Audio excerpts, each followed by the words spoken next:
We have finally reached the top of the mountain where 6 teams are fighting for the throne. But at the end of the day, only one can be king. It's time to kick off Summer Split 2022 playoffs. It's going to be X7 versus Bifrost for the first day. So without further ado, let's get the show on the road. My name is Alexandra Sharon-Maya. I'm your host, and it's with great pleasure that I can introduce the team that will bring you the games and the desk as well. For the first time in the studio, we have a player from NLC. It is Merbs in the return of Duckling. I'll start with you, Merbs. Tell us a little bit about yourself.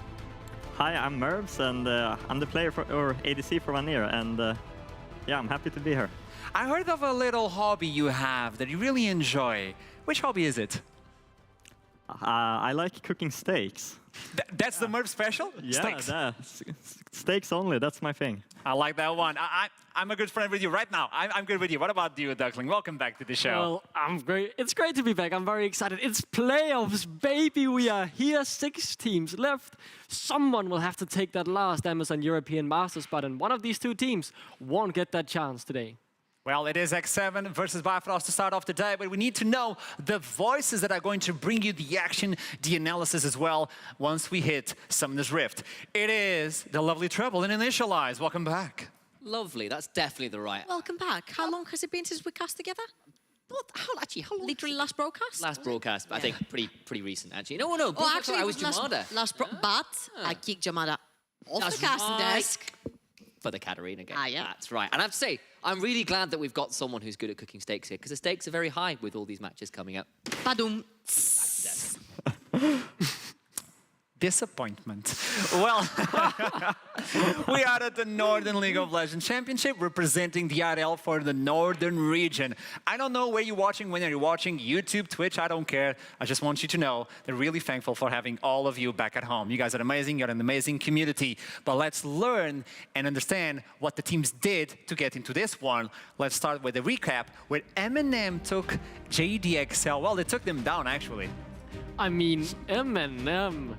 Hats off to them putting in a great performance here. Kalem and Michigan being the 2 standout highlights for me.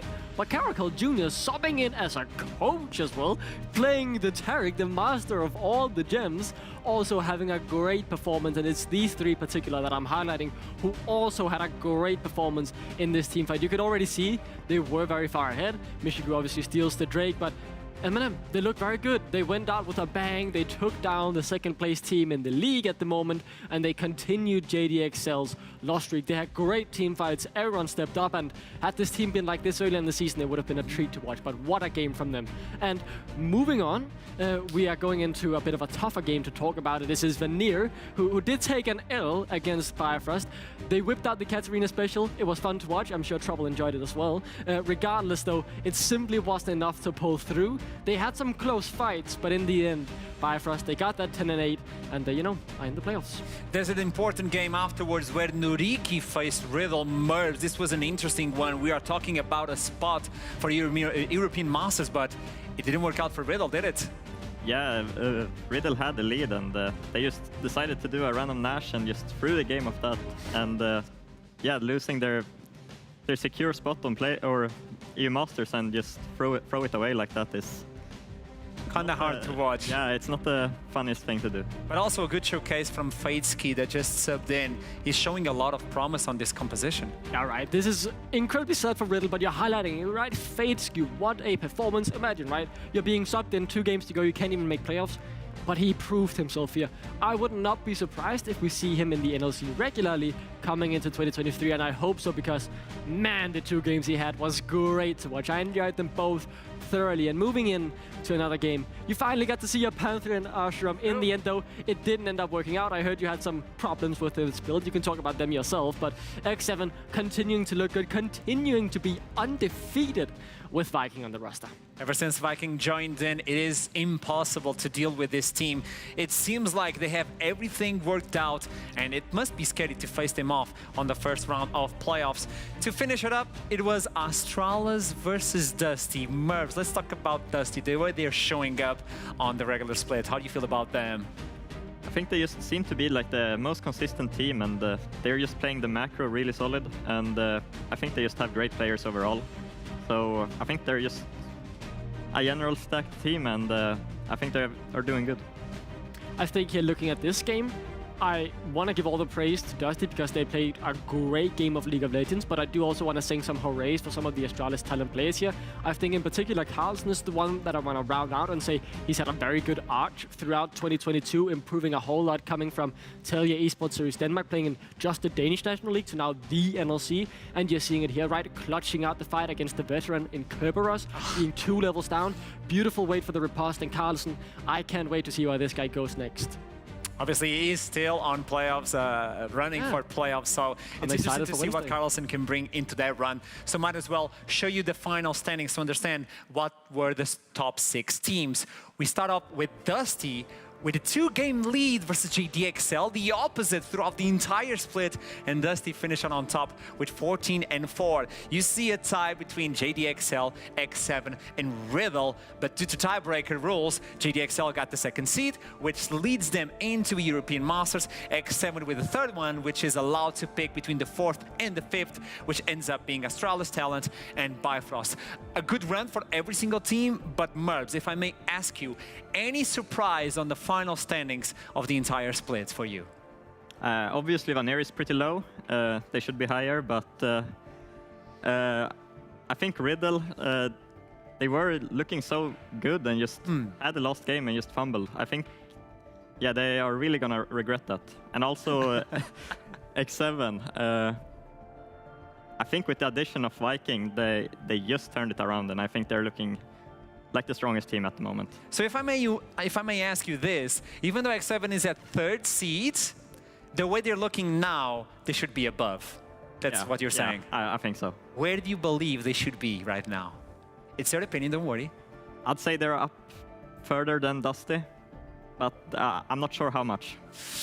Okay, it's going to be a good one for the day. So let's see the playoffs bracket to understand how they're going to play and when are they going to play. Today, it is the 1st of the month. It is X7 versus Bifrost. The winner of this round will go into winner-loses bracket round 1. Then it's going to be Riddle Esports versus Astralis on the 3rd of this month, so on Wednesday for you guys. And then we have it. Dusty, 1st seed versus the 2nd one, JDXL. Whoever wins this one will go into the winners final. And this is really important because you lock in stage on European Masters. But tell me the stakes, Douglas. Yeah, getting the main spot will obviously be important for these 2 teams, but yes, this is great, but I like this better. This is the battle for the last EU Masters spot. And oh my god, guys, we have 4 teams, and more importantly for today, our Spring Kings, the 2 teams that got us to the quarterfinals at the last Amazon European Masters, the 2 teams that helped us get that 3rd seed are now fighting out for the last spot, and only one of them can make it there, so the stakes have never been higher. So I want to make another question, Merbs. If you were here, regardless of what team you're playing in, who would you pick? Don't tell me why, just I want to know, who would you pick? I would pick Bifrost. Interesting. We'll talk about that a little bit later on the show, but now we have to toss it to the news.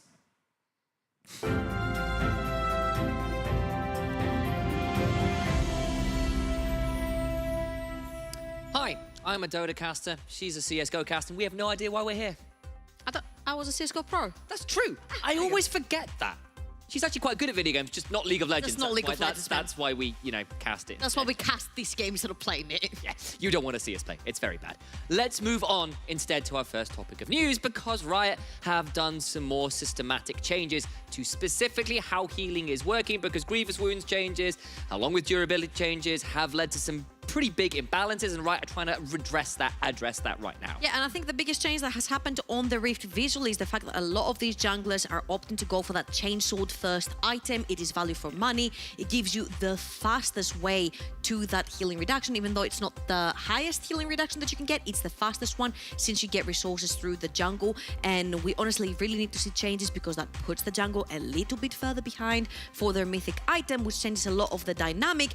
Talking about dynamic, this is something something that XL in the LEC did not necessarily bring this weekend, having a 0-2 record, losing to Vitality and Mad Lions. On the other hand side, though, our other academy team over in the LEC, Astralis, went 1-1, picking up a victory against Rogue, who were at the top of the standings at that point. Yeah, huge win for them as well, considering the race for playoffs, particularly those last couple spots, is incredibly tight in the LEC right now. So that win against one of the best teams in the league, at least on paper, is a fantastic feather in the cap for Rogue. Moving on, though, of course, time to talk about some Amazon European Masters again. Woo, 3 seeds. Indeed it is, and JDXL is one of several teams who have now qualified. They managed to do that last week.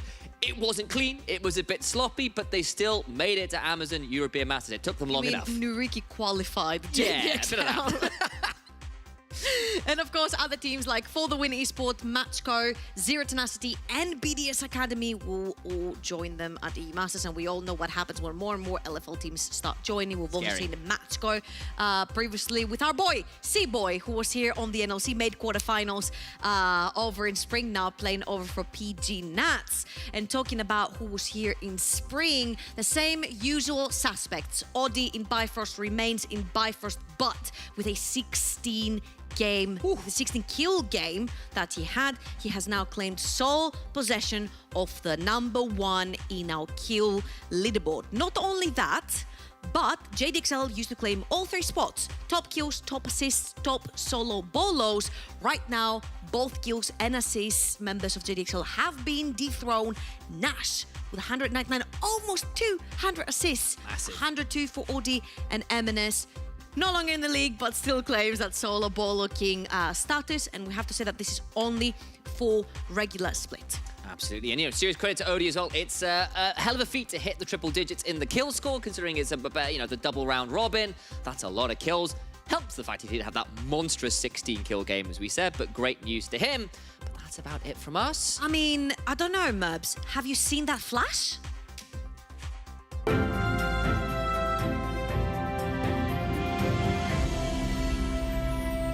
Well, they put you on the spot, Merps. Have you seen the flash? Yeah, I've seen the flash. Okay, now that we move on the show, let's talk about the big topic of the day. It is best of 1 versus best out of 5. You're a player, you have the experience and the knowledge as well, so I want to use that opportunity to get your opinion on what is the big difference between the best of 5 and the best of 1. I think the biggest difference is that in best of 1, you can always throw some cheese and kind of come out with it like on top, and yeah, just get a win, like easy win from that. But in a best of 5, you have to adapt, and you will truly show like who is the better team. Because on a best of 1, on one day, you can bring something kind of weird, one of those pocket picks, and all of a sudden, you're like, okay, I don't know how to play this one. And if you lose the early game, you're like, okay, this is gone. This win is lost. But how can you adapt throughout a best of 5 versus that? You can always approach and just know that there can come some pocket picks, and just be prepared for it, and even you can just use the bans for it, and yeah, I think it will help a lot. I'll use your expertise as well. You're not a player, but let's talk about mentality for these best out of 5s. How does a player prepare themselves on this sort of scenario when they start losing?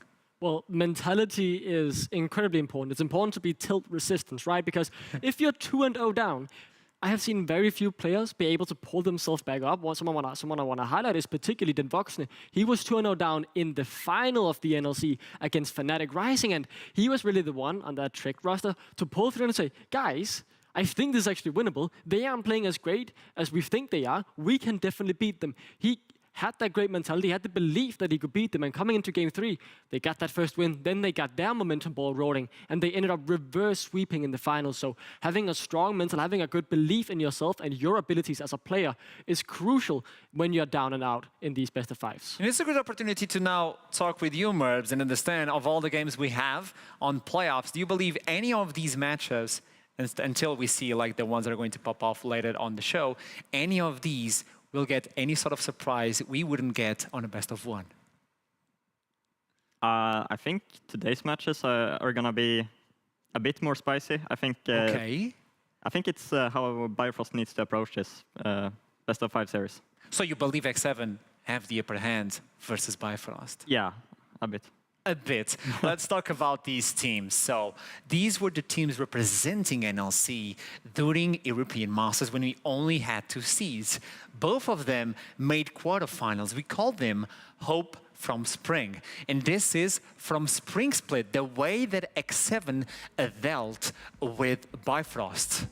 Yeah, X7 obviously winning in that first best of 5 was close, it was tight, it was back and forth, but winning that upper bracket final gave them a huge advantage coming into the real final, as they then were able to watch Bifrost versus Dusty, and we see it in the replays going here right now.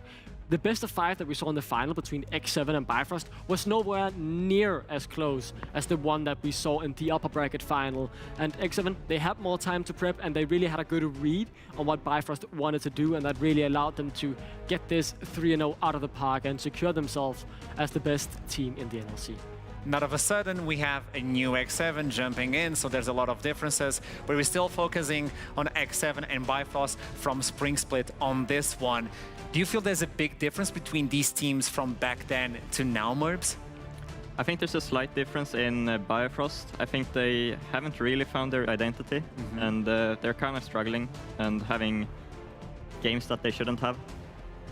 So let's look into both teams individually. We already know how they behaved on Spring Split.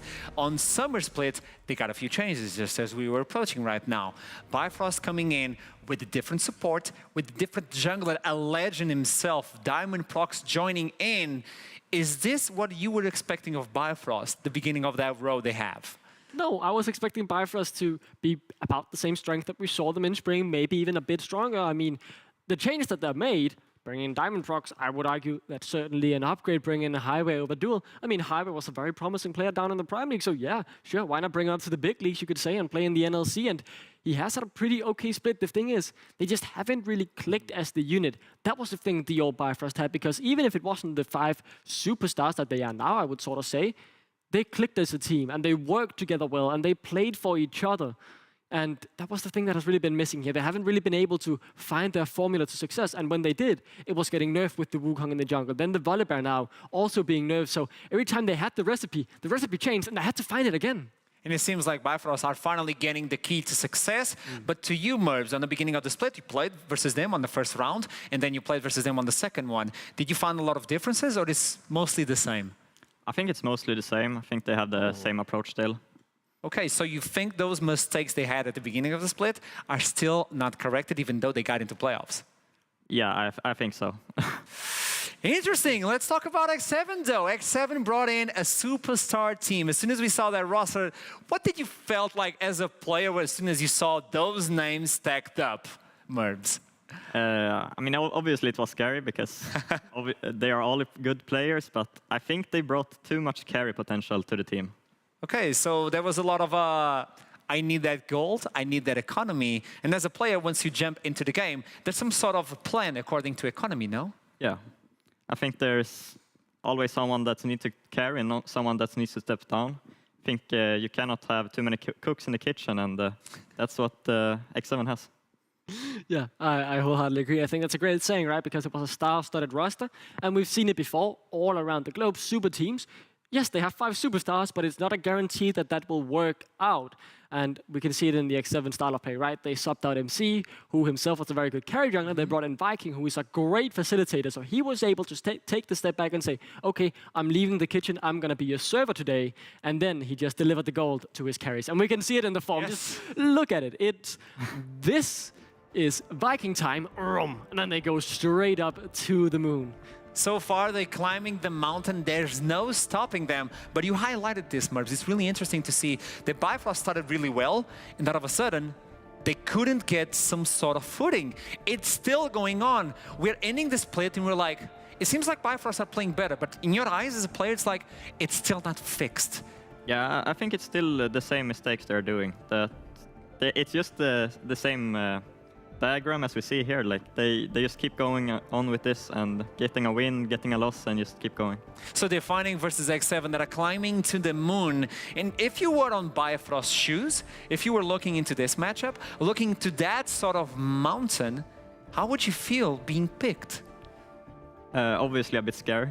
I think X7 is looking great right now. I think there's not too many options that can be utilized. and yeah, I think they're gonna have a tough day.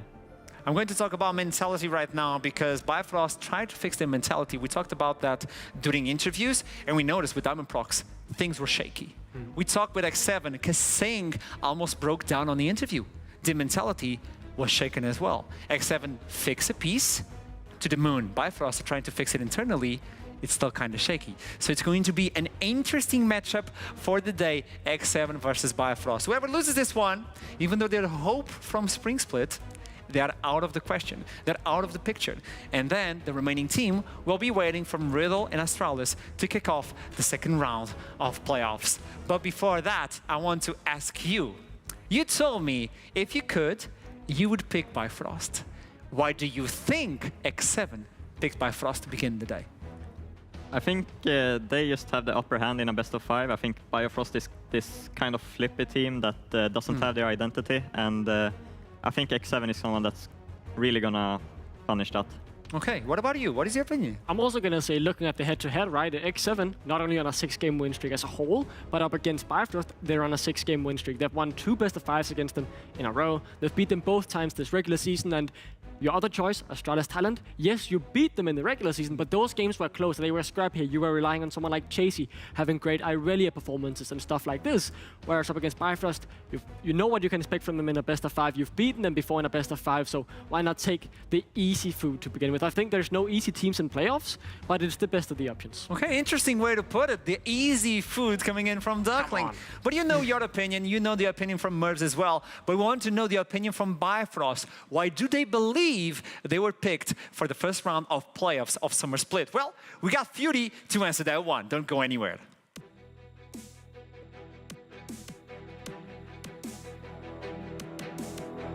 I'm for sure confident that we can beat them in this best of 5. Of course, we have not shown it that in this split that we could have beaten them. The first game was kind of a disaster, and the second game, I think we mostly lost because of our own mistakes. So I'm still confident that we can win against them. It's of course gonna be hard. I think most people are gonna expect X7 to win this series. So I'm not feeling any pressure coming into it.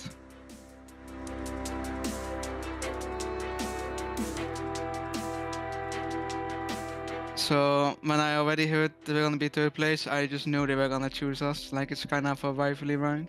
So I knew they were gonna pick us.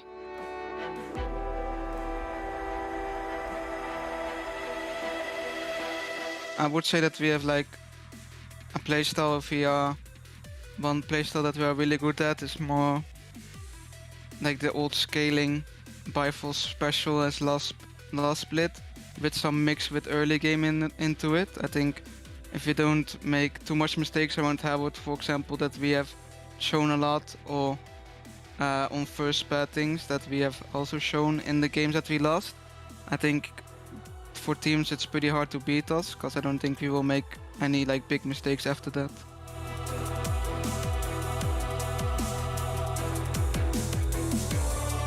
I would say the biggest strength is of course like the solo laners are really good. I think Tempt really plays like good as a facilitator. He's mostly playing the roaming champions or the setup champions, and I think he's doing that pretty well.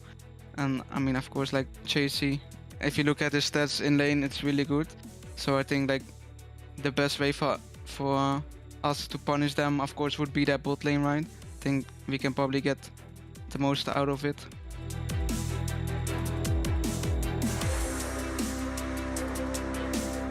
So playing against Tempt, he's not like the crazy guy like MNS going for solo kills or flipping a little bit. He is really controlled. He's like really smart how to play his lane. So I really like to play against that kind of people, and I would rate him probably still the best mid lane in NLC, even if they are like not first place.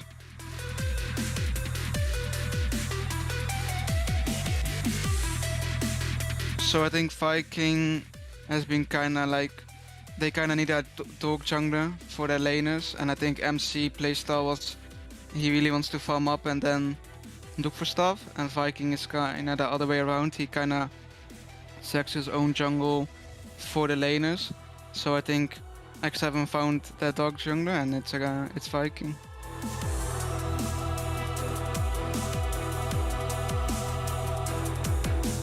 Well, actually, I would say X7 looks for me like the best team in the league right now, even if they're like 3rd place. So it's gonna be like a fun match. I think Dusty is pretty close to them as well. And then, I mean, then there's like quite a gap between Riddle, Astralis, and Excel between those teams.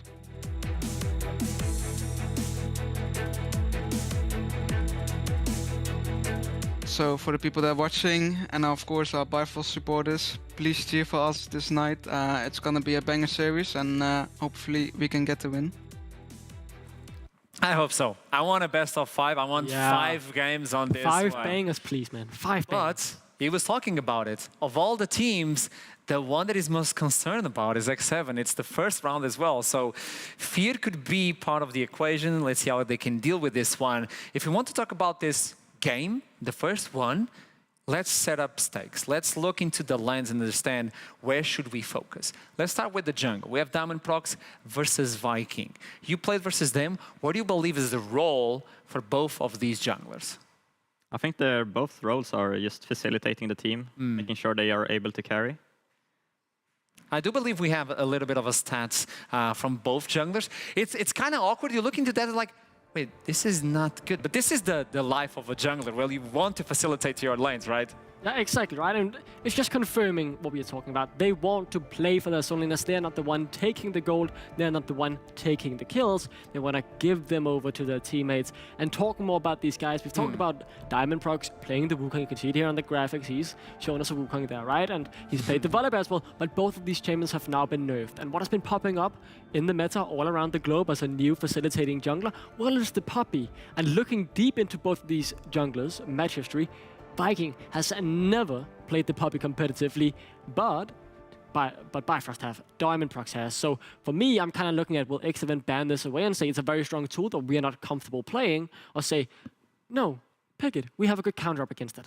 I like the idea of the Puppey because if you look into Viking's champion pool, most of those champions bring in the dashes. So Puppey could be a way to deal with it. Like the only one he didn't pick a dash with was Olaf, a Viking himself. Viking, So, and it was not the most successful champion from Viking itself. So let's see if they're going to take that way on the champion select, which leads us into the mid lane because those facilitators are mostly working for the mid lane. I want you to approach this one. We have Fury, which is really good on Assassins. We have Timpt, who's also good on Assassins. Fury himself was saying Timpt is the best mid laner. How can you approach this?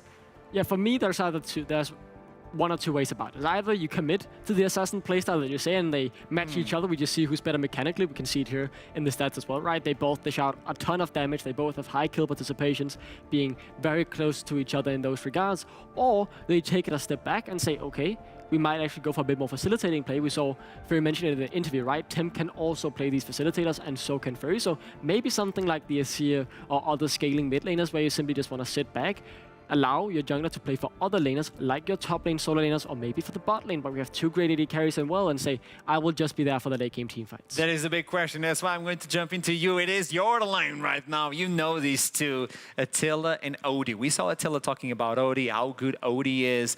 Do you think Odie is a big piece on the chessboard for Bifrost?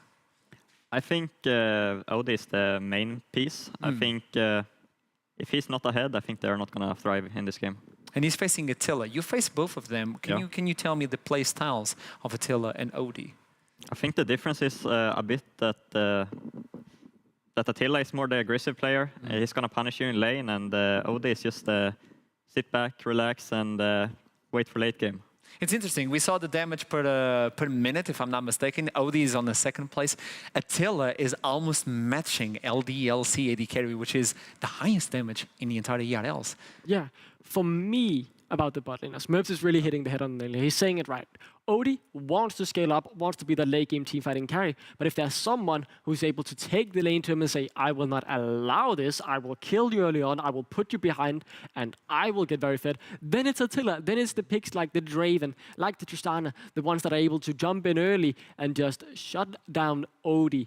And that's kind of what I'm looking at here. Will Attila say, okay, we both go scaling? Or will Attila say, no, I will not allow you to scale. I will be facing up in the laning phase and I will be killing you multiple times and put you as far behind as possible. So those key pieces for Bifrost could fall before they can even play chess on this first game. But well, we have some sort of expertise on the desk, let's be honest, even on the casters, but we have other experts working on this game. This is a surprise. Twitch chat has voted on who they think is going to win the first game of the day. I would like to see that one. I have no idea. Oh, Okay. Oh, it's That is surprisingly close. Looking at the momentum, close, 62 to 38. I mean, considering the momentum, X7 haven't lost a single game with Viking. And in all honesty, had JDXL and Riddle not had as good starts of the split, I think X7 deserved that second place spot if they had also played better early on. So for me, I'm very surprised it is this close, but I hope it's going to be close because I really want this to be a 5-game banger back and forth where we don't know who the winner is. I want this to be evenly matched. Merbs, do you think this percentage is as it should be, or what sort of percentage would you give? No, I would give a higher percent to X7. Give me a number. Give me a number. I mean, like 80%. 80% for X7. Okay, I really think that's a they bit had much. it. We're going for the moon. We're going for the moon, boys. Well, let's start this champions. Do you want to do the honors? Do you want to click the button? Go on. He did it, so let's jump into the first champion select of the day. X7 versus Bifrost. X7 on the blue side. Interestingly enough, this way they don't have the counter pick for the last one, but they can make the first pick. Who should they prioritize? Any of you, just tell me.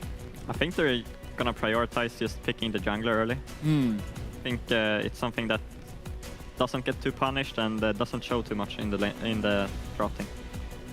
And looking a bit more ahead to the ban, something that I want to point out, the Wukong has already been banned, is obviously still playable even with the nerfs. Not as powerful, but we know Diamond Proc is good enough to get the best value out of that pick. So that has been removed. They've removed an early game AD carry as well for Odie, the Kalista not happening, and also that Silas that we saw where he'd be so dominant up against MNS on JDXL back when he was there. One thing that I want to point out for Bifrost that I really like is removing the Draven, because that is the strongest laning phase AD carry that has been taken away to kind of give Odie the best chances possible to scale, and they insta-lock that Sari. I think if you're Bifrost, you're very happy with that. If you can just go scaling and scaling in the bot lane, you're very happy in my eyes. But do you believe the Zeri is at a point where Attila can just carry in the late game regardless of what they pick on the other side? It could be in the failures on the other... It's a Twitch? Oh, the Twitch. What do you think about that, Merbs? I mean, I still think Sari is just S tier right now. I think she's still the strongest, even though she got nerfed. And I'm not too... like, everyone runs the Twitch into counter as Sari, but I don't like it that much. Oh, interesting. They have the Lulu to pet it up, which means they can probably provide with another carry in the mid lane for Fury. Let's see if he's going to take that one. As I do believe it is locked in. That's a Rek'Sai that's hovered. It hasn't been locked in yet. Oh, it's not locked in yet, okay. Inching around a bit. So it looks to be going for the support pick instead. Maybe no. There's that Poppy. Well, that's the first time Viking whips it out. First time ever. And it makes sense, right? Because Poppy is very meta, so of course you would want him to practice it. But whipping it out for the first time in your playoff series? Respect. I'm very bring in the Trundle to try and reply. It is an interesting one coming in for Diamond Prox. Completely locked in. But if you see the pillar in the middle of a team fight, you can knock someone against that one. So I don't know how this is going to go. Second round of bans. We already have the bot lane. As a player, usually, what do you see getting banned now? You think they're going for the mid laners? I would assume Bifrost is banning supports, or the mid laners, and trying to save top lane for last.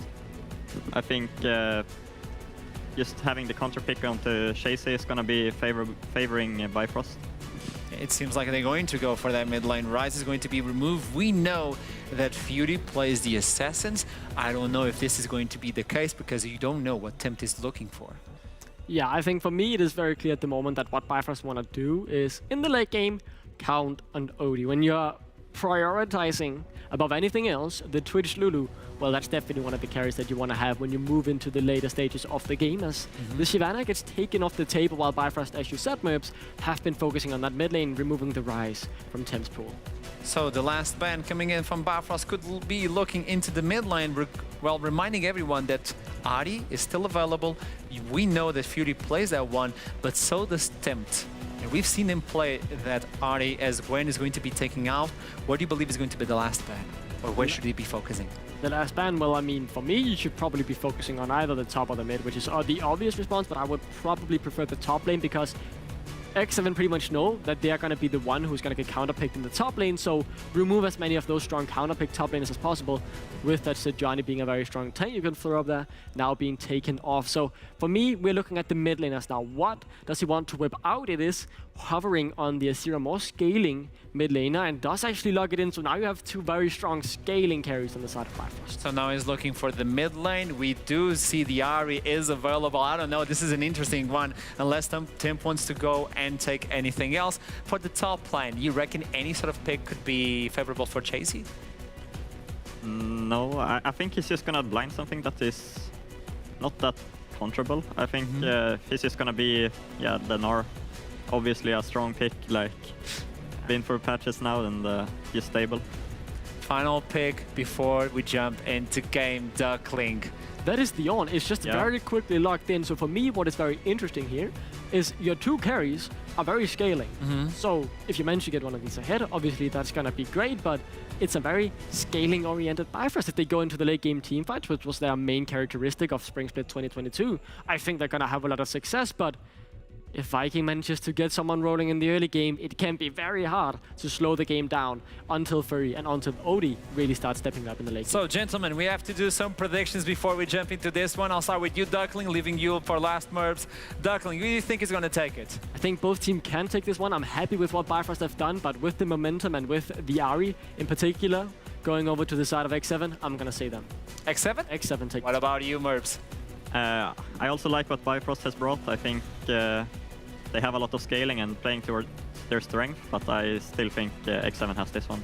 So both of you going for X7 for the first one to put in the momentum meter in favor of that team, the team that picked Bifrost. They also won versus them in Spring Split. It's hopeful from Spring Split fighting against each other, but only one can thrive today. Without further ado, it is time to toss it to the casters for the first game of the day. Triple Link and Initialize, how are you doing? I have never been better. Time to kick off some playoff action. And to back up what the desk was saying, a little note from Dan Holt on Twitter. As it stands, I believe it, Bifrost only have a 20% win rate on red side this split. I think it makes complete sense right here because Bifrost have not necessarily been relying on the counter picks to win the game. Yes. We know that their strongest suit is front-to-back team fights. Enable Odie, give him a hard scaling AD carry, which usually you get when you're on blue side, when you're able to grab that Zeri. This time Odie, of course, on the Rat together with the Lulu might actually shine on that as well. Absolutely. And of course, we've seen what Zeri's done recently. I think on Saturday we saw 3 pentakills across very balanced. The LCK, the NA, and of course in Turkey as well. An insane champion right now. But Still has also Bifrost had one himself here. Exactly. See what Bifrost looking pretty happy themselves, but enough of this. It is time to head on to the Rift for our first game of playoffs, our first game between our Spring Split EU Masters representatives. One team will go home today, one team will not be returning to EU Masters. And we've got this first game to kick us off. And it's just very, I don't know, like heartwarming, I want to say, that this Bifrost, with the upgraded roster from Spring, fighting in the lower bracket with a chance to actually get eliminated right here and not get that third ticket. Same thing for X7. We expected great things with MC coming into the roster, replacing Harold. That didn't go very well for them. Ever since Viking joins, they're on a 6-0 tear, and only one of the two can actually grab that last ticket, whether be it main stage or planes, is yet to be decided. Indeed, it's such a big deal. Of course, still a long way to go. You've got to climb a long way to get to EU Masters. You must reach that lower bracket semi-finals. That means winning 2 best-of-5s to qualify, and this is only step 1, and it does mean that at least one of our Spring Split representatives aren't going to EU Masters. There's a very real world where neither do, of course, despite the fact that I think X7 in particular have really improved over recent weeks. Yep. They've still got to make this count here against teams that, you know, are no pushovers. Our teams have been very good, but we've seen some of those level 1 wards. We saw a little attempt from Viking early on the Poppy to make something happen there, but they're going to start on same side of the map here. If we think of early split that you were mentioning, some of the level 1s from X7 were abysmal. They were literally losing games off of these simple level 1s. I'm just going to remind the game versus Riddle. talking about the game versus Yep, Riddle. that's going to be a level 1, I forget what it's called, Shield of Daybreak. That's the Yeah, one. it's a little bit of a slap in the face. Nothing Literally. really happening. But like, if you see all across the board, I'd like to put our focus a little bit on Bifrost. We mentioned how it's not necessarily that early game aggression, even though knowing Diamond Procs, he's gonna gank you level 2, level 3, level 4, level 2 gank bot lane. Red buff running right the way to bot side. Kasing has to flash, gets the Shield of Daybreak. It's only some summoners, a heal out of Attila, a flash out of Kasing, and Diamond has to retreat straight back to the jungle. Now, what's really important to see right here is what's going to happen with that mid lane prior. Right now, Diamond Procs has showed himself level 2 bot lane. He's going to have to walk into his bot quadrant to try and get level 3. What can happen right here is Attila and Kasing can get prior bot lane, and once Viking has actually grabbed his red buff, he's already level 3, he can actually invade Diamond Procs' jungle together with the bot lane. As you will see, Attila and Kasing are trying to shove in this wave as fast as possible. We might actually see early game action in that bot quadrant of Diamond Procs' jungle. Fantastic. We'll keep our eyes out for that, of course. It's still got to go through and make that happen. And right now, honestly, Bifrost playing with a fair amount of priority in mid and bot lane, something we've often criticized them for in draft and in play, where they've left the jungle out to dry a touch by having shoved in, and then some play from Diamond revealing himself on the ganks gets punished. Thus far, played off okay, is a little behind in terms of the farm because of that very aggressive level 2 gank, but we'll get this Scuttle Crab. Viking's not going to be here in time, and Diamond gets out of dodge. Yeah, and actually I think Diamond Procs got away with a lot right here, especially since Poppy was also pathing towards the bot side of the map, and you do have bot lane prior, and you do have an area over in the mid lane. It could very easily be an invade, but luckily for Diamond Procs, he managed to get the grab, he managed to get his bot side jungle very safely, and now he can actually start roaming towards the top side. Now, if we're looking at Trundle, we're looking at early game ganks, but also Kasing is looking at early game ganks. Fury is the target. Needs to be so afraid, flash away from the Zenith Blade, but that means the mid lane is already down that flash, and Fury is someone we've said is a little volatile, all things said and done. It's not been his best split ever, all things said and done. The Akali on the, was it the last day of play or was it the day before? It was the last day. It was the last day of play, there we go. Had a moment there of trying to work out when that champion was picked. Wasn't as phenomenal as we've often seen from him on the champion, and it's been a mixed split. Losing the flash early on from a roam from Kasing could be a bit risky. To see whether Viking or Kasing can help tempt punish on that missing summoner spell. Of course, the thing with Azir is that he has a bunch of dashes that he can actually use together with his shoulders. So for tempt, after level 6 especially, you can actually try to force the dash, and then the gank can come through. Very importantly for tempt, he's level 5, almost at level 6, almost the Spirit Rush, which means that he will have plenty of ways to get out of dodge if a gank does arrive towards that mid lane. He also has his flash available. So far, in the early, we've seen Diamond Procs only put focus on the bot side of the map. And talking about bot side of the map, Odi has been one of the most key components to Bifrost's victories. This guy was one of the strongest members over in spring.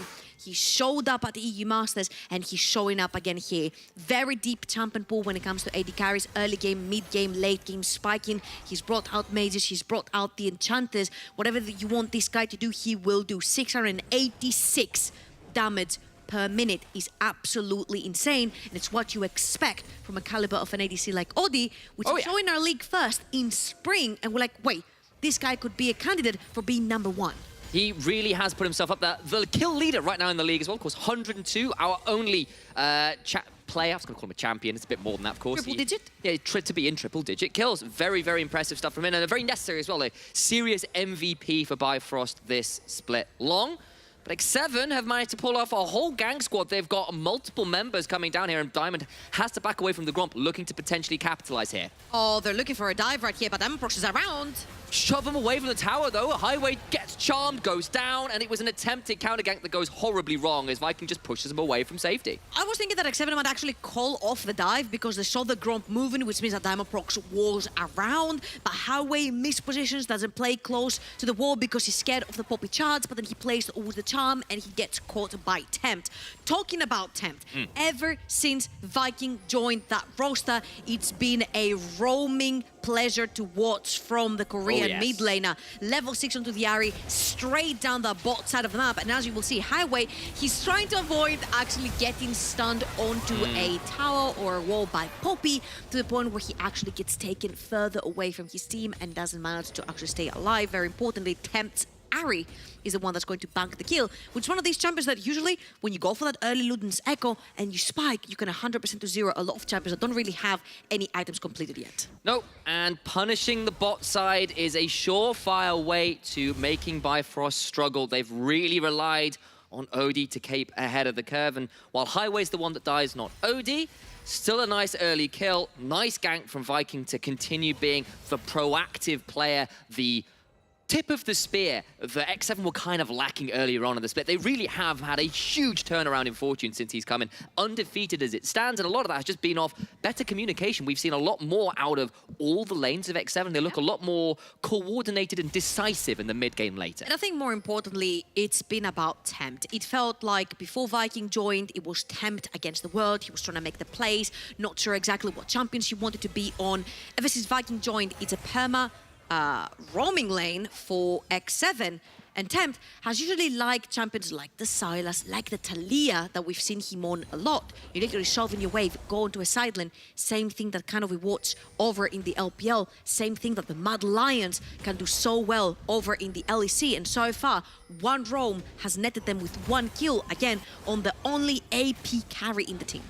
Looking down the river as well, it is blue wards everywhere. X7 controlling very much the river and it's giving them a chance to get onto this Herald. I was going to say blue walls, and I'm like, not again, man. Yeah, like we're a little bit haunted by Carmine Core here in the NLC, and perhaps rightly so, but the Herald being started off, Carmine Core puns notwithstanding, but Bifrost looked to trade that across onto the Dragon, something that has become more prevalent across recent weeks, getting those early Drakes to get that soul win condition. So usually when you have a little bit more proactivity in the early game, when you have the Na, when you have the Ari, when you do like to fight as well together with the Poppy, you want to go towards this Rift Tail, pop it down, get priority or get some more tire platings into your carry. I think when you do have that late game scaling team, you do usually want to opt towards these Dragons, which means that not only are you creating a win condition for yourself and a team fight condition later on for yourself, but you also win yourself 5 minutes. What do I mean by that? Usually when you have a late game scaling team, you don't want to be forced into a fight when you don't have your items and when you don't have your levels. By having Dragons on the opposite team and they go towards that soul point, that means you're forced to fight. Having that first Dragon, meaning that you're going 5 minutes further into the game for that soul for your opponents, means that you gain time. Here we go. Bot side 3v3. Get the level 6, but another turnaround from Odie as he begins to spray and pray, and Kasing has to flash out. He's been a punishable target as Diamond Prox flashes in with the Subjugate running, but can't secure the kill. Summoners burned, particularly by X7, but no one dies. I'm a little bit baffled right there because I feel like Diamond Prox had a pretty good avenue to continue chasing, but Highway and Odie were on a completely different page. They didn't want to necessarily go in for the kill and chase. Also, Tempt wasn't really in the middle. He was TPing Chasey. Has to flash out from the second part of the Call of the Forge God, and the Summoner Spellbook Ignite was chunking. There we go. Chasey away, finally found the correct word, but nothing too much more to write homebound right now, but looking at the gold graph, it's X7 with a decent lead, and they've got 2 culls in inventory as well. They felt comfortable enough to buy those early, and they're about to cash in as well. Yeah, and look at that. Tempt just TP'd back into the mid lane, and Fury has managed to chuck him down to about 20% of his HP. That is huge, because if Diamond Prox chooses to make a play, Fury should technically be the one to move first from the mid lane. And even if he's not, Tempt has very low HP bars to be able to contest anything around the map. Luckily for X7 right now, there is nothing to fight for. There is no Dragon, there is no Rift Herald, so Tempt can actually chill under his tower, soak up all the experience and gold coming in with the minions that Fury is pushing his way, and everything will go back to normal for a few more minutes. 2 minutes 45 for the next Dragon, and let's see if any of the 2 junglers who are extremely proactive in this early game so far can go towards any lane that's missing flashes. My eyes go straight towards the top side. Minina, extremely susceptible to getting ganked on that Minina form, and Diamond Prox has a pretty easy, I would say highway, but it will be a pan towards the top side of the map. Yeah, very good. Highway to putting Chasey into, well, the danger zone. At least I was going to perhaps make an ACDC reference, but I thought that'd be a little harsh early on in the game. As it stands, though, X7 are the ones with the Herald in inventory as well, and a lot of plates going their way. And Chasey was a large part of the win X7 got against Bifrost when they rematched in the last week of play as well. Got huge leads, but Odie out of ambush, gets a big poison cask as well, but won't chase too much farther. In the river, Diamond about to get charged with the wall, does have Subjugate, hasn't yet to pop it, may need to burn his flash, which he doesn't even have, so we'll have to go towards the blast cone. Gets out of danger though, and Highway very much in the middle of nowhere right now. He's in the enemy jungle, there's a Spirit Rush to follow him. Attila hops over the wall, and that'll just be a dead Lulu. I don't know why you were there, but what you are now is dead. I think Bifrost are extremely miscoordinated right here. Odi gets a pretty good chunk off of Attila, which means that if you give Odi a few more seconds, he gets to shove in that wave and get first into the river. Diamond Prox gets caught, then Highway doesn't really move towards Diamond Prox, he moves away from him, which means he doesn't have the tools to actually support his jungler. And right now, Bifrost are going to give up even more turret platings, this time towards the bot side of the map, into Attila's Zeri, which might I remind you, Attila has almost had a pentakill on this champion. I feel like everybody's nearly had a pentakill on this champion at that point. And listen, if I play this champion, it's not going to look that good, okay? So I'm giving them credit where credit is due.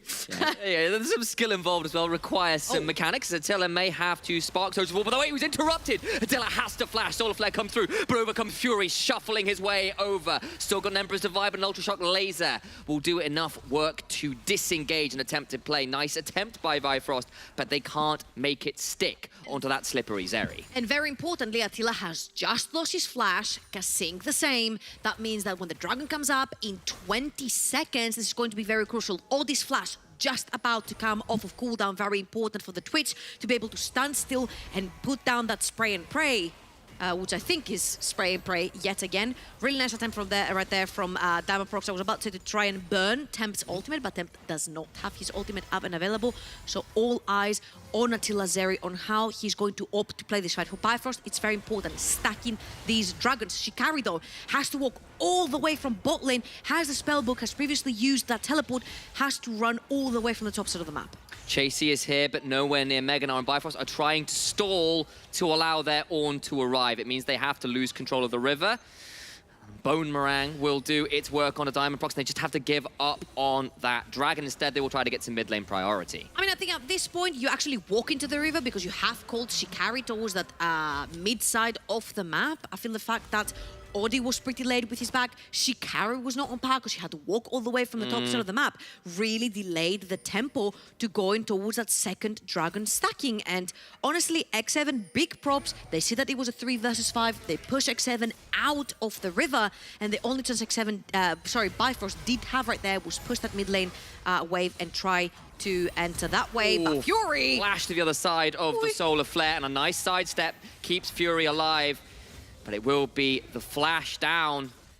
Kind of out of nowhere, it feels like. I'm looking at this gold, and it's 4,500. Oh boy, and it's a 4-man stack towards the top side of the map. Kasing's actually gonna back, so it's gonna be only Shikari versus Chasey and Viking, but I'm saying only this Chase is gonna go into Minina. I don't know if you wanna be diving an Ornn with a Minina, but nevertheless, it's going to be the shadowing right there from Viking, taking down the tower. Chasey, Lordy Lord. Full tower, full turret platings pre-minute 15, 6.5k, he's 2,000 gold up his opposition. Now, last time this happened, we saw this exact match. It was X7 versus Bifrost. What happens when the top lane tower falls that early is that usually you can manage to punish the opponent top laner who overextends towards that tier 2. Now, last time, and the criticism that we had for Shikari is that he never froze that wave in front of his tier 2 to force Chasey to push it further, and we see the exact same situation happening right here. The fact that you do not allow the Gnar to overextend means you give yourself less punishing windows to actually capitalize and cash in on a 150 gold bounty plus kill. Yeah, that bounty is basically purely from turret plates, from laning. Shikari, honestly, he's had a quiet split, and Chasey really had his number the last time, and it seems similarly again this game. Gnar has been a very potent pick since the changes in durability, and you can kind of see it here. Wins up in this all matchup, gets the early tower, gets to back now. Keep it right there. Yes. Oh. Yes. Oh. Yes. Is it ice cold? Yeah.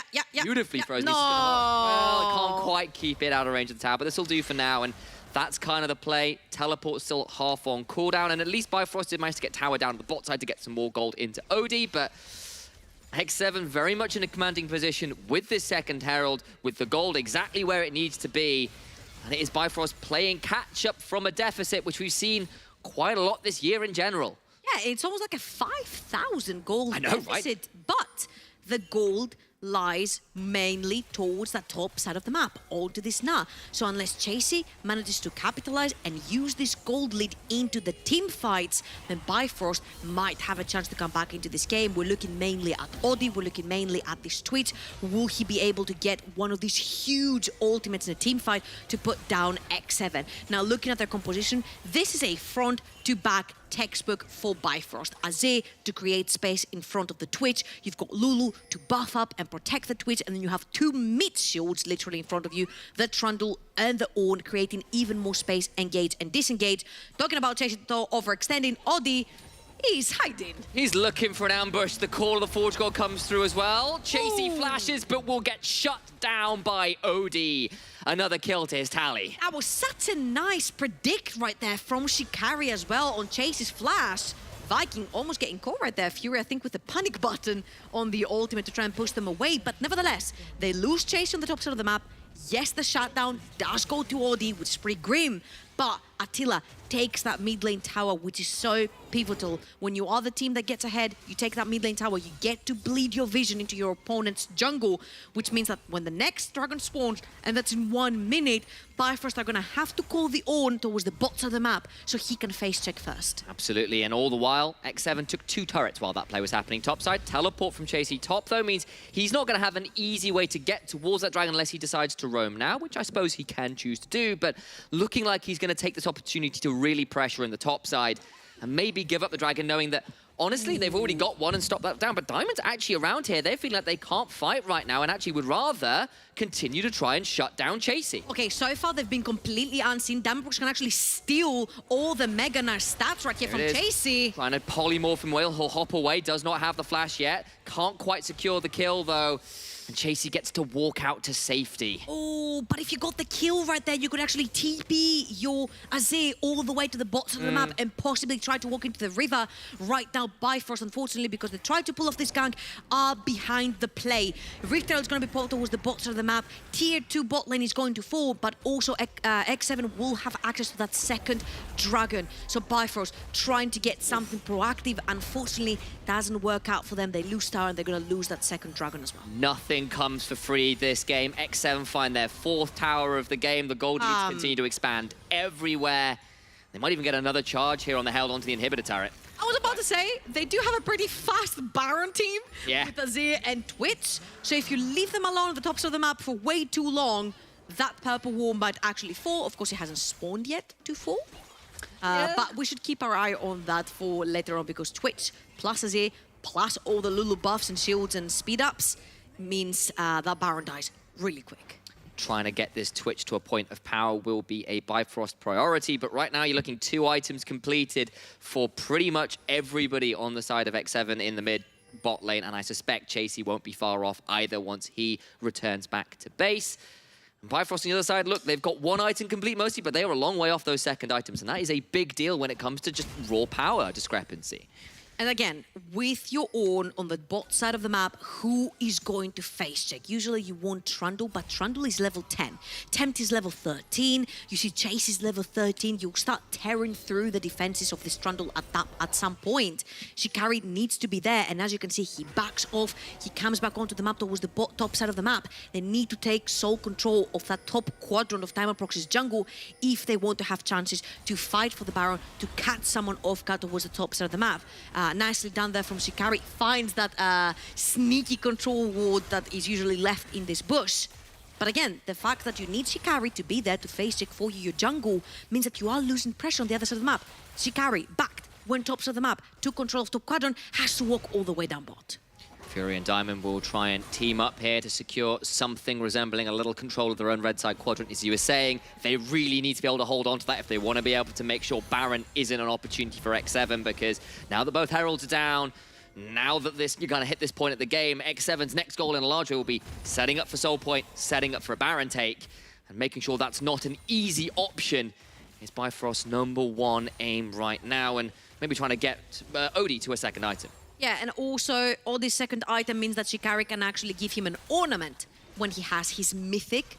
At this point, he does not. Level 14 on the Own means that you can upgrade a teammate's item, but he can no longer give this to Odi because Odi does not have his second item completed, which is going to be his mythic, most likely something like the Kraken Slayer, or if he opts into something like the Gale Force. There you go. Now he can be a buildy boy and give him that ornament onto the Kraken Slayer. Huge for him. Of course, Odi going for the Kraken Slayer instead of the Gale Force. He has a lot of protection. He has the Lulu. He has Trundle and Ornn in front of him. He has a Z with the wall. Yeah. He has all the tools to be able to pretty much stand still and do a Kog'Maw. Yes, if Odi is doing okay in the game, Bifrost still have ways to play this. And There you go. there's the upgrade. And do you know what it's called, Trouble? Absolutely not. Wormfallen Sacrifice. Yeah, that doesn't sound good. Kraken Slayer sounds much better. It's like worm with a Y. It's like dragon killing. Oh, I was like, right. I thought worms. A great worm. Yes, to speak in ye old fantasy language. But there you go.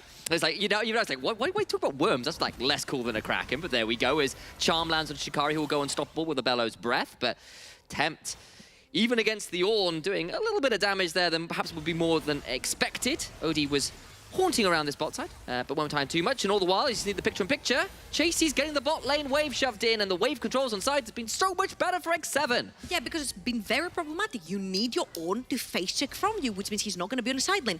And if Fury doesn't have his teleport up and available, that means Shikari is going to lose waves, is going to lose experience on the side lane because Chasey is just perma shoving. So what Bifrost needs to do here is actually get that TP onto Fury, keep it for this sort of fight, and have Fury play against that now on the side lane, perma shoving in that wave, because you do need Shikari to face check for you, because right now X7 could potentially be doing Baron, and Bifrost have absolutely zero idea, but they can also not face check until Shikari's there. Now that he's there, they can actually start making their way into that topside river.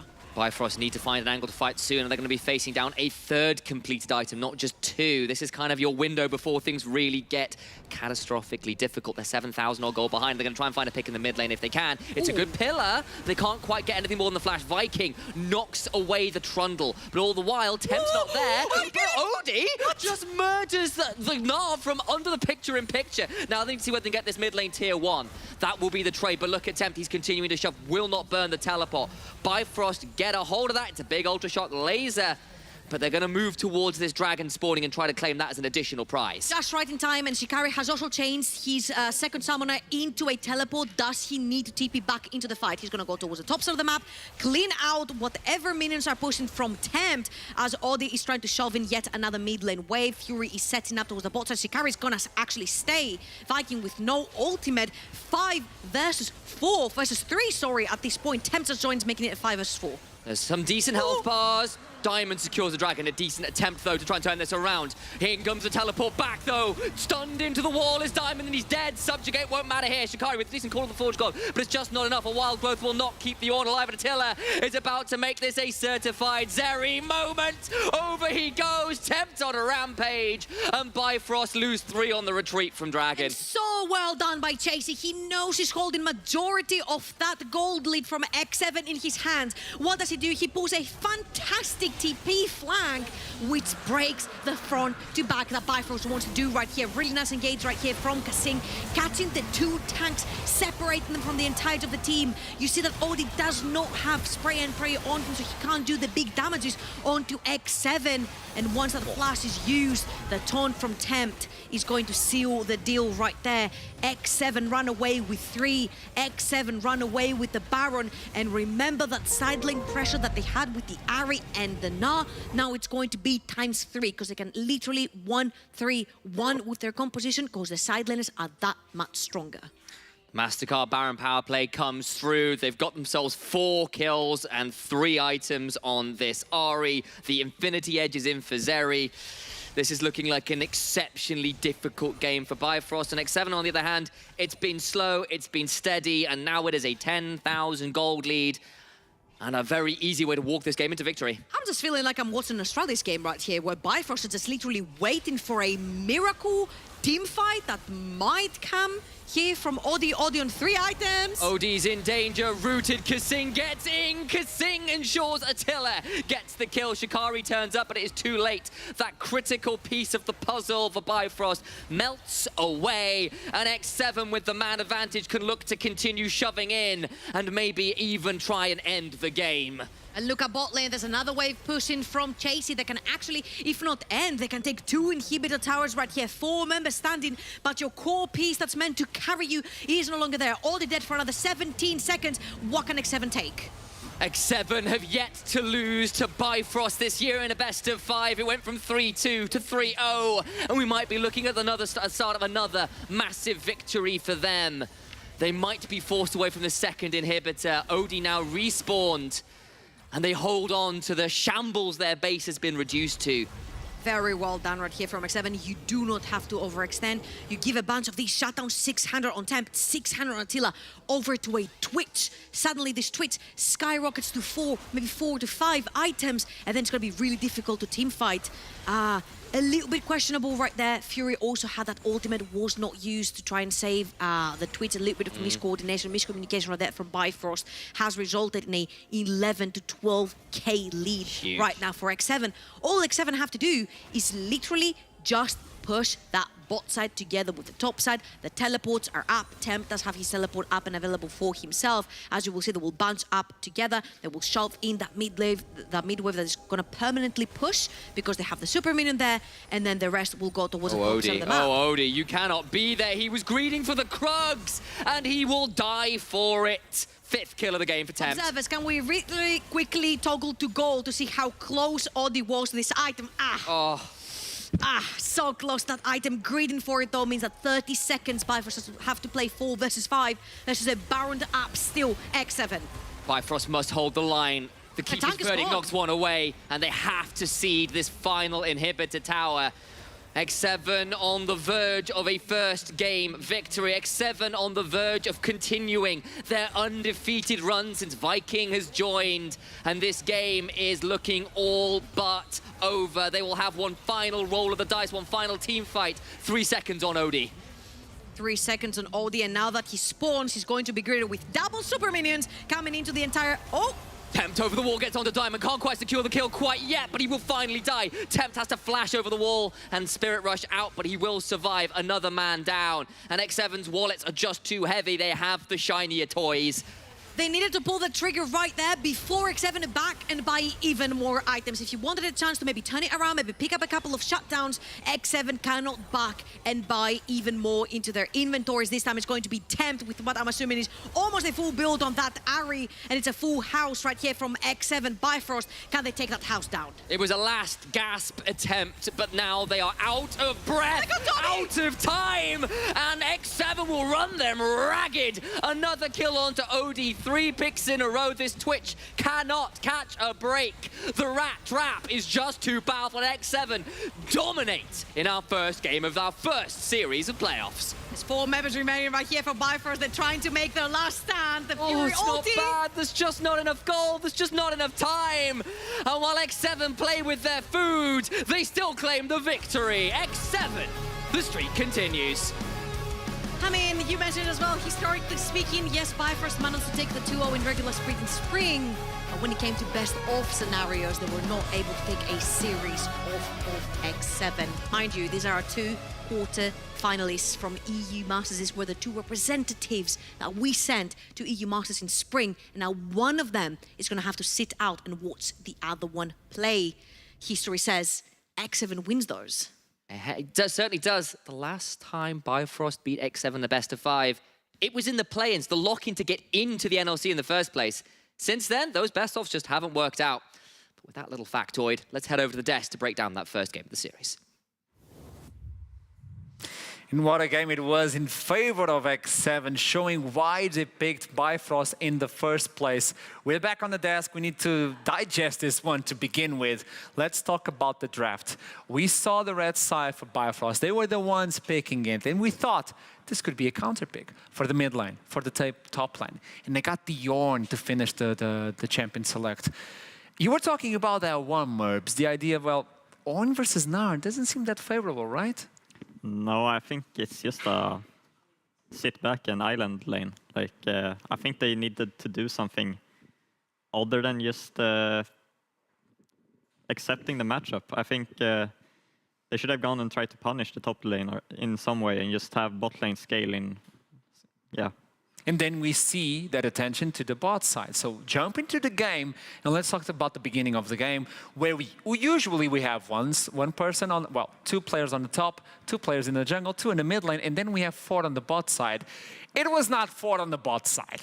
We have completely a big party on the bot side. Talk me about that one. They threw themselves at that bot lane. I think it was level 2. Diamondprox was the first to be down there. That failed. And then this is the second time, just 5 minutes in, and we have a party in the bot lane. The attempted gank from Diamondprox quite quickly gets cancelled because all of a sudden 4 men from X7 are here, and they take down Harvey. More importantly for me, the kill goes over to Temp, who's then able to take that gold, continue to push in his own lane, and be free to roam around towards that bot lane and just keep ganking, keep putting them further behind. And for me, when they had that early game rolling, all of a sudden Bifrost weren't satisfied with just scaling because they were too far behind to just sit back and scale. So they were forced in the position of forcing plays that never really ended up working out fully in their favor. And we talk a lot about chests to begin this one, about this one. And I'm going to look into you on this specific play. You have the AD carry and the support underneath the turret. Diamondprox is approaching. He realizes it's going to be a dive, a 4v3. And it ends up being a 4v2 because he just bailed. It just went away. What do you think was the solution there? Diamondprox joining that fight, making a 3v4 underneath the turret? Because they couldn't go back. Yeah, I think Diamondprox was just too afraid there. I think he just need to join them under the tower and try to make something out of their dive. But yeah, once he's not there and they just go for it, he's going to be there too late. So we start talking about the idea that X7 start to build up the lead. Attila gets a lead because we do see those plays going down with the Herald for Attila and the jungler. Tempt, as you said, first blood, getting 2 kills. Top lane, not by Zakul. And all of a sudden, you see a difference in money of 4,000 gold. And I approached to you on this one in the green room. This seems complicated, Merbs. How can they get back in this game? And you told me they can't. Yeah, I think at that point there's really no way they can get into the game by themselves. I think it has to be X7 doing something really weird. And we saw some signs of life. We saw a play on the top lane. I know you wanted to highlight that one, but we got one on the mid lane where they do something. Yeah, and I want to give credit to Bifrost for this because I very much like teams who, when they know they're behind and they know they have to do something, don't say, you know what, let's just let them continue that goalie. Let's just continue trying to scale. No, they tried to get back into the game, and hats off to them. They got the kill, they got the advantage on the Drake, they managed to get the Drake as well. The problem is they did not manage to get out. This is when X7 pulled the trigger, the TP in behind, and they were able to slam the door on this fight, explode that goal lead even further, and from this point onwards, it was all over for the side of Bifrost. But I really want to credit them for trying to get back into the game, forcing these plays. Unfortunately, it didn't end up working out fully for them, but I'm happy they did it. They showed the signs of lives, and that's a positive to take into the next game for them. My question to you, Merbs, to finish up this first game is, we saw Bifrost adapting throughout the game, trying to find a solution throughout the game. They kind of did. Was too late. X7 brought in a plan, executed it perfectly, no way around it. Is this something we can expect throughout the series? And is Bifrost in danger? I think Bifrost is in danger, for sure, but I think they kind of came in with the right mindset that they have to do something early. I think what they tried to do on level 2 was pretty good. I think that's what they should do, but I think they were just too much scaling on their side, and they couldn't take control of any side of the map. So they need to bring easier champion selects or ways to execute versus X7, because this machine is really oiled and there's no way to fight X7 right now.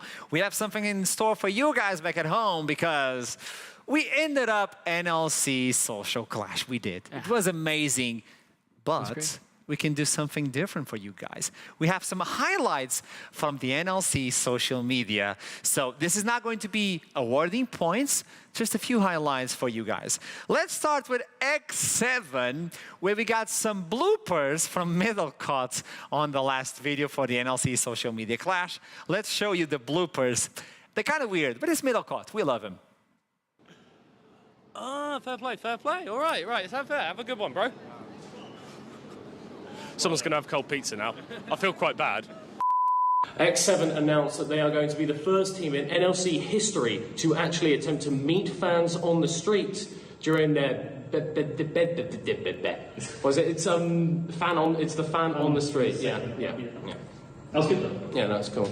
Our top story this evening, both of the people in Iceland that watch League of Legends have announced that they are going to be tuning in to see Dusty in the NLC. In other news, Singularity announced that they are going to be replacing their entire NLC team with preschoolers in an attempt to develop League of Legends at the grassroots.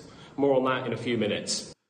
Oh, middle cut. I really want to take this time here to just give this man a personal shout out. Okay. He's an incredible caster. He's an even better friend, and he's wonderful at making content. I really just want to give him a big fat heart because he has helped me improve as a caster. He has helped me become a better person, and he's incredible at content. And I really just want to say, middle cut, much love, man. Much love.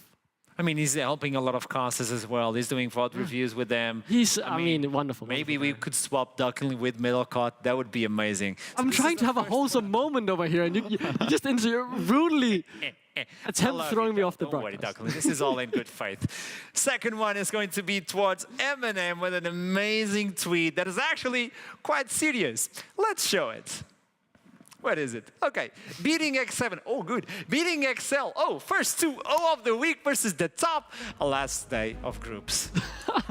Kind of sad, but I love the little thingy. I love it, the way they I love that marshmallow. It is wonderful. It is wonderful. They're on relegations right now. Oh. They beat up JDXL. They beat up... It's good momentum. It's good momentum. It's definitely going to make them feel more comfortable and confident heading into the relegations. And that's something we talked about. I think that's crucial. And with that momentum, they're going to give natives at the very least a good fight. You know what, Merbs? Do you think, in your knowledge, Eminem will be able to get out of relegations and return to Division 1? I think it's looking hard right now, but Caracal is doing work with that team. So hey, I think that could be the secret. Yeah, I think there's hope for it. There's hope for you guys, Eminem. Let's see what happens. The final one is going for Dusty. What is it? Oh, how it started? Ooh, look at Dusty. And all of a sudden, Dusty at first place. Wow. This is good. This is really good. 4 weeks in. That was the last time they lost the game. They lost the game in week 4. They were the first team to get double digits winning streak. That's incredible. That is incredible. 10 wins. These guys are popping off, as MTS would say. Yeah. We can't show the replies, but instantly, Torok is saying, not for long. Okay. Yeah. I like the confidence. And there's someone replying below him saying, is it though? Ooh. It was me. So these are the highlights for NLC's social media. You guys are amazing. Keep doing it. And I know, CJ, you're watching this. And I know as soon as you saw anyone on social media getting any sort of credit, I know you're going to pull up a video or something weird. I'm waiting for you, man. I'm waiting for you. You're amazing. On to the second game of playoffs. First day of playoffs, Summer Split. It seems like X7 have the number of Bifrost. It seems like a hard one. Bifrost picked red side yet again. Merbs, if you pick red side, if you had this first game, what can you do to make it different? Give me knowledge. I think they just need to do kind of the same, but just try to pick more early game. I think they went too ham on the scaling and just had no reply on what X7 wanted to do. You know Shikari. Yeah. So you think Shikari could pick something for the early game and make sure of, hey, Viking, you want to camp bot lane? I'll make Shacy pay for that. Yeah, I think that's something they should do and just try to surprise them in a way. Interesting. What do you believe should be the answer for Bifrost versus X7? I mean, for me, I'm very much looking at counterpicking the mid lane. I think that would be very interesting. I want to see Fury on like a champion that he feels comfortable with, like an assassin where he knows the matchup, where he knows it's going to be good. So for me, blind the top lane, lock in Theon, lock in one of the, maybe the Nara as well, one of these early game blind pickable champions who is also able to play the team fights later on, and then you allow Fury to get a good matchup. For me, the Poppy as well was a huge problem. Viking, it didn't look like it was his first rodeo on that champion. I'm going to say that for sure. And he got a 100% win rate on it right now. So for me, either ban that or lock it in your yourself, because that champion is very, very strong at the moment, and we know Diamondprox can play it well. I will say Viking to me is a scary jungler. Yeah, He's he really, is a really Viking. scary. I was so surprised at the beginning of the split that he didn't join NLC or any sort of ERL. I was like, where's Viking? He's a monster in the jungle. Well, he's here for X7, but now we need to know. We need to know where the chat Okay. believes is going to take the second game. Show me the percentage for Twitch chat. Who do you believe it's going to win? Oh, calm down! That is losing faith quickly, man. It's been one game. I know it was a rough game. It was a very rough game. It's let's be going honest. higher! I convinced them. You convinced him? 12%. Oh yeah, you said 80! This is even more than 80. This is Yeah. almost 90%. I mean, where are the Bifrost faithfuls out there? I'm gonna say, They gone. they might have lost very quickly and it did look bad, but they showed signs of life. And if they can adapt well going into the second game, I think this game will at the very least be way closer. It's all down to the draft in my eyes. I know the players of Bifrost are capable of showing up, but let's be honest, X7 are a well-oiled machine at the moment. They are looking very good. So start that champion select for me, Duckling. I'm new. Champion select for the second game of playoffs, X7 versus Bifrost. Reminding all of you, X7 finished the split in third place. They were the one picking Bifrost as opponents for the day as we jump into this second one. It could be a match point in favor of X7 if they win this one. Wukong is going to be taken away yet again. Talia the same. Kalista, so far, same bans for both teams. Yumi, get it out. Take it out of the game.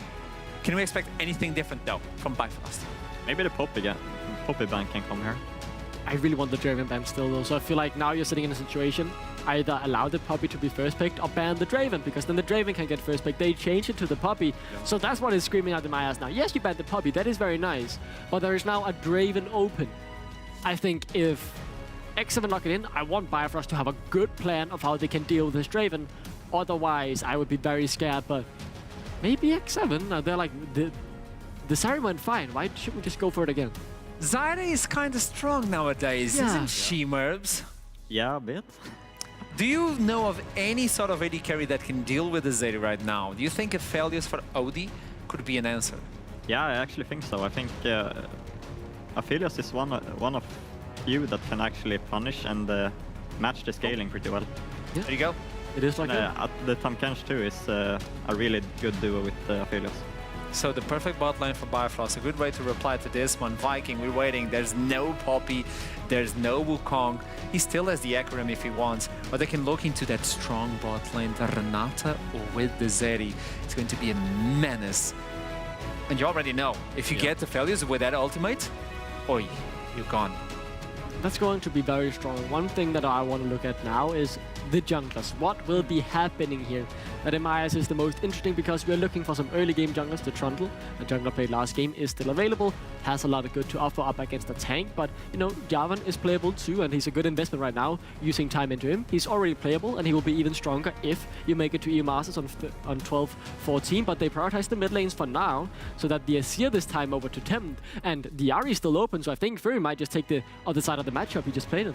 Good way to swap the mid laners right now. We know Fury plays this Ahri. He has been tremendously powerful with this pick.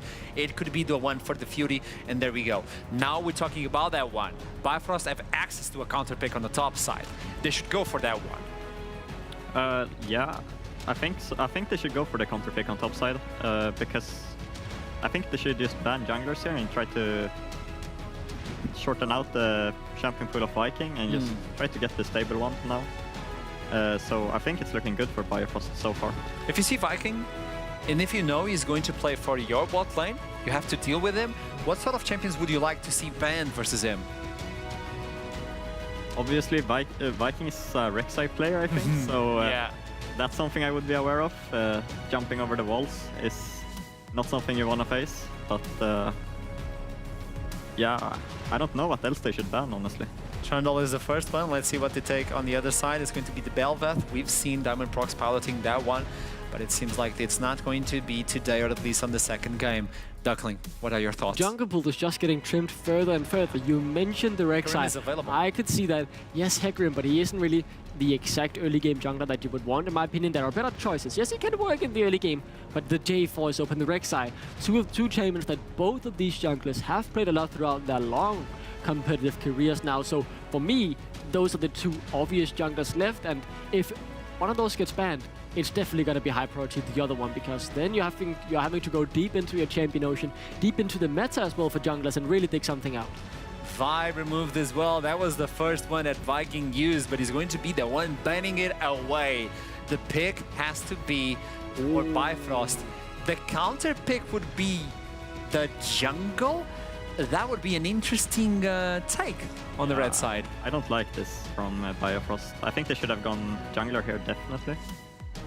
Maybe they're afraid of seeing Chasey on the Gnar. Yeah, Does it Elia? We've seen Chasey play it Elia. Yeah. I'm fine with that. I think the Gnar definitely works. As you say, yes, Chasey can go the Aurelia, but I think you just saw how strong the Gnar is in a neutral matchup, where he can just get time to scale and build up a little bit of a lead. So if they get that again, I mean, then it's just flip the top lane matchup we just saw, but now it's Shikari doing the exact same to Chasey. That's really what we're waiting for here. They're hurrying a lot of different things, so very hard to tell. He's playing a lot of Yone too. So. Yeah, Yone. Oh, yeah, you mentioned it first, the Aurelia. So, yes. I know everybody tried to forget that game, because it was a nightmare to begin with. But this guy, you brought in the Aurelia versus a Gnar. That was rough. Yeah. Rough. And there's the Rek'Sai. Is it locked? it is not locked yet. I can still see the timer running down, but that's one of the last strong junglers, right? And it's a very good counter to a lot of other things, but could go for something like the Xin Zhao. So that means Rek'Sai is still open, Jarvan is still open if you're looking for some early game junglers. Those are the main two I would look at. If you're going down the meta list as well, the Lee Sin can be played. It's going to be very weak later on, but if you want the early game, the Nocturne as well, that's not really as strong early, but level 6, you just get a massive spike in your early game presence, and if you get some good ultimates early on, it's gonna help a lot, and Diamondprox will be going towards that, so he's gonna be power farming until level 6, and then he's gonna be all over the map. So until level 6, there's a big window for Viking to make the lives of Bifrost really complicated. Where do you think this champion select goes for, Marbs? Who do you think has the lead on this one? I would favor X7 again. Okay. I think they have some room of fighting back with the Nocturne, trying to surprise on side lanes and making picks. But it's still looking rough, I think. It's still a complicated one. Yeah. What about you? Who do you favor? I'm tired of going with the easy pick. I like a lot of what Bifrost have done here. I am gonna go with them. They're gonna go out there, they're gonna win the game, they're gonna tie it up at 1-1, and we're gonna have a banger series ahead of us for the rest of the evening. Sweet innocent child. It's going to be Bifrost versus X7 for the second day, for the second game of the first day of playoffs. It's time to send it to the casters. Initialize Trouble. Nocturne for Diamondprox. It's an LCL special. Used to play that all the time back on Gambit over there. Of course, it's something we've seen from Dan over here. A little bit in the LPL, a little bit in the LCK. The durability patch, though, that we saw it in the NLC. Post-durability patch, we've not really seen it in our league. Not in our league. It's kind of cropped its head up a little bit around the world. T1 nearly got a win against Gen G on Saturday against it, but couldn't quite close it out. But that's about it. Not a huge amount around here. I've cast a little bit of it over in the LJL, but that's about it. But we were both sat here on this desk, basically saying, look, Bifrost could not handle the side lanes last game. They lost so much gold, so much pressure from dealing with it. The Nocturne basically says, screw you trying to split push, I'm going to turn up and murder you every single time. So Nocturne's pretty much punish the Inter that has overextended on a side Punish lane. the Inter. Punish the Inter champion. Everything goes dark as very shortly as well. We're going to be moving into our next game, and we can talk about Nocturne in depth. And the lights go out, and the stage is set for our second game of this series. X7 dominated game 1, but can Bifrost bounce back? Let's find out as we head on to the Rift. Back onto that Nocturne statement and the punishing the Inters and the side lanes. Yes. I'd love to talk about side lanes. Do. Because I feel like Chasey was a member from X7 coming into summer. replacing Jaeger from Spring. And we're all wondering, we're talking about Challenger's career, how strong he was, how he liked to play, all of these aggressive fighters, assassins, tops of the map, fight you in your face, get that counter pick and shine. We didn't necessarily see that much towards the very beginning of the split. But right now, ever since Viking again has joined, there's a lot more freedom playing for these side lanes, especially since you have Tempt roaming as well. As you can see, he sees difference at 10. He's 17! That's very impressive. That is 3 waves up. That's huge. 3 waves up his opponent, and actually he pulls out so much damage as well. He pulls about 100 less than what we saw from OD. Yeah, that's very impressive. Because OD is someone who gets resources and plays the AD carries, the hyper carries, the Aphelios, the Twitches. So, honing in onto the top lane matchup, Shikari told us in an interview that Na is one of the most blind pickable champions because now with the durability patch, he was given that extra HP in his mid-enough form to not be as abusable and as diveable as he used to be prior into champions like a Camille, into champions like an Aurelia that we're seeing right now. Indeed. And now, also, the case is... Oh, go on, finish that, Val, before I go on this little history bent. Shikari has been a little bit volatile in lanes. Now, of course, when you're picking an Ornn into a Na, you expect to lose. This is why you're picking the Ornn. You pick the Ornn for the later on scaling. You're picking on to give it ornaments and so on and so forth. You're going to lose. The question has always been, can Chasey translate all this gold that he has in his pocket into a map win for X7? And so far towards the latter stages of the split has been a yes. Previous game, it was a yes. He used it, he took the nut, transitioned into team fights with big ultimates, catching people off guard. Hell, the last team fight that really turned the game around for X7 was him flanking on a TP ward. So, all eyes on this guy who, yet again, from blue side, gets counter pick. Does indeed. It was the blind pick now 4th to allow for this Nocturne jungle option, which is a pivot from Bifrost, but obviously they needed to shift something up because they were struggling in that last game. We saw some attempts at plays, but highways in weird spots, and the team was kind of moving away when people were flashing in. It was all looking a little bit off kilter. And this is an attempt now to stabilize it. Oh, but look at what Viking has done. Red to Wraith to Gromp, quickest level 3 towards the top side of the map, and he's gonna go straight into that invade. If I'm not wrong, I think it was spotted by Diamond Prox. It's gonna be all up to these mid laners to move first. Both the jungles are level 3, but Chasey from the top side of the map moving into the jungle means that Diamond Prox might actually have to give up that buff, or he might end up losing his blue as well.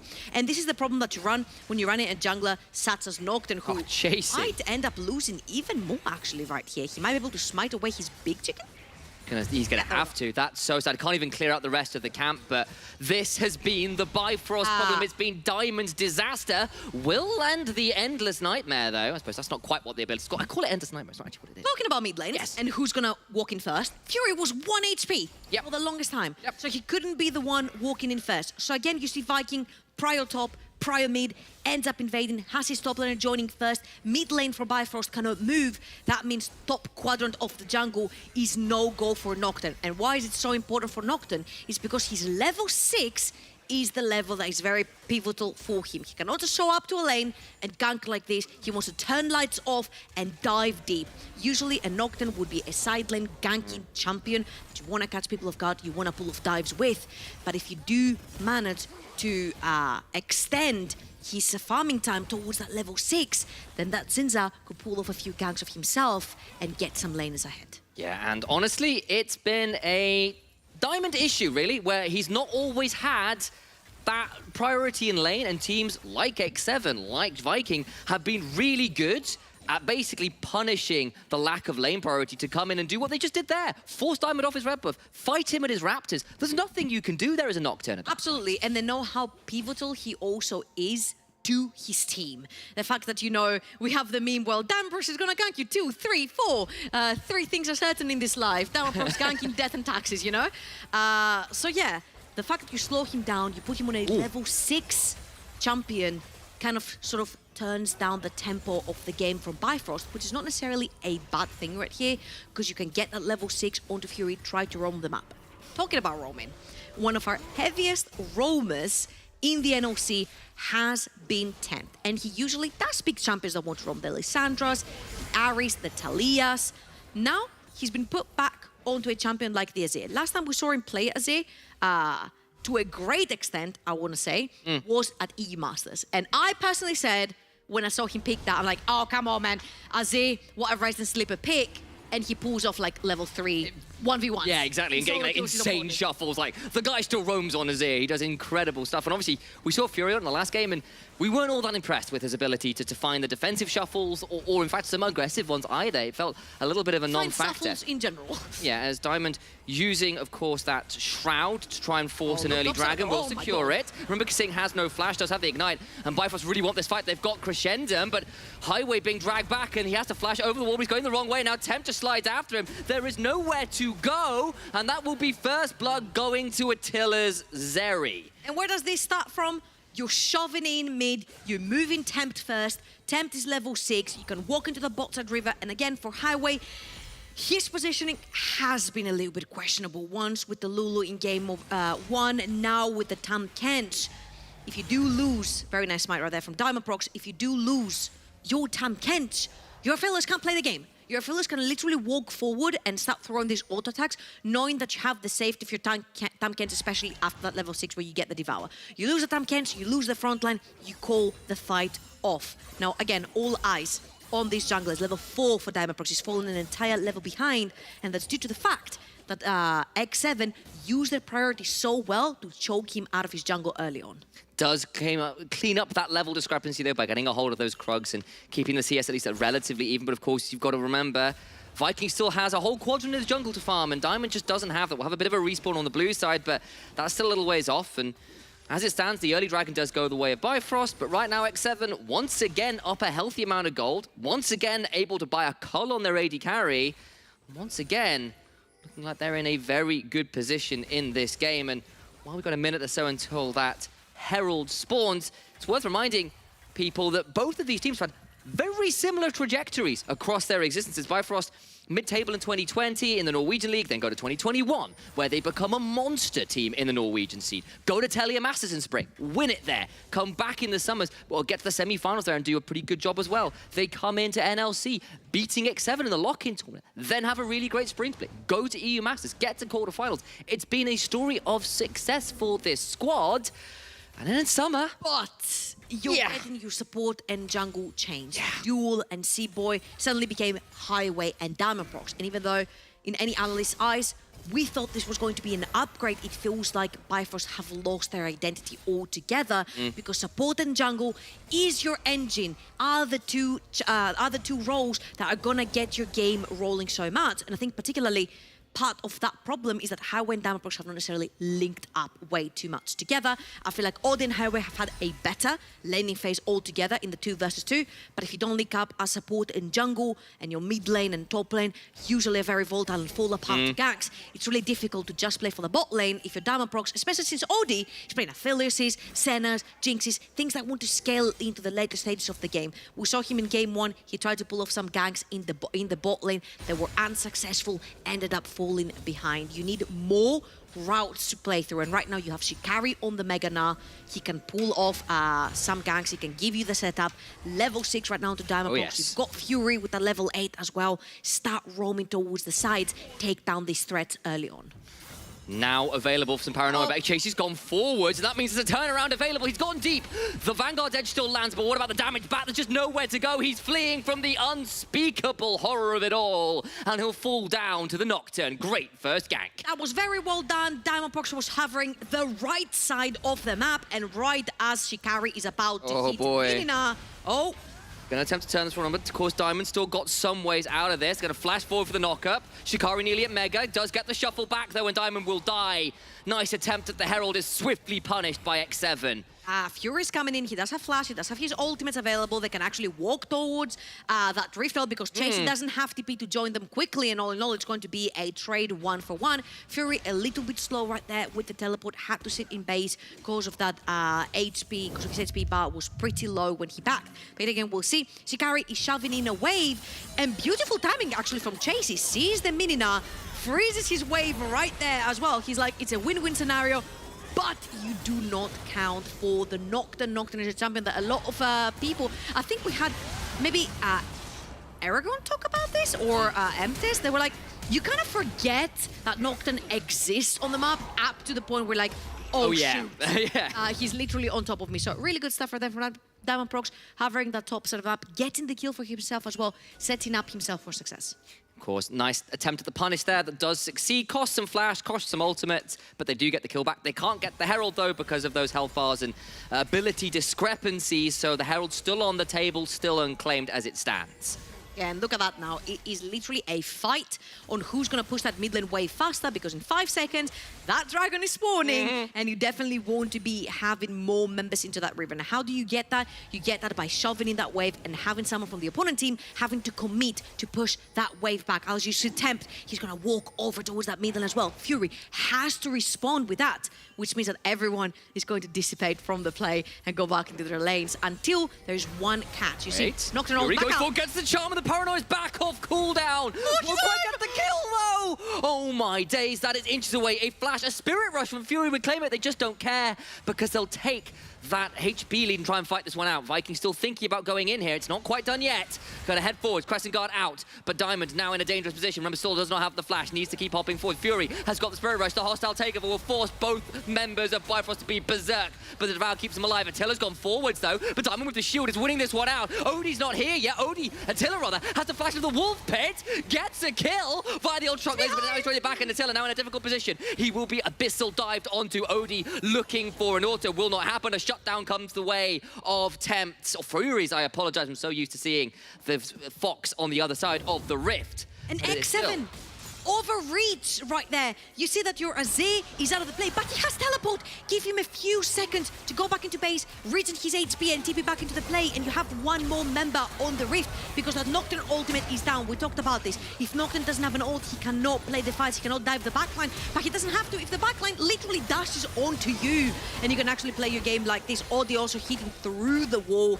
They capitalize on a kill onto Viking. If I'm not wrong, I think Audi, no, he didn't get that one. It was Fury onto the Ari, who nets himself a kill. Very importantly, look at the items. Kraken Slayer for Audi.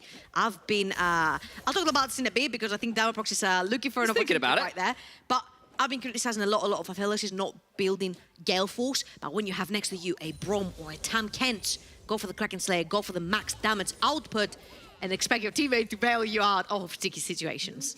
Diamond just ensuring Shikari is an easy way to shove in, all the while the Dragon was taken on the other side of the rift, and Diamond will now be spotted and on vision. A huge amount succeeded there, but they will use this pressure in topside to move over to that Herald and finally secure it. Not a huge amount of time, though, on the plates, though, so I don't actually know whether they really want to take it. In fact, they're just going to skip away from it, so not a lot gained in general. Right here, I don't really think it's worth the investment because your bot lane is being threatened by a dive. So you definitely want to be hovering towards the bots of the map to try and turn it around. Nocturne ultimate is up and available.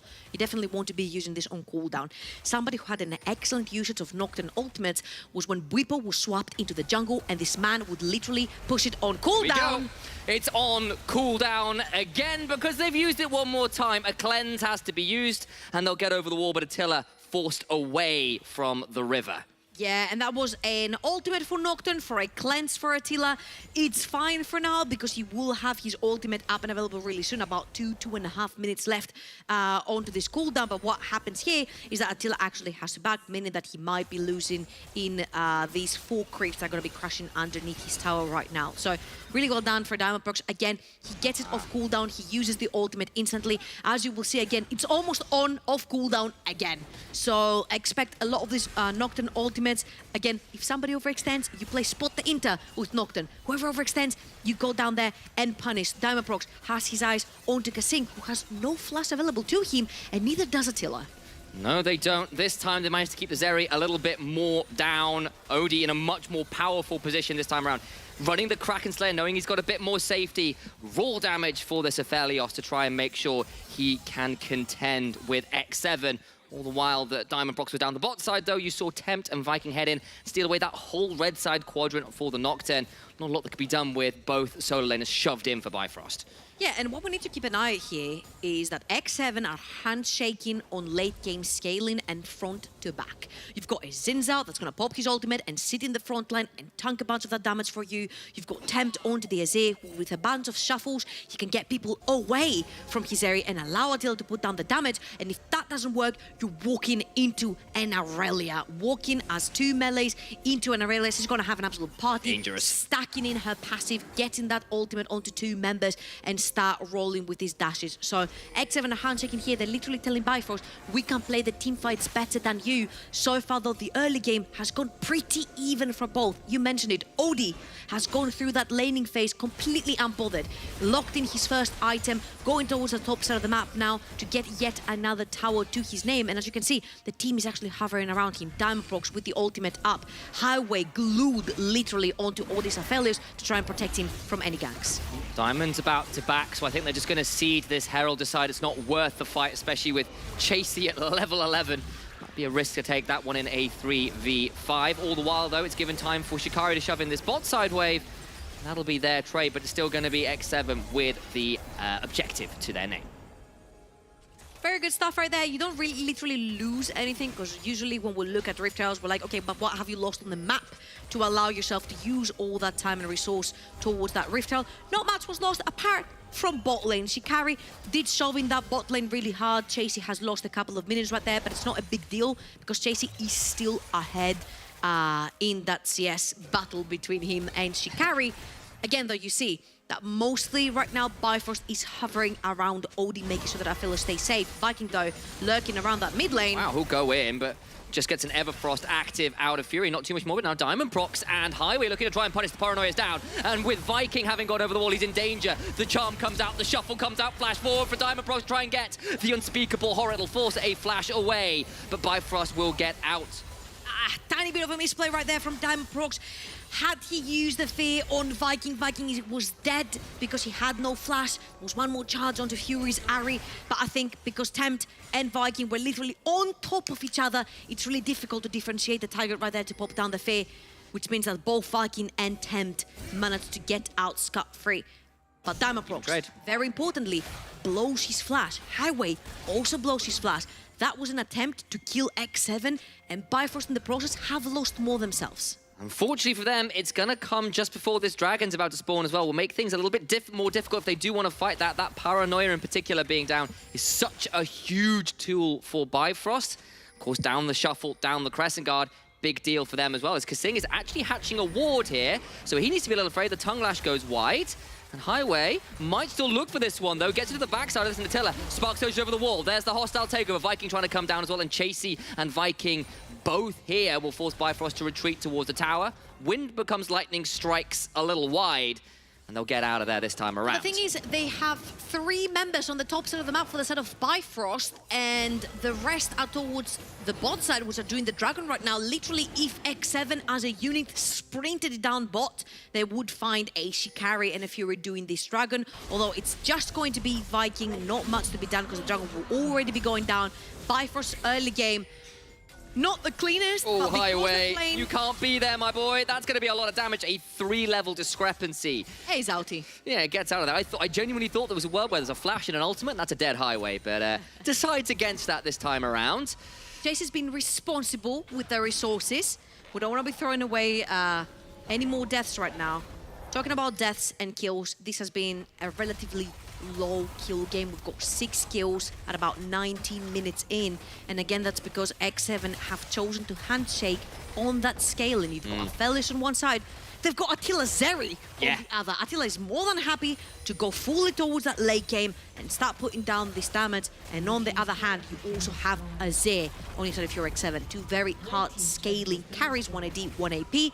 So you definitely are happy to go towards the later stages of the game. Plus, Bifrost have a Nocturne. Nocturne is like a ticking clock. You're very relevant in the early game.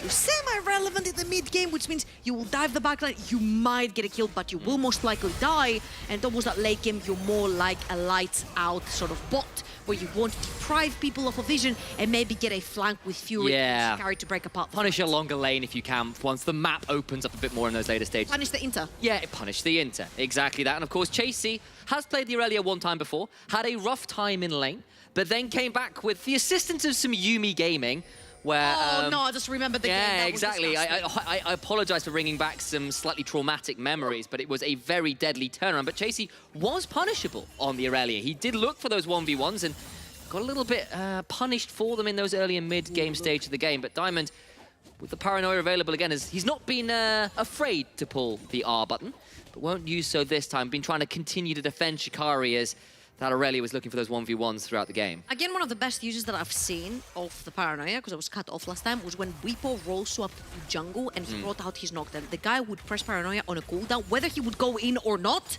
that was up to the enemies to find out. But he would literally push it on cooldown, and that would play a mental game with your opponent. Is the knockdown coming in? And if he's not, where is he? And when is he gonna come in? Because when you understand that 50-50, he's gonna go in and he's not, you start playing mental games with yourself, figuring out whether the knockdown is gonna engage or not, especially when you don't have vision. So Diamondprox has been doing a pretty similar game where very close to whenever he has it off cooldown, he will press it and go in. Right here, they're trying to get sole control of that mid lane tower. There's only 2 members right now for X7 that Bifrost can see, but they've brought 4 to the party. They're looking at that mid lane tower, but it's pretty dangerous when Viking is around and Chasey has to pee. I was thinking about heading into that river bush, but I think wisely backs away, was about to get pinned between a rock and a Xin Zhao. And That's not a place you want to be. no, definitely not. Very pointy spear and wind becoming lightning and all the rest of it. But as it stands, it's X7 with control of the mid lane. And not too much to play for right now. Baron has spawned, but I don't think either team really want to start up as yet. It would be a very risky proposition. You know what both of these teams want though, initialize? It is that Ocean Soul. Yes. It's going to be huge. Making sure that you can go in, make a pick with the Nocturne and the Ari, and then walk out, heal your HP bars, and then re-engage again with potentially another Taunt or another Fear is going to be huge for the sort of Bifrost. And I'm saying mainly Bifrost because they're the ones that have already secured 2 for themselves. So in a minute and a half, they'll be able to get that soul point that will get them ever so slightly closer to that Ocean Soul that might help them later on in the game. Can we check in on Fury's gold, please? Because I want to see how close he is to that death cap completion. Because if that is available before the fight for Dragon, that will be a massive boon for the side of Bifrost, who are facing down a couple items completion on the side of X7 as yet. And were attempting to collapse here. I believe the word you're looking for is observers. Can we please take a look at the goal? Indeed. There you go. There we go. The magic words, there you are. Very About close. 200 gold off, so should be very doable, especially with the teleport available. About 100 gold. It's 1,050. Is it 1,000? I thought it was 1,100 for a death cap. Yeah, it's 1,000 feet. I'm pretty sure. Correct us if we're wrong, chat. Correct us if we're 1,100. I'm sure. I'll put. I don't. What do you want to bet on it? Listen, I've put bets on KDXL and I've lost all of them, okay? I'm traumatized, never again. I'm going to look this up now. Oh, actually, I've got another bet. Oh, yeah? I will talk about this with Ashram another time. All right, 30 seconds until what would be soul point for Bifrost if they can secure it. Chempunk Chainsword in Shikari's inventory. There is the death cap completed for Fury. And Bifrost ready to rumble, but it is X7 who are out on the map first. Ooh, look at bot lane though. Fury's TPing down on the map. They might be looking for potentially a flag. Shikari is almost mega now. They might be looking to try and punish anyone that overextends towards the bot side of the map. X7 are going to be playing for that dragon. They definitely don't want to give soul point to Bifrost. They know that 2 members of Bifrost have to walk through mid lane, but the fact that Fury has gone undetected towards that bot side of the map could mean that the flank works. What's problematic though is that Diamondprox is nowhere near that dragon, so it's going to be 2 apiece. Yeah, unfortunately, he got chunked out by an Ultra Shock laser that put him down to about half HP. And then with no wards, they just decided, there's no way to make this one happen. But Fury still off vision, is now spotted. That is a very long lane, though, and he actually has to walk it out. But he has been spotted, so Fury spending so much time down there, expending that teleport, netted him nothing. Which means you're a teleport down and a play down, and probably a little bit of tempo from not having another lane shoved for the side of Bifrost. And again, this used to be one of our biggest criticisms. The fact that Bifrost do not control their waves very well, do not give lane assignments to their side laners, and this is due to a lot of the communication errors that we have spotted on the map as well, whilst X7 very wisely will take whatever is given for them. Fury might overextend right here, has his flash available, has a Spirit Rush as well, very slippery champion. Very cleverly will stop right about there. As you can see, 3 members. They go, and there's the Paranoia afterwards going in. Stopwatch will buy time. In comes Viking, but Shikari's about to be around. It will be multiple solo laners from both sides here. Teleport now coming through. Diamond has to flash away. Attila can start chasing. Zeri online. Fury slowed by the Ultra Shock laser. Diamond just about alive. And no one dies this time. Teleport pulled. But Bifrost get out alive. What's the guns on Oddie though? He has the Infernum, a huge Moonlight Vigil with Infernum. Could be really big, especially when X7 are all piled up. Talking about piled up, when you're doing Baron, you're all piled up into this pit. Watch Oddie. He has the sniper, he has the fire gun. This could be massive for Bifrost. Such a risk. How much damage can they do? The moonshot goes wide, down to half HP on most members. Chasing and Kasing looking to find an angle. The hostile takeover only lands onto Highway. Shikari now trying to hap out flash for the Vanguard's edge onto 3, but the turnaround from Odie. Infernum runs running for Chasing, trying to play this one out best he can. He's blade dancing his way into the grave. A Dusk Wave claims his life. Diamond now turns up, but with 2 members dead and the smite down. X7 have to retreat, and Bifrost will find themselves a Baron. Yeah, absolutely. X7 overextend themselves into a choke point, into Nephalos that we said has Moonlight Vigil, does have the Infernum, into an Ari with all this AoE damage, and of course into Highway's Tam Kench. Whoever you're trying to kill, he's going to save him unless the target is Tam Kench himself. X7 will lose 2 crucial members, including their jungler, which means that Baron is going to be free for Bifrost since they have Damprox up. And if we see this again, you'll see that because Megana goes mini, X7 do find the timing, but Kasing's ultimate only hits Highway, and Jace's season opening 3 hits 3 people here, but Viking literally explodes from Odie's Moonlight Vigil right there. We mentioned it with Infernum, and unless your target is that Tam Kench, the fact that the Kench is around to it, whoever's in trouble is gonna save you from these sticky scenarios. Bifrost finally find that one team fight to put them into the game. Every flash got burned aside from Attila's. Like, that was the kind of every button being pressed kind of scenario. And now I'm gonna be Bifrost, honest with you, I've never seen Attila being in danger when he plays the Zeri. it's so difficult to close this champion down, but this is now giving Bifrost the opportunity to claim those structures that have been all over the map. 3-0 is Odie on this Aphelios. He's getting closer and closer to what looks to be an Infinity Edge. He's got a stopwatch as well. Viking will go in, but there's still a Devour. There's no easy way to make this one happen. Diamondprox comes in, will avoid the hostile takeover with the use of his Shroud. And now Tempt goes in, gets a shuffle onto Highway, and he will fall. Attempted turnaround fails. Fury will shove in the top side, and that will be all she wrote. And that is tempo shut down for Bifrost right there. They will only manage to take that top lane tier 2, but whenever you have Baron, your eyes are on this mid lane tier 1 if it's still standing. The fact that there's an Azir and a Zeri on the side of X7 means there's a bunch of wave clear, so if you don't have Baroned up minions, it's really difficult to break the tower, but they want to break Chasey instead. He's got no flash. He's going to have to find a really good flawless US, and it's not flawless enough. Smashed into the wall. Shikari gets it. Yeah, Fury and Shikari pairing up really nicely. The first teleport towards the bot lane did not work. This one did work wonders. Fury has been way more proactive on this area on the map, getting towards the top side of the map with the Baron buff, getting that top lane tier 2, now TPing bot lane, getting the kill, pushing that wave. These are the champions that have actually left their stamp on the Rift when it comes to Fury. The Akalis, the Aris, the Sylases, the aggressive, the in-your-face. In this game, he's making it work. 1, 0, and 4. The only thing that he has done, which is a mistake, is not buying the ring. The ring is not in there. Somewhere out there, Nightmare is very upset. But Bifrost used the dregs of this Baron to shove into the mid lane again and try and set themselves up for what would be Soul Point. That mid lane turret still stands, though. X7 have defended that one tooth and nail and have done so successfully. Fury on the flank will just about not hit the charm. X7 want to fight this one, though. They're teleporting in, and we have a 5v5 brewing on our hands. Viking will try to go in, but the Paranoia is popped. The lights turn out, but everyone else is still alive. The charm lands on the Viking. Stopwatch to keep himself alive. The hostile takeover comes through, but the Inferno Moonlight Vigil does so much work with the hostile takeover. Means Diamondprox is murdered by his own team. It's cannibalism into a Shurima shuffle straight out of the LCK. A certified Zeri moment with the Ultra Shock lace to finish it off. And X7 will come out with a wipe. And out of everyone, Attila still has both of his summoners up and running, because when he's on this champion, he's absolutely unstoppable. 6, 1, and 1. 3 items towards 4 into his inventory. A triple kill from this fight, and 700 gold bounty on his head. You said he had his fast available. That's because he never needs it, because he's never in trouble. And as we can see this again, Fury is trying to get from the side, but Fury dives into the pit, which means his flank is no longer relevant. Everyone dives into Viking, but Viking doesn't care if he dies, and that Renata ultimate right there means that Highway is going to lick Fury, Dalaprox to death, and Tempt bringing back memories from that EU Master Spring. This is amazing Azir play, setting up Attila for a triple kill.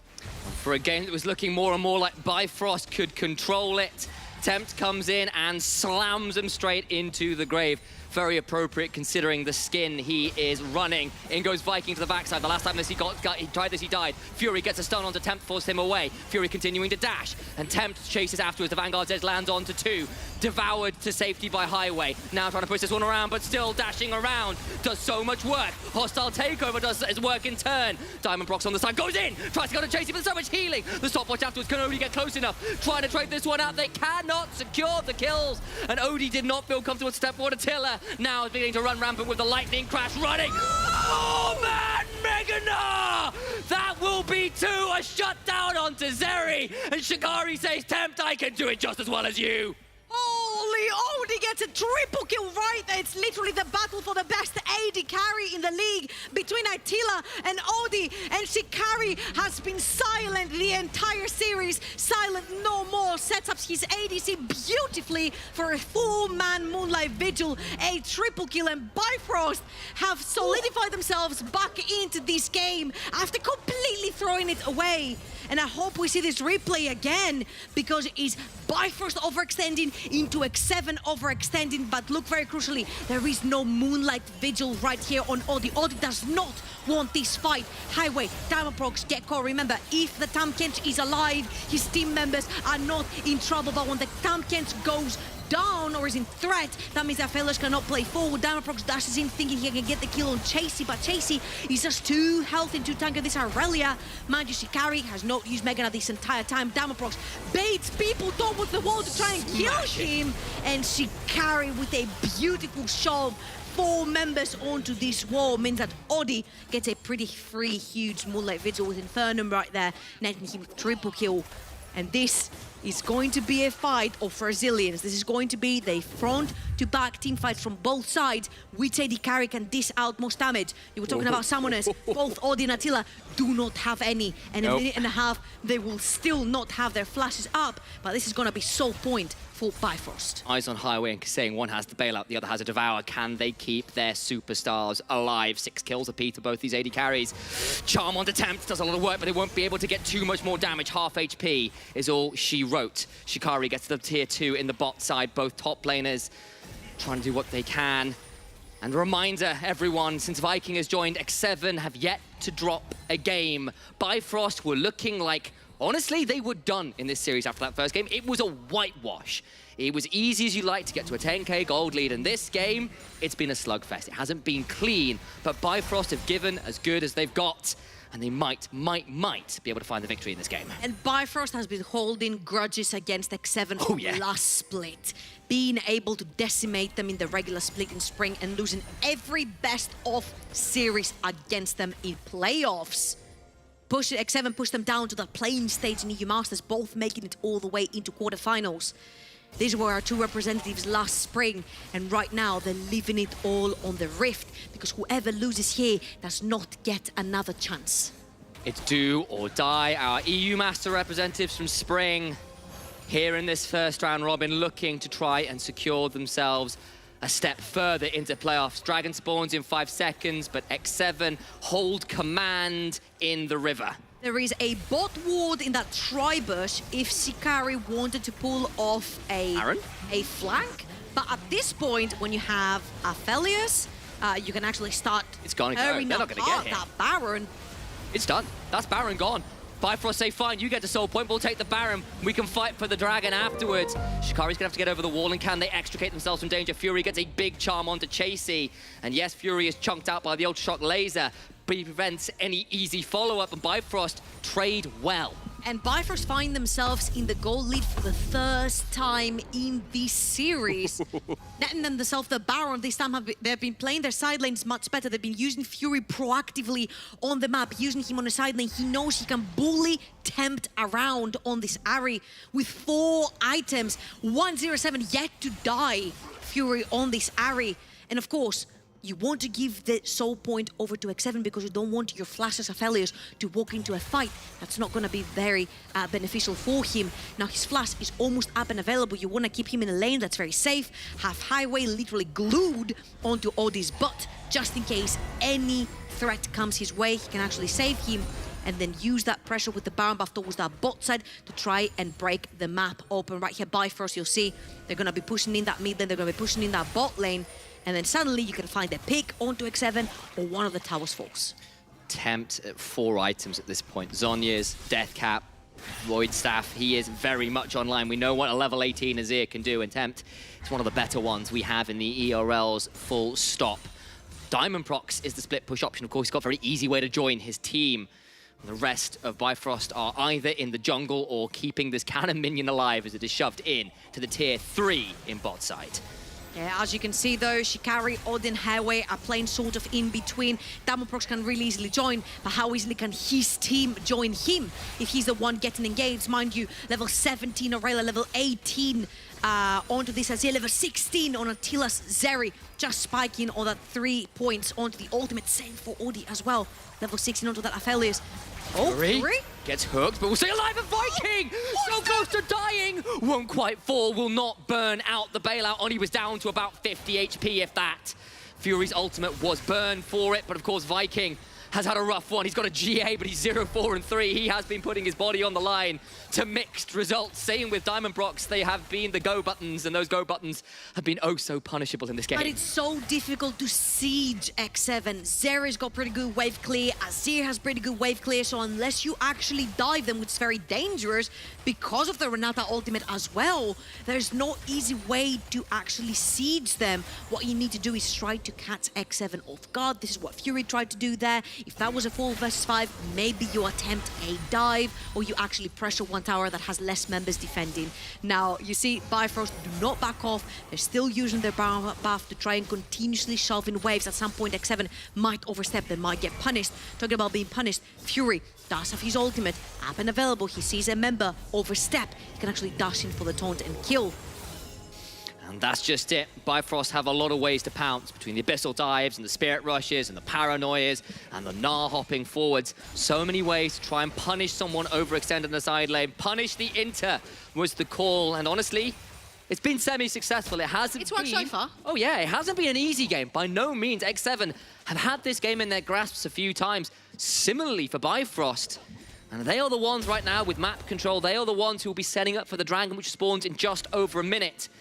We have ourselves a monumental, cataclysmic, apocalyptic fight coming up. I was Pick another about to say, objective. I really don't think it matters who gets the dragon because it's going to be a huge fight Yes. for that Ocean Soul. So what matters for both of them is how they play these fights. And again, vision is going to be crucial. Making sure you push in that mid wave gives you more routes to enter that bot side river. If you look at all the control wards from the side of X7, they're making sure they're not getting flanked. They have so many control wards into their jungle, making sure that Shikari's not going to get a flank, Fury's not going to get a flank, because when Chasey got a flank on that Gnar and broke apart the team fight, Bifrost lost in game 1 out of 1 flank. So right here, again, solo laners have been very proactive, shoving in together towards the top side of the map. If a fight breaks out, they both have teleports. Damned if you do, damned if you don't. They're going to try and trade this one out. Chasey is down there, but that's the inhibitor turret gone. They're going to back away. They've still got a chance to teleport in. Eyes on the inventory of Odie as well. He's decided he's an 80s metal fan because he's going to rock him like a Ruined Hurricane if he gets the chance. So much damage on both of these star carries.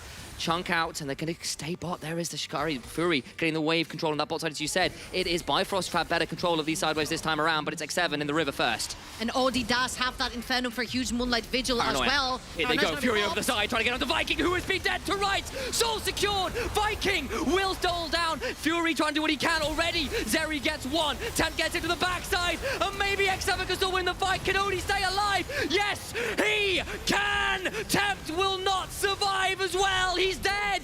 A triple to Odie, and Bifrost even the series. They will not go down without a damn fight. Audi dived in like a freaking Samira who started spinning on an Aphelios. He flashed into 4 members of X7 and Highway was there to save him. Shikari dived in to get that huge ultimate, and Bifrost are not gonna go down without a fight.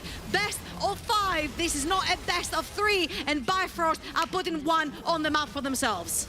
And X7's undefeated streak collapses before their eyes. Viking loses his first game of the organization, and Bifrost are here to play, baby. We want a best of 5, meaning we want 5 games of this. So far, it's been a fight for who can carry the most out of bot lane. Attila was the winner of that fight in game 1. Odie on that Aphelios. What a freaking performance, man. Flashing in with Aphelios into 4 members. The team fighting, actually, the teammates like jumping in, literally Shikari, making sure that he gets untouched. He was in the middle of everyone. Well, well, well. I honestly thought after that game 1, it was dead to rights. It was an X7 3-0. Certainly not anymore. 1-1 the series stands. Des, take it away. Looks like we have a party over here. Bifrost versus X7. First defeat for X7 in chat. I'm looking at you. 88% in favor of X7? We need to talk about this one, Desk. We need to talk about this one. Let's jump back into the draft. Nocturne. It was a weird one, and we were like, this is a curveball. But out of a sudden, priority shift from bot lane to top lane. And how does this affect the early game for you guys? I think they just... I think they kind of just did what I said in their like pre-show. Yeah. They went for the scaling on bot side and just tried to match it, and then they went to top side and just tried to make chaos. And yeah, the Nocturne pick worked out. We got chaos. We got chaos. We thought X7 was controlling the jungle versus them. Diamond Prox was getting denied of that farm to get that fast level 6, but out of a sudden, they got a lead and they dropped the ball. Late game team fighting is really what this game came down to, right? You mentioned X7 dropping the ball early on. This is really the replay that kind of shows this. They overextend. They end up losing the fight, only getting a 2-for-1. I ended up believing, which in the favor of Bifrost. So this was really where they came back. They overextended. Some gold went over to the side of Fury. Some gold went over to the side of Odie. And those were the 2 main carries in these later game team fights. And let's just see it here. Odie comes in. He picks up a couple of kills. One goes over to Fury as well. So you get kills on both your main carries, and your opponents, they lose a lot by getting a shutdown over to the mid laner. Your AD carry gets a kill. This is exactly what Bifrost wanted. So when the ball was dropped, Bifrost, they took that chance, and these late game team fights, oh boy, were they interesting. And I do want to say, before I give it back to you, I predicted a Bifrost win. You did, actually. You did. You're actually smart. I was not expecting that. No, I'm kidding. So the idea now, I want to talk about one subject that nobody approached yet, dragon control. So far, none of these teams got to get to the Elder Dragon point uncontested. None of these teams are willing to give that away. They don't want to flip that one. We constantly see that on LCK, LPL. Well, LPL is just flip it. It's LPL. Every single time.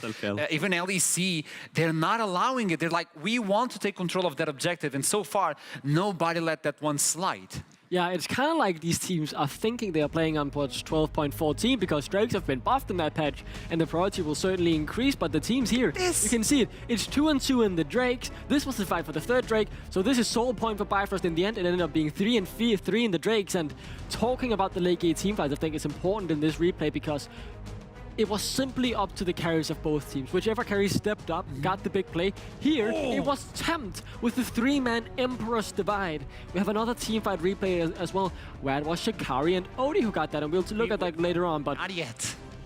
it's Not very yet, important for me okay? to say, these late game teamfights came down to individual micro decisions, where this time it was Tempt who managed to get that one, get the big 3-man Emperor's Divide, and later on it was Bifrost who managed to clutch it. That's exactly what I want to talk about. The idea that so far we haven't seen X7 play from behind with Viking. We never went to the point where can they come back from a deficit? And we got this right now. Because did you ever see them on that deficit so far? No, I don't think so. I think they've always been in a lead. And we always forget about the idea that X7 is made of star players. So we got to see those star players right now. Yeah. And we thought it's impossible for Bifrost to come back, no? Yeah, I thought so at one point, but I mean, they played teamfights really well. I think making the combo with the Nara and Aphelios was... You want to see that fight? I mean, Yeah, sure. take us to the next Dragon and talk to me about this one. Merv, this is on you. I mean, I think it's just a bit slow in the beginning.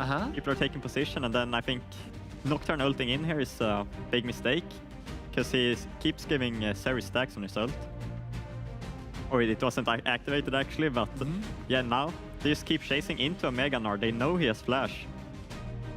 And this is the point. Oh, Return of the King. wow. Shikari is back with the Gnar. You cannot give him the Gnar. He was constantly talking about that. And even Aphelios on the Odie. It's the follow-up as well, right? Because it doesn't really matter how good the Gnar ultimate is if there is no follow-up. So here, it was pretty much perfectly timed. 4-man Gnar ultimate into a 4-man Moonlight Vigil with the Infernum, which is the gun, if you don't know, that gives the AoE. So they're all grouped up together. They all just get melted by the great combo. And obviously, 2 of the remaining members from the Bifrost roster from Spring. So these two obviously have a lot of synergy and played together for almost a year now. And boy, I want to say, more importantly, Bifrost, their mental fortitude definitely showed in this game. They get behind in the early game again. And that could have been match point had they just rolled over and died here. They didn't. They went up, they took the place, they took the game to X7 and said, no, we will not just roll over and die. We will fight until the very end. And they got that win, and now they are back in this series 1-1. It could go either way now in my eyes. And this is Bifrost. Even though they changed a few players from the roster we saw in spring, I know a couple of you, 1,000 of you that are watching back at home, and thank you for watching this show. You guys are amazing. We saw Bifrost at European Masters, and we're like, they're not going to make it. But we got Bifrost late game. This is a meme, and again, we get to see it. Even with changes in the jungle, in the support, you still think this is one of the top qualities from Bifrost, the late game Bifrost? Yeah, I think so. I think it's their way to play the game. And yeah, it doesn't matter who you change. It's Odie is gonna carry late game, and he's stepping up. He's stepping up. The AD carry is stepping up. So we have a fight 1-1 so far. It's a best of 5. But before we talk about the third game of this playoffs, let's look into the fan on the street by Bifrost themselves. All right, hello everyone. I'm out here looking for a fan in the street to talk about the game on Monday. Let's see if we can find someone here. I think we have our first fan on the street already. Hello, sir. What's your name? My name is Jürgen. All right. And you're ready for the match on Monday? Of course. Who do you think will win? I think Bifrost will win. Thank you. Good luck.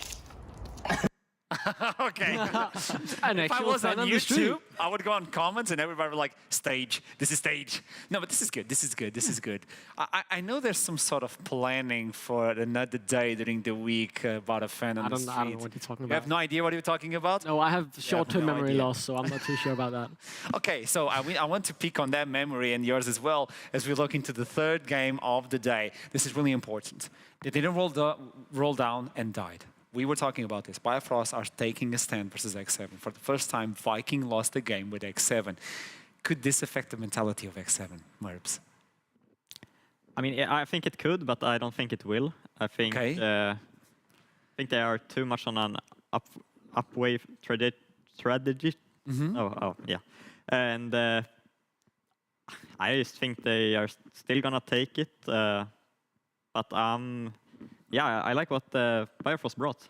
Yeah, they're fighting at on versus X7, and to me, the last time I saw a team like this with the big victory score, like a good net from victories, and then they lost the game, and I was like, this is not going to affect. It was G2, it was MSI, I have PTSD. Oh, don't mention So that. I don't know what's going to mention happen that. right now. So let's look into this. What do you believe Bifrost can use right now to their advantage to take on X7? I'm looking at production and trying to get the information on who picked right side and blue side. And as soon as I have it, I'll give it to you. Talk to me, Declan. I want to say, the last time I saw a team have a very good win streak and then lose one game thinking it wouldn't affect them was JDXL. And what happened then? They lost to pretty much everyone.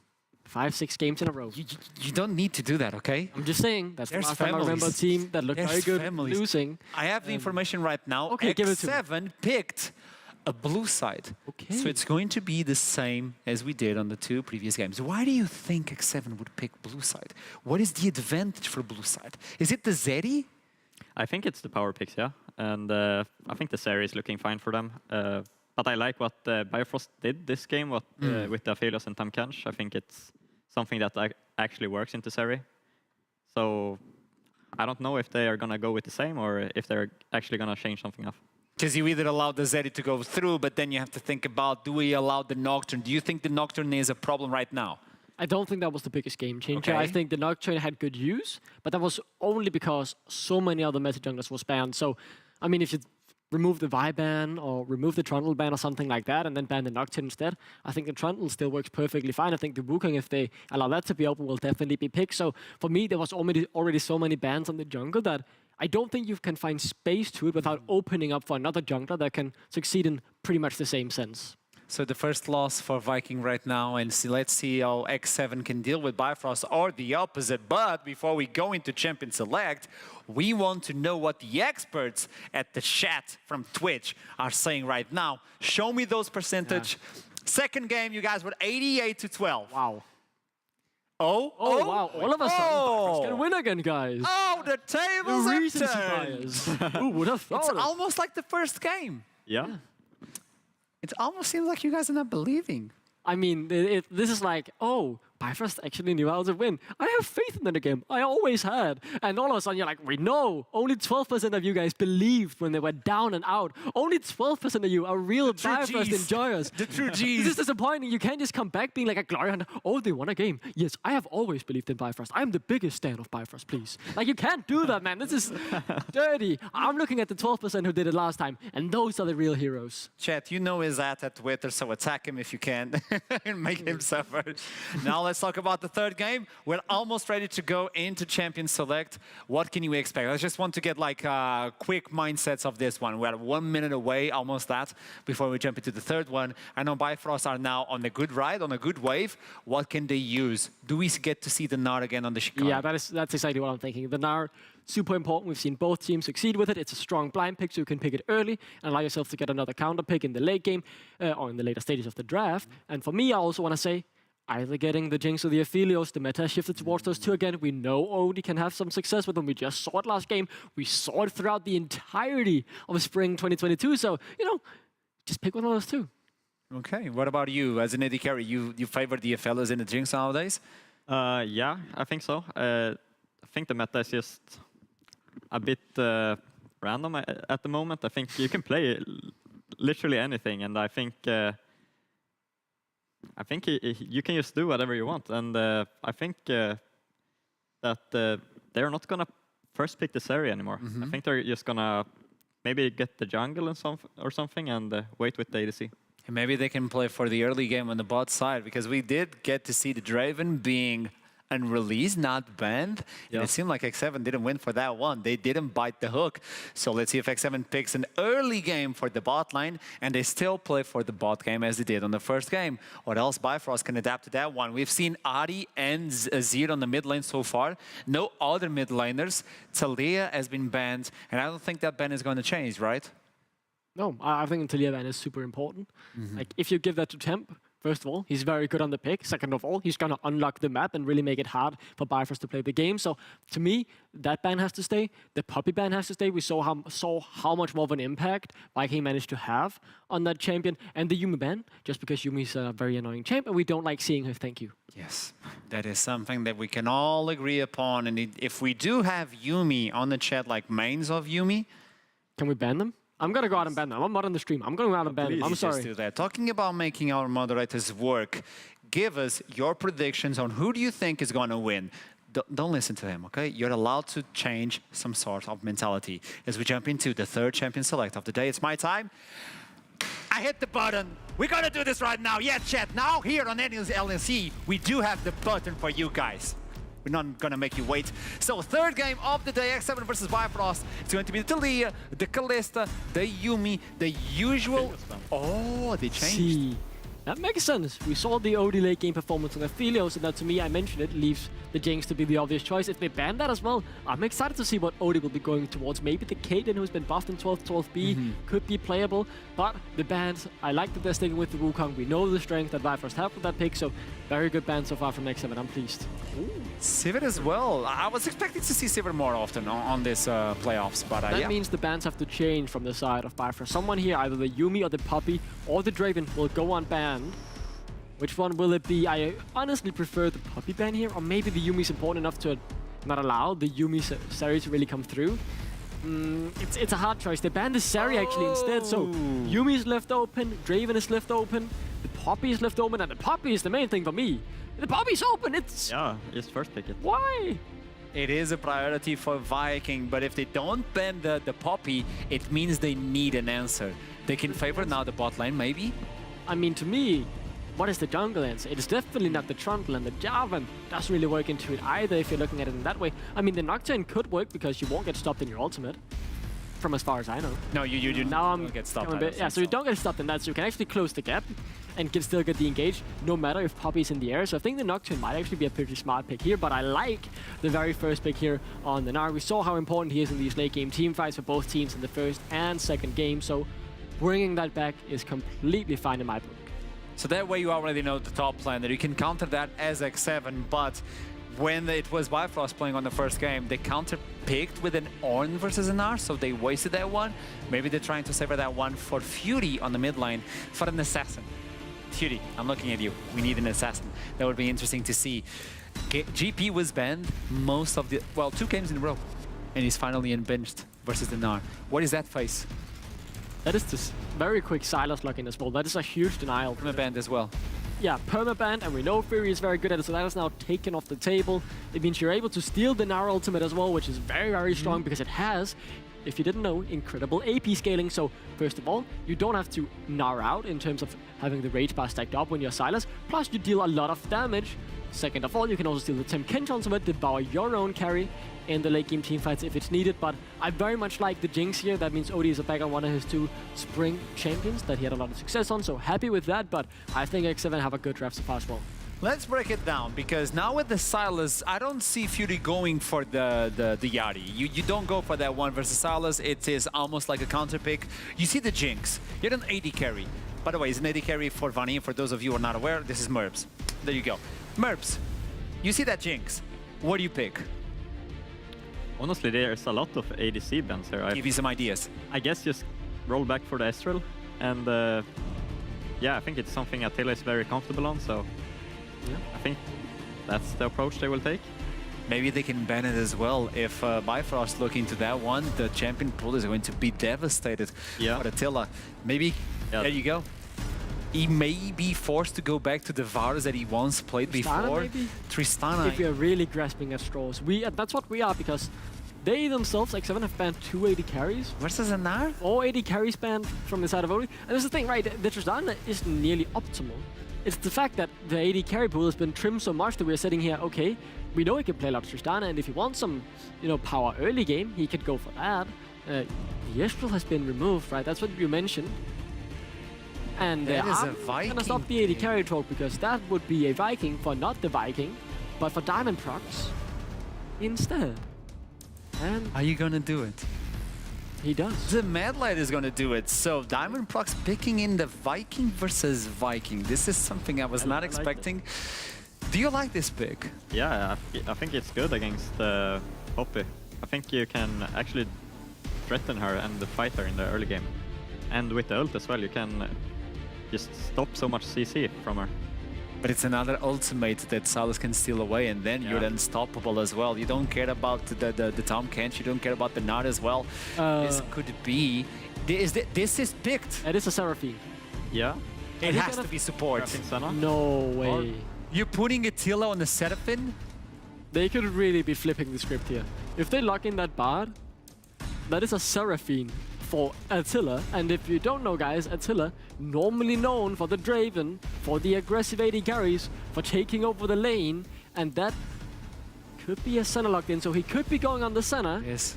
But then it would be a fasting center, so that's not like the Attila hyper carry. Regardless, this is very different from the side of X7, who, when they are faced with defeat, are digging deep, trying something different in game number 3, and I'm gonna be honest, I was very happy with the first 3 picks. The last 2, it could either work very well, or it just crashes and burns because it's not the style that we normally see Attila and Kasing play together. The last game we saw X7 sophisticate their draft. It was one of the weakest victories they got during the regular split. So this is confusing as well.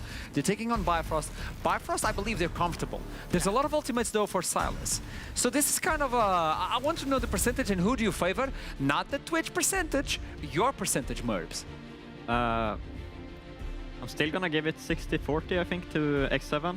I think what they draft is pretty good, but I really like that Bifrost has adapted pretty well into the series, and I think Who's gonna take it? It's pretty close. I think, yeah, 60-40 to X7. To X7, so you're sticking with X7. I'm gonna flip it 60-40 to Bifrost. I think they have overall the better draft. I'm gonna say them, but for me, we know Temp is an insane player. Temp can easily 1v9 this. If he gets rolling in the early game and he steals the good ultimates, he could take over, and that's mainly the win condition that I'm looking at. Obviously, chasing the late game and all that on the GP will be strong, but Temp has a real shot of 1v9ing. But I'm gonna go with Bifrost. I think overall, if everything goes to plan for them, they should be winning the game. So I'm 60-40, very close, but I'm giving it to Bifrost. A lot of questions on this third game of the day, as Attila is going to take more of a supportive role and Kasing is the one shooting the guns. We're jumping to the third one as we toss it to the casters. It is Trouble Inc. and Initialize. Welcome back to the caster desk. Another set of very different drafts. AP Nocturne in the mid lane, Jinx is backed. Hey, don't Wild steal my Bands. quotes. Okay, well, you were going to talk about the AD carries. You're right, that was Trouble's quote. So basically, I call Vex an AP Nocturne because she pretty much can have the same distance with her ultimate and close towards the side lane. She's also a spot the Inter kind of champion, roams really quickly. But I want to put a lot of emphasis on our 2 AD carries. These picks and bans saw 6 AD carry bans. OD falling back to his cold spring favorite, the Jinx, since the Fellows was banned, and this time Attila falling towards a more supportive role, as Asher mentioned as well, the Seraphine. Now, why this is worrying, I feel like Attila has played a very pivotal part in this particular best of 5 by carrying the team onto this series. Now, falling back and allowing others to do the job for him, can they do it well enough? Because roaming mid lane, no longer there. Hyper carry, no longer there. Yeah, and lots of big team fight ultimates for X7. Cannon Barrages, Encores, Dawning Shadows. On the other side, Bifrost, it's protect the Jinx and get that Ragnarok rolling. And on to the Rift we go for our third game of the series. It was supposed to be a quick one. It was supposed to be X7 favored, but Bifrost struck back in game 2. And now to see which team hits match point. Honestly, don't know what our experts are doing over in Twitch chat, giving it all to X7. I think that Bifrost, yes, they had found their groove towards the latter stages of the season, but also it was a little bit boring, a little bit stale, a little bit expected, right? What they were going to pick. Right here, they've come in with Diamond Prox on Nocturne, Diamond Prox on Olaf, Fury on Vex. And to me, it shows a lot more creativity on the side of Bifrost and how much they've been working towards their identity and how they want to play the game and how they want to expand their champion pools to be able to throw curveballs towards X7. X7 could not deal with the Nocturne on side lanes. Chasey kept getting caught. The second the lights went down, they were a little bit lost in these team fights, which was the reason why the Bifrost were able to turn these big team fights around, allowing Audi the freedom to get this huge small advantage onto the Aphelios. Now, again, I do agree with you. This front-to-back team fighting composition, again, from Bifrost, works the exact same way. But there is one common denominator to all victories in this best of 5, no matter if they've gone both ways, and that's the Nah. Yes. Nah is 2-0 in this series. Yeah, and Chasey in that first game did despicable things, got massive leads individually. Shikari with the beautiful team fight plays, even into the counter matchup. And, you know, credit, of course, over to Fury and Diamondprox as well for shielding that lane. Didn't necessarily get that many ganks off, but prevented too much opportunity for Chasey to find those 1v1s, because they were never 1v1s. But this time around, he has the GP, a matchup which I remind you in the regular season, he smashed the other way around. And if he can smash on the GP into the Nah, well, we've seen how much this guy can do with the lead. Now, talking about these compositions, right? When you have Olaf in the jungle, Olaf usually wants to be really low HP in his jungle so he can activate his passive and clear faster. Which means that the more priority lanes you have, the more you're shielding, the more you're protecting your Olaf from potential invade. Having that Vex in the mid lane into the Sylards means that you're going to get perma prior into this early game, shoving your wave into that melee in the mid lane. Same thing. Usually you'd see bot lane have perma prior, but right now Seraphine and Senna, both lanes, both deal massive AoE amounts of damage. It's really difficult for Jinx to get that prior, but the fact that Fury is there to walk in first. Also, pay attention to the summoners. Fury running the Ignite, looking for the kill. Same as Viking, he has pinged these Krugs, he carries pretty low. He's gonna be turning into Minina soon. There's a huge wave stacking underneath his tower. Is Diamondprox gonna be there in time to have that dive? Diamond's going to spot him, I think, as he walked into the bush, but it might just be too little, it might just be too late. There's the Keeper's verdict flash out, though, trying to place one out. And now the turnarounds could come through. Vikings in danger, has got a phase rush, but the undertows are landing. No one's dragged under quite yet. Trying to play around the vision is Diamondprox. Shikari not really trading this one out as yet. And both sides walk away. Some summoners burn, but no one dead quite yet. I remember, the lower HP the Olaf, the more he heals. Oh, yeah. So he's literally instantly back to almost full HP. Really nice flash from Shikari right there. Doesn't stand very close to any wall, whether it was his tower or the wall of Summoner's Rift, to actually get stunned by the Poppy, because if he did, he would die, which means the Viking tries for a gank, blows his own flash. Don't get me wrong, also Diamondprox and Shikari burning their own summoners, but most importantly, that Nah survives. Yes, it does, and of course the Ghost is popped, but on the other side, you know, Vikings down those summoners, the gank doesn't pay off, and the Nah survives this time around. We saw how critical it was to keep Shikari stable in the last game. Yes, it became a little bit of a bloodbath, but it was one that Bifrost came out on top of. And what's got you smarting here is another. That was a really nice power chord E right there from the side of Attila, right as Highway was abyssal diving his way to both Attila and Kasing right there. Really well done. Diamondprox though, he's level 2, level 3, level 4. It is for sure that he's going to gank. Kasing might be in trouble. Down. Kasing gets slowed by the tongue lash. The zap as well, and Kasing just cannot run far enough away. The heal's doing so much work, but alongside the piercing darkness, and the summoners are popped, but Kasing stays alive. And that's very important, because look at the jungle that's still up and available for Diamondprox. It's the bot quadrant. What does that mean? That means that if Audi and Highway build up a wave, you can actually try to go for that bot lane dive, or if X7's bot lane overextends and shoving the wave too aggressively, he's still down there to try and make the return gank. So all eyes on Diamondprox. He's playing on Olaf. He doesn't necessarily rely on that level 6 to actually get into a lane and get a gank going.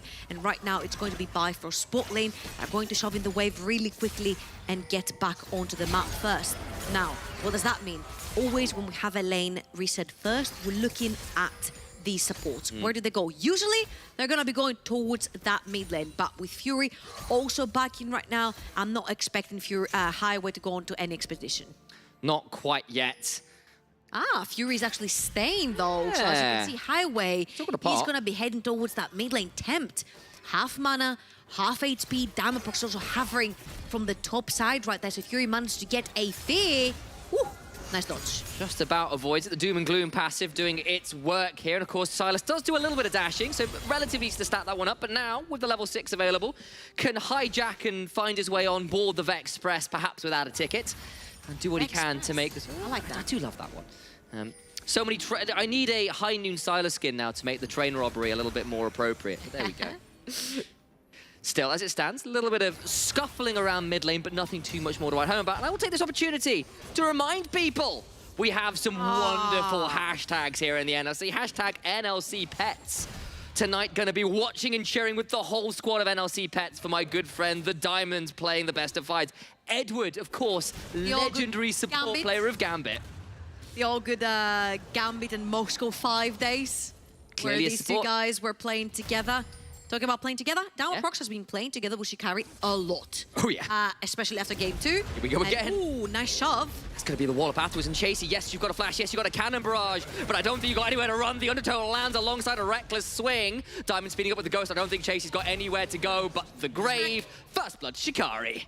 Very nicely done. And again, it is Chasey with the over-aggressive move, trying to crush his wave. Shikari gets a really nice shuffle on him, and Diamond Prox is there to punish. You know, a lot of the times, which is really funny, when we're talking about spot the Inter, sometimes the Inter does not lie within the enemy team. Sometimes it lies.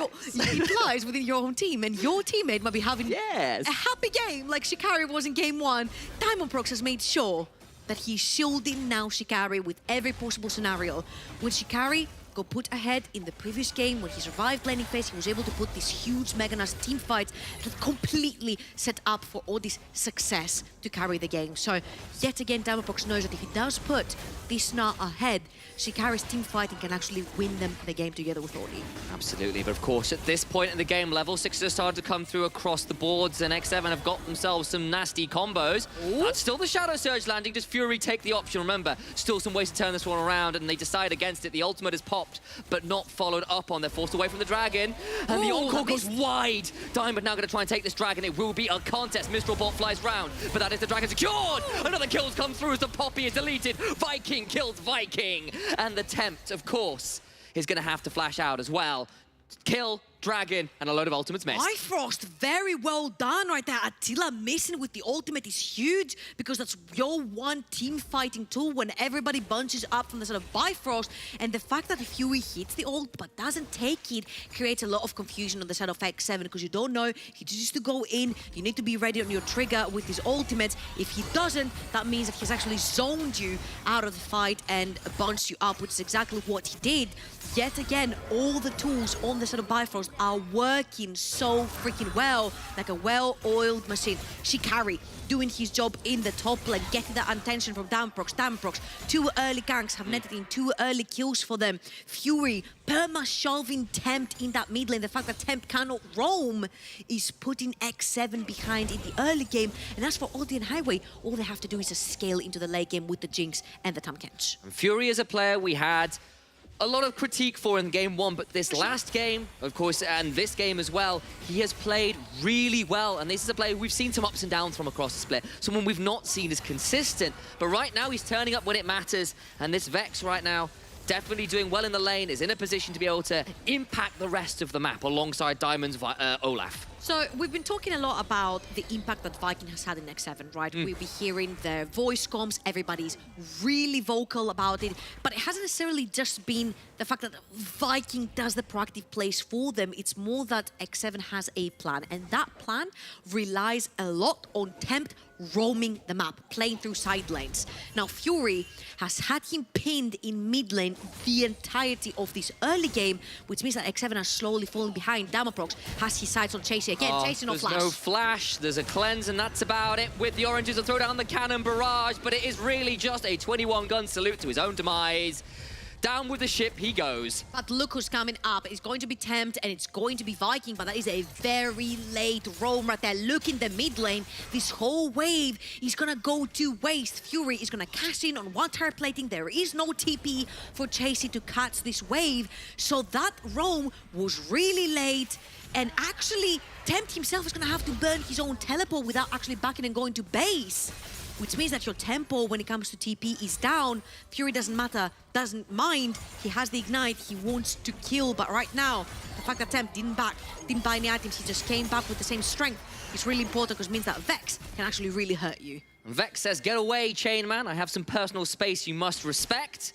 and Viking forced away from the Herald, thought about trying to take that one around, but Highways roamed up. Diamond Prox is back, got himself a Gore Drinker. Look on the map right now. Attila and Kasing making their way up top. They really want to fight for that Rift Herald. You know who's not there? It's Odie. Odie needs the farm. Odie needs the farm. He needs to be selfish right here.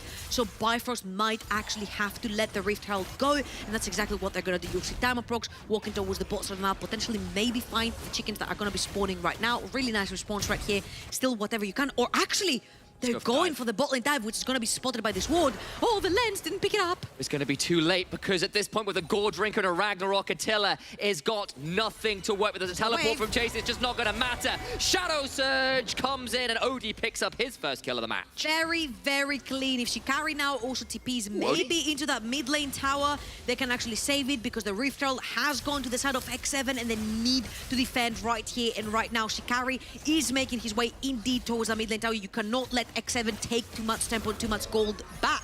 And Fury is just right there in time. Shikari just hovering just in case they pop it. And Viking at the Wraiths is going to fight the Gnar. Yordle versus Yordle action in the jungle of Diamond Prox, but just in time for Shikari to also walk towards the top side of the map to cover for his own tower. Really nice stuff right here for Bifrost, understanding where their boundaries lie on the map, who they need to play for, and the one that they need to play for just purchased a Kraken Slayer. Yes, but all the while, Chasey will take this opportunity with Shikari shielding mid to get this Herald up towards the top side and finish what was started earlier with that level 1 or level 2 play, I apologize, into the tower. All the plates available to go, and Shikari just has to seed it. Not much to be done there. He's already got 2 kills. He's got the steel caps. It's a trade. It's an ugly one, but it's the trade you have to make. I'm just going to say that we've been very critical of Shikari's laning phase and the way he's managing the waves. I think in this particular game, he's been extremely respectful of ganks, same as in game number 2. He has been letting go of waves when he needs to. He's been roaming around the map whenever he needs to. And so far, it's been a pretty good 2 out of 3 game series for the Bifrost top laner. And again, if you see the previous game, you'll see that his engages onto that Gnar were very instrumental to setting up Odin and his affiliates for this success. Jinx works the exact same way. You need that front to back, you need that big peeling and engage, and you have Olaf, Gnar, and Vex to create that room for you. Yeah, and obviously X7 trying desperately to avoid the Olaf at this point in the game. And another Ocean Soul indeed. Because at this point, so many things that Ragnarok as well, completely immune. The Poppy can't do anything, the Seraphine can't do anything, the Senna can't root you. This is not the time to fight the Olaf. You need a few more items so you can blow him up. And the argument that I heard on the analyst desk is that Temp can steal the ultimate, and very well he can. And there's not enough CC to stop him from getting to Odie, but there is a catfish that can actually eat him, which means he's no longer a target for the Sylas. So yes, when you have a bunch of CC, no one cares if you have an Olaf ultimate, but at this point, it is a CC towards your AD carry. You nom him, no one gets any damage down on you. So far, Bifrost with a very nice, proactive early game with a respect. Shadow Surge lands, they're going to go in. This will be a 3v3 though. Kasing trying to come up as fast as he can. The last embrace comes through, flash away from Fury, who really didn't want to be there at the other end of the chains, I think. But gets out alive, but it will be flash for flash in the mid lane. Flash for flash. And if you know how Vex works, it is very difficult to be flashless in the mid. That champion wants perma prior, you want to be perma shoving that wave underneath your opponent's tower, you want to be perma tracking them to the point where you just pin them underneath the tower the entire game, and you basically do not allow them to roam or enter river before you. Right now, Fury is going to have to be a lot more respectful not having the flash. You've seen how many times Kasing has gone towards that mid lane the entirety of the series. You've seen how many times Viking has hovered that mid lane during the series, and we need to see a bit more vision going down around Fury's mid lane so you can prevent your mid laner from dying to a potential gank. Turret plates have fallen. Chasey managed, of course, to claim that turret in the top side earlier, and that's got him back into the game a bit. A player who was kind of put out of it by some repeated ganks from Diamond earlier on. But you can see Odie still trying to work on this bot side tower, and that's yet to go down. And Bifrost have got the gold lead, but it's not a huge one, and X7 have stabilized from what was looking to be a bit of a runaway early start for Bifrost. And if we're looking around the map, you'll see that from the sort of X7, you have a lot more scaling, but you've got 2 AP damage dealers in the likes of Seraphine and Sylas, and these are going to be the 2 that are going to be the most annoying to deal with. All the healing, all the shielding, all the peeling that's coming in from Seraphine, and all the melees that he's playing with is going to be annoying, but Bifrost might want to pull yet another dive right here. Fury is also hovering towards the bot side of the map and actually stop Temp from joining this fight.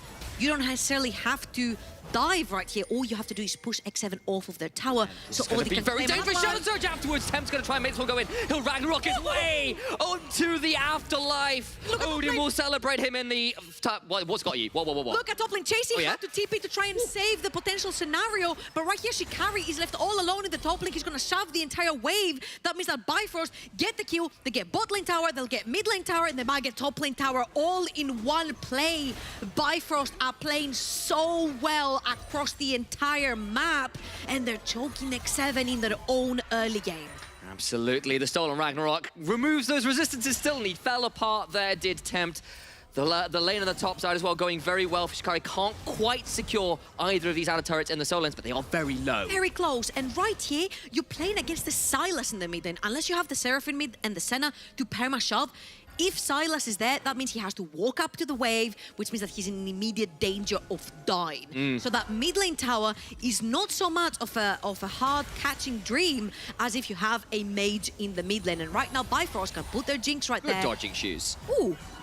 Dodges the root, dodges the last embrace, and Highway managing to keep himself in the driver's seat for now. And I kind of want to take this moment as well to really highlight how impactful this Olaf is in this game, in the sense that Poppy has been put up as the best champion in the game, period. Best jungler in the game, at least. And this Olaf has answered it so well so far, honestly. Has answered a lot of what X7 want to do so well so far. And Bifrost feeling pretty happy with this game. There's 40 seconds till an Ocean Drake. And I feel like Bifrost are going to feel very happy to take the fight. Really important. We need to see where the Raids bar lies on the Gnar, because I feel like Shikari does not have any right now because he transformed just back to mini Gnar. What he can do is take that top lane tower for free, and if you're Bifrost and you feel like you can't fight this, you just back off. You already have to Tempt. Is he just dead? The turnaround's going to come through. Decent flee back, though. Shut down. But now Tempt must run away. Shikari teleports in, and he gets that kill, a 1-for-1. That is a solo baller for Tempt right there onto Fury, who did not have his ult available. He just came off of cooldown, and also didn't have his flash available to get out. He's into the backside, but I don't know how easy he wants this diamond in a 1v4. Shikari about to hit Mega Gnar, though, so this will be a potential turnaround. Ragnarok is available. The double root comes through. But remember, there's Gore Drinker, so Diamond's not quite as low as you think he is, especially with some honey fruit to his name. Very importantly, you do not want your Jinx walking that way. This is one of the smallest, tightest spaces, and if your AD carry walks through there, they're very susceptible to getting ganked and getting pinned down. I apologize, Fury did have his ultimate, he used it, it reset because the kill went over to Shikari, so he lost fair and square that 1 versus 1 into Tempt Sylas. And as we'll see this again, Tempt will hit a very nice chain onto Fury, and the Q actually misses from the Vex, which means that Tempt gets a lot more damage onto Fury, and honestly, that TP comes a little bit too late from Shikari. Yes, he cashes in on the kill and shuts down the Sylas from the side lane, but at this point, you have lost your mid laner, who's supposed to put a lot of pressure in these team fights and create a lot of space for your Jinx. Nevertheless, all these Jinx have been all over the place, took bot lane tower, took mid lane tower now. Shikari has already taken control of the top side of the map. As we'll see, between the two carries, 1,000 gold in the bot lane difference going to the side of 40. Credit to Chasey for evening up that top lane discrepancy despite the 3 kills. Actually pretty much even there, only 100 or so apart. But of course, Gangplank does cheat a little bit, print some of that money with the parlay. All the while, though, you can see good leads for the Olaf, good leads for the Jinx. And that's what Bifrost are trying to use here to leverage more of this game. And Fury of Vision looking to punish Tempt, who has flash, but no ability to hijack that Shadow Surge this time around. There's ultimate, so you need to make sure that he's used his E, and Tempt has now just used his E, which means if you do hit the R, you can maybe all-in down procs and follow up, but they will not take the chance because Cannon Barrage is still there. TP for Chasey is still there. Howard's going to go back to base, and Fury has no tower, which means that he needs to respect the fact that he's all alone towards the top side of the map. And again, all eyes fall. 3.5 minutes, sorry, for Bifrost is going to be so point if they manage to secure that Ocean Soul, and having Ocean Soul with a bunch of tanks and a Jinx is going to be so huge for your team fights. Absolutely. Of course, that was the prize they got for outplaying Fury towards the bot side and getting a big chunk onto Highway and the likes in the river. They did stop that soul point from going through, but of course Bifrost still in a pretty good position, but it did buy time for X7, who were kind of hitting that point where if they had been down that soul point coming into this next fight, it would have been really disastrous, such a difficult point to fight, but they are now getting a little bit more room to breathe, a little bit more room to scale, and this Gangplank, this Silas, this Seraphine, hell, even the center, of course, at 68 stacks now as well, all scale immensely well into the later stages of the game. Very true, but also you do not have that consistent damage that an AD carry would provide you.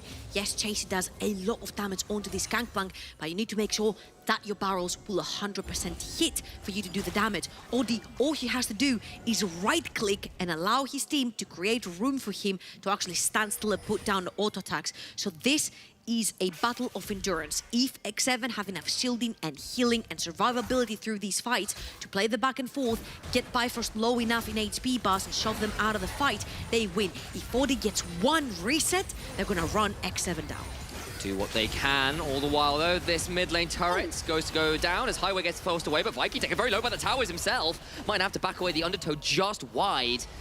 Now Fury on a flank, maybe looking for a Shadow Charge. Tempt steals away the ultimate of Gnar. In they go! Big charge onto Chasey. Tekatolo has to flash back up, but the turnaround damage is huge, but it's a decent devour to keep Highway from going down as Tempt now chunked out. Diamond Brock's on the side, forced to flash out. Tempt. Massive Mega Gnar goes wide as the flashes come through. What about the turnaround? Diamond Brock's immunes it with the Ragnarok, but can he play this one out? The Golden can come through, but he will have to fall down. No, not quite. Odie running rampant on the side as Shikari gets a kill as well. It's a 2-for-1 in favor of Bifrost. And you see how X7 wants to work this fight. You peel backwards and allow Senna and Seraphine to create space, heal you back up, and slow your opponents as they're chasing you. That was a very close fight right here where Bifrost walked straight into cannon barrages, and yet another very crucial ultimate misses from Attila's Seraphine. As you'll see, Diamond Prox gets a bunch here. He gets the empowered E from Seraphine, he gets the Everfrost, and once Chasey gets caught right here, yes, he does have the apple or citrus root or whatever it is to get out of the CC, but he's already very, very low, and Shikari's just transforming into Mega. Now they bounce up all in the choke point, but very importantly, Attila manages to flash out of that Mega. And as you see, Diamond Prox will zone two people away. For Odie to get one reset, he'll get a second one, which means that X7 have to throw their hands back up in the air and say, we do not want to play against a Jinx. That's actually excited right now. Talking about excitement though, Odie, 2.5 items in. This Jinx slowly but surely is coming online. Seraphine, Silas, and Gangplank all down their flashes. All three of your carries now. They have to play the positioning in this next fight so well, or it gets very difficult. Viking goes in, but Diamond pops the Ragnarok and chunks out Chasey in turn. No flash, no way to go. But the Keeper's Verdict will not be enough because Odie puts a rocket down to end his life. Fury on the other side trying to trade out with Tempt. What can he do? Flash away, Highway. Abyssal dives in to make sure there's a turnaround. As the Shadow Surge is taken, Vex Press goes straight in. It's straight to Japan. The Shinkansen bullet train means Tempt has nowhere to go. Tempt gets himself in. Odie stays alive, though it was bloody close. And Bifrost get themselves soul point. The amount of compilations that I've seen with Silas is suddenly like 1v3 or 1v4 and is absolutely insane. But at the end of the day, what really matters right here is that Bifrost win yet another massive team fight for themselves. Chasey overextends, gets instantly punished by all this Jinx, and Bifrost very crucially will pick up themselves soul point for Ocean Dragon, which is going to be huge later on for the front to back team fighting. And reminder, Bifrost looked mediocre at points this split, I think is the term I will use. You're looking now at the likes of Fury, at Odie, of Shikari, having a series to remember. This is part of what made them so dangerous in spring. And what a time to come back and start playing like this. Of course, game's not over. Series is not over, but my God, is it in Bifrost's hands right now? Absolutely. 5,000 gold difference towards the side of Bifrost. And yes, you can argue that X7 are playing for the scaling. One barrel from Gangplank can take someone out of the fight. Sure, you want to peel backwards and heal and shield and everything. But oh, Fury! And they go! Shadow Surge deletes the Seraphine. There will be no encore, but the turnaround from Chasey makes it a 1-for-1. There was no Devour on Highway to actually get Fury out of the situation. But remember, Seraphine is such a crucial part of your peeling backwards composition for the set of X7. She gives you so much shielding and healing and movement speed that right now that you don't have it, Odi can actually run free in these fights. Eyes on Shikari, he still has his Mega Knight. All he needs to do is transform. Damaprox is looking for the side. It's a 4v4. Mid laner and AD carry traded. Tempt has got a hijacked Gnar ultimate. We all know what Silas with that particular ultimate can do.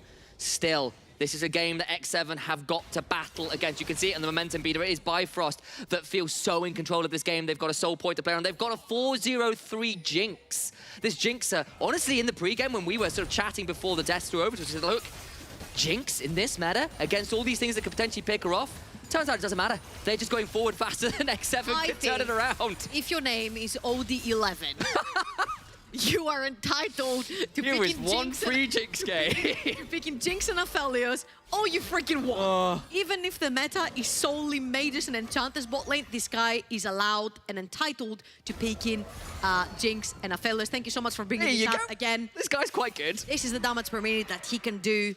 And this is the KDA that he brings while playing in his opponent's faces. I want to say that this KDA is not a joke because he literally flashed into 4 members with failures in the previous game. This guy doesn't play for his KDA. This guy earns his KDA by killing his opponents. And right now he's sitting at the best possible scenario to do that. 3 items in. This Jinx has just power spike when it comes to items. 4, 0, and 3.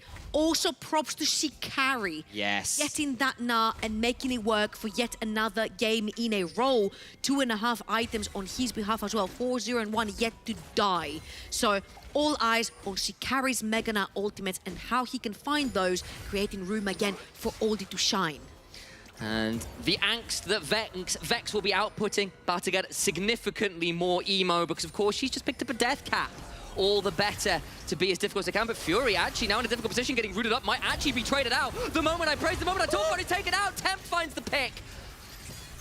What can they do more with this? Tempt actually gone very deep here. Needs to be a little afraid. Not going to find too much more. They get a pick, but difficult to make any more of it. Fury, 40 seconds on spawn, still a minute and a half until the dragon. They might get this mid lane turret and a bounty to boot. Yeah, you need Steal away the Shikari ult. You need to let that tower actually go. And remember, Fury might be 30 seconds down, but he doesn't have teleport to actually join immediately. So you need to take into consideration another 20 to 30 seconds to get wherever he wants to be on the map to assist his team.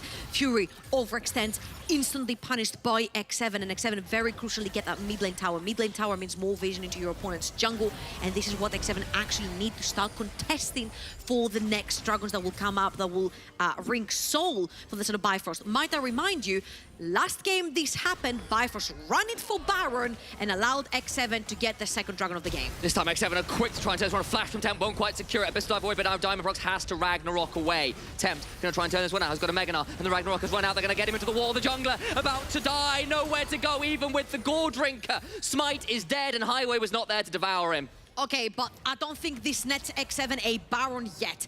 Playing into the Baron pit versus a Vex is very dangerous, versus a Jinx that can actually get excited, throw the Super Mega Death Rocket. Still, the Baron is very dangerous. But what they can do is make sure they secure that dragon away from Bifrost. One asterisk, keep eyes on the Super Mega Death Rocket because he has stolen neutral objective before. Odi is going to fire it all the way from base when that dragon spawns in literally now. 2 critical picks from Tempt in a row. One onto the mid laner, one onto the jungler. Wait for that rocket. I'm watching Trouble with a finger up. Is he going to bother firing? I think he just avoids it, decides against it this time, would rather hold on to that ultimate. Let's see the replay.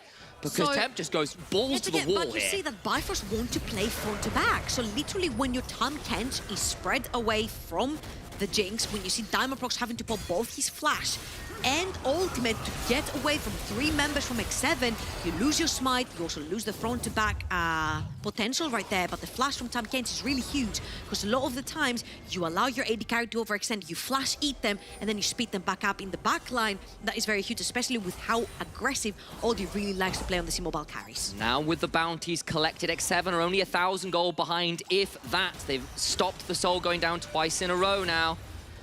Bifrost Yes, they have a lead. Yes, they have got themselves in a position where they can win this game, but X7 have clawed their way back into a position where they can contest significantly more dangerously. So here's the deal. X7 do like to fight in these choke points because Gangplank ult and Seraphine ult shine. But also what shines is a Vex with multi-man phase and OD where he spreads his damage with the rockets. Now the Baron is going to start going down. Shikari just about to make Meganar. Tempt has hit. Oh, he's out! His ass, the Meganar about gone. Fury, slightly awkward position, needs to be able to play this one out. The cannon barrage comes down. Diamondprox in the back of the pit, has got no flash, nowhere to go. Meganar to the wall, the jungler is dead.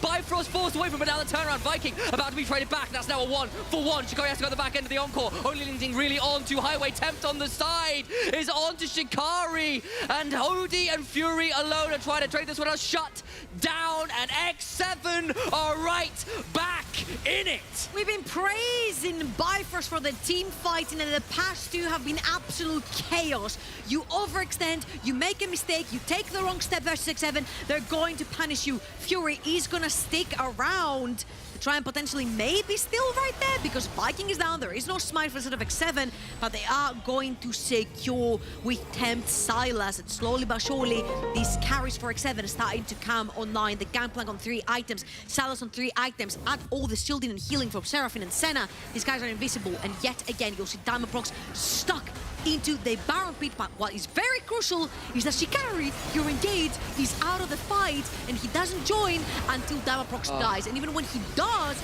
everyone is too preoccupied by Viking in the backline that when the Meganar lands onto Attila, no one's there to follow it up. Odi gets one reset, but it doesn't matter because everyone is too healthy, and he cannot step forward because his support is dead. We mentioned, once Kench is dead, you cannot play too over-aggressive on Aphelios or Jinx because you have no way out.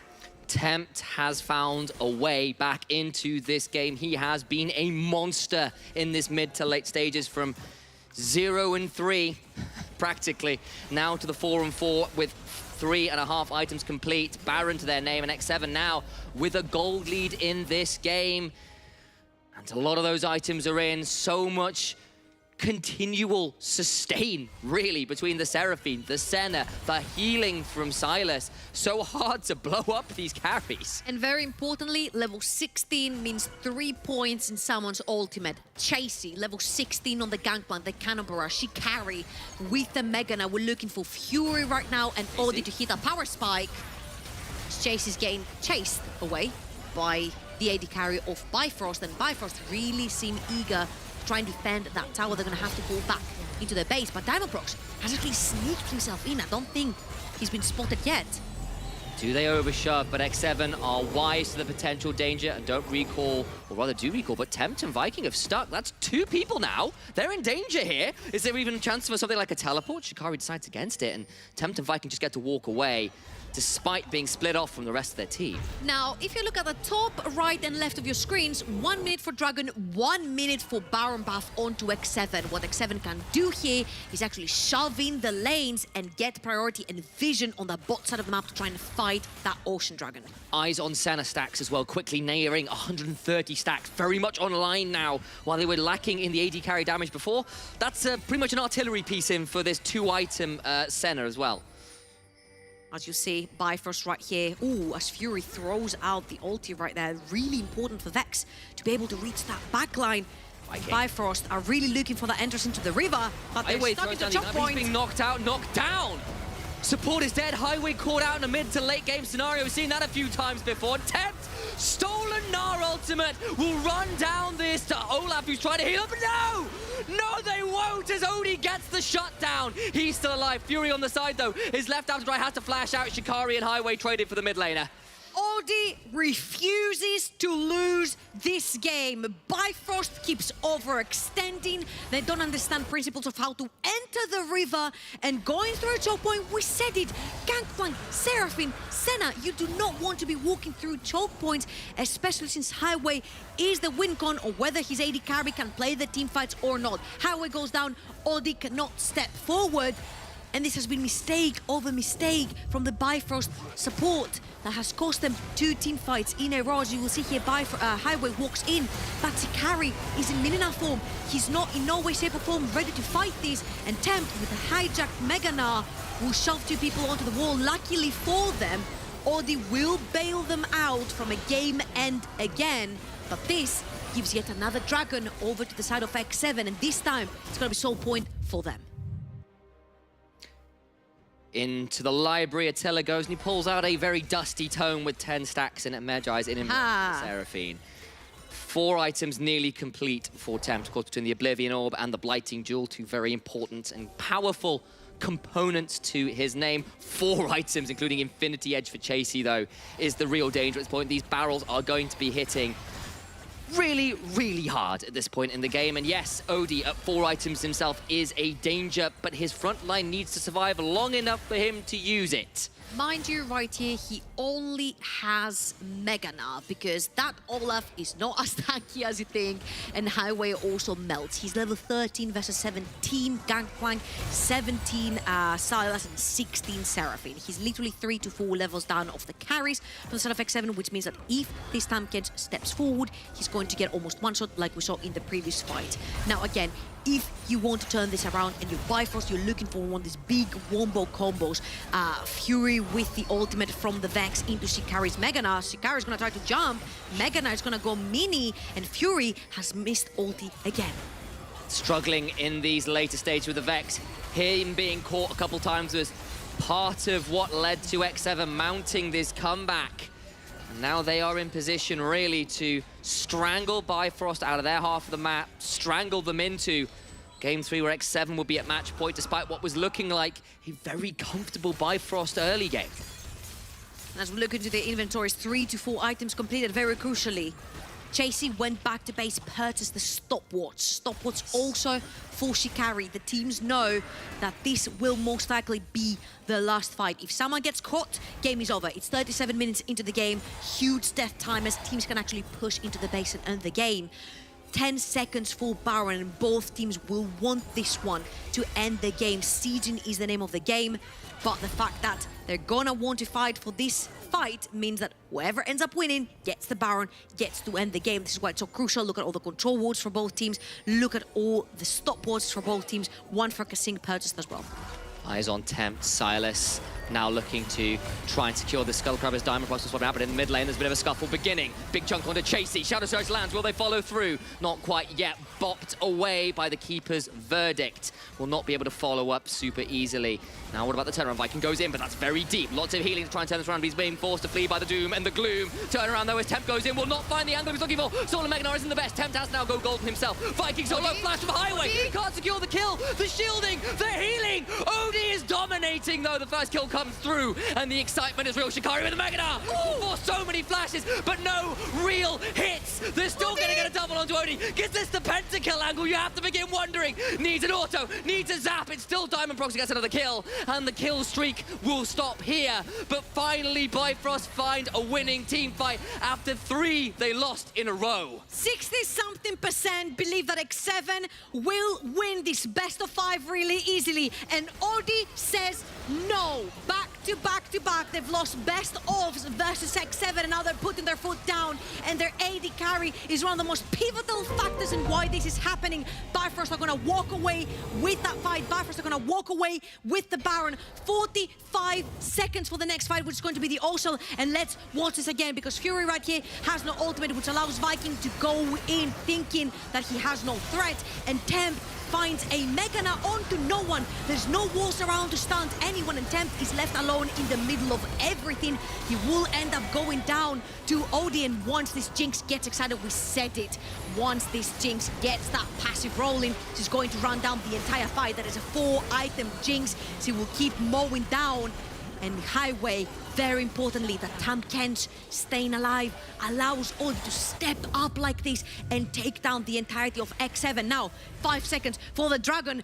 Bifrost are first in the pit. Despite the bloodbath this game has turned into, Odie has yet to die. Now with the Guardian Angel, he has certainly been playing in an extraordinary fashion. There's a soul, it's down, no way to fight. Tempt has stolen the Megana, the Shadow Surge goes wide. Been struggle for Fury to make those count right now. But with the soul to Bifrost, The next that's thought dangerous. must go towards what happens with the Baron power play they've secured for themselves, but what about the turnaround? Fury has to flash away, Cannon Barrage comes down. Shikari and Diamond Proc split off from the rest of the team. Only onto the Wolves that last embrace will land. Now Temp still heading forwards, gets onto Diamond Proc, he's got a Ragnarok, but nowhere really to go. Where is Highway with a potential Devour? Must come through, but there's so many shields. They leave him to dry. In goes Temp, he's gone so deep, there's a stop mode through. Meganar is stolen, and 2 are dead as the barrels come through. X7 find the top jungle duo, and Devour is still up. Bifrost pile up on the choke point and get punished again. That is a 5-man unit pushing down, and only the 2 carries and a Tam Kent are left alive from the sort of Bifrost. X7 might look for the win right here. They've still got Baron, and they've still got a soul. They've still got this Jinx alive. They must hold on. 30 seconds remain on Diamond Procs and Shikari. They must withstand the numbers discrepancy. What is this game? There's another wave Same. coming in for X7. They're looking for Aldi to overstep. He doesn't have flash, he doesn't have cleanse. If he gets caught, he might lose his GA, he might lose his life. And if he does, Bifrost will lose the game with him. Hold your breath and make it a big one. This game's about to go interesting as Tempt steals the Vex Press and goes in. 1 tower falls. That'll be a dead mid laner. The bot laners must survive, must hold on, but X7 can stay no longer. They'll get a Nexus turret and retreat. That's it, you can't push further if you're X7. Everyone has spawned back up. There's 4 members for Bifrost. There's no DP on Shikari to get a flank if he wants to. And X7 are literally gonna get away with murder right here. Bifrost piling up on a choke point has been the doom of their existence this particular game. And forget the gold leads on your screens right now. This is a dead even game. This is a 1 team fight defining game. 7-0 and 5 on all these Jinx. 5 items, GA, pot. He is ready for the next fight. 2 minutes and 45 for the next Baron. And right here, this is where you see the resilience of teams. If you overextend and you get caught, you end up leaving your team with 4 members, which means that the team fight is instantly lost. So both teams need to make sure they do not overextend. They push out their waves with the safety of their vision. Unclench your hands, slip back off the edge of your seats and prepare yourselves. This is the calm before the coming storm. Both teams in a position to end this game. 1 big team fight, 1 big slip up, and this game ends. It has been high octane, tense, extraordinary stuff here in our first playoff series of the summer split. I hope you're entertained, because I know I sure as hell am. This is a damn best of 5, and I hope we get 5 of these games. The third one, though, Soul, Ocean Soul to Bifrost. If you want a team fighting tool, if you want a tool to battle all the healing and shielding coming in from Ascena, Seraphine, Silas, this is the tool you need to survive as well in these big team fights. The front to back, eyes on a highway. This time Kent needs to stay alive so Odie can play his game, so Odie can carry the team forward. Shikari on this Meganar. Can he find the big stunts to set up his AD carry? For success has been the name of the game, else X7 have so much peeling that they can walk backwards forever while they're killing you at the same time. X7 at this point, hitting that point in the game where there's only Viking with room in his inventory for the likes of control wards. It's always the jungler, man. It's always that one. On the other side, still a little bit of space in Bifrost's inventory, still a little bit of room for the Tahm Kench, for Diamond and the like to put in a few more of those control wards. And when it comes to these late game scenarios and vision becomes even more critical, the tension ratchets up that additional notch, and it's already hitting breaking point. 50 seconds till Baron, a minute plus for that Elder Dragon spawn. And both teams begin to posture in the mid lane. Shikari does have the GA. He's just about to hit Mega now. Tempt also has the Na available for him. You cannot afford to take loss. Can they keep him alive? The Cannon Barrage onto him, the Keeper's Verdict will force Shikari away with the Mega now coming through. The Devour now popped. Big ultimate from Viking, big ultimate from Highway though. That was panic button right there from Highway, because if Tempt jumped in with Na, Odie was literally standing right next to a wall. It could have been disaster for the sort of Bifrost, but that huge ultimate, that Devour is no longer there. That means Odie has to play pixel perfect. Tempt still has the Mega Knight. I don't know for how much longer. I don't know how long this hijack will last. Still a few other critical ultimates that could be available. 5 seconds on the Baron, and X7 will move quickly towards the big purple worm. Bifrost, will they try and contest? It's going to be a quick one going through at this point. Down to 2/3 HP. Tempt still on a flank, still looking to come on in. But Diamond with Ghost, with Ragnarok coming and trying to steal it. It's going to go down. It will be a smite fight. No, it's not. It's secured by Tempt of all people. But what about the turnaround? Express comes in! Kasinga's got on the center, is down. Golden goes Fury, resurrecting though on the other side. They must keep Shikari alive. Into the backside goes Viking. Diamond trading out with Tempt, and Odie still free firing, still doing what he can, zapping and firing out all those rockets. Is he movie star enough? Will Arcane's #1 villain do what she can? She's back down into the Guardian Angel and shut down for the first and last time this game. X7 will secure themselves game 2. Only Shikari left alive, no GA to his name, not much HP. X7 have gone back to base, they've TP'd back in, and they're looking to get that #2 on the board for themselves. Ocean Soul means nothing, Baron Buff means nothing, because Shikari's left all alone with no teammates, and X7 knock. It was with their nails on the edge of the cliff face. They hold on, and in a fashion none of us were imagining, X7 managed to make it to match point, but my God, have Bifrost made it a difficult scenario. I'm not gonna lie, Visualize, when we go into this best of 5, I was told this is gonna be an easy one for X7. It's gonna be a quick 3-0. That's not the case. I'm seeing a Bifrost that plays macro early game. I'm seeing a Bifrost that gets ahead in the early game, and then unfortunately when you go 50-40 minutes into the game, one team fight, you have such long death timers that you can actually finish the game. This was a huge back and forth. This is very entertaining series to watch. And even though X7 are one game away from solidifying this best of 5 and going further forward to securing that EU Masters ticket, I think Bifrost are not making it easy at all. Not at all. And a game that in some ways was decided by those minute mispositioning errors, those grouping up in those choke points that got X7 back in. It has been riveting, high drama stuff. I'm going to take a moment here because I need to catch my breath. The desk will have to do my work for me from now. What is this? This is one of the most exciting series we've had. Bifrost are making X7 run for their money. You lost predictions. No more prize for you. I don't even care. We need to talk about this game. We thought about it. We discussed this on the green room. As soon as we saw the champions select, we were like, okay, Bifrost have a timer. They have the Olaf. Obviously, they have the Jinx from the Arcane. We all know that. You guys know that one. But it wasn't enough. Tempt on a Silas. You also get the GP. You get the Senna. It was a timer set up, right? Yeah, I think they got the ball rolling early on, and they just lacked the damage in the end. I think Odie was the one-man army, but he couldn't do it all. That's the thing. He was a one-man army facing X7, and X7 were pushing them constantly from front to back on those fights. Bifrost seemed like they had the entire game. Like you were saying on the green room, you were really confident that Bifrost were going to win.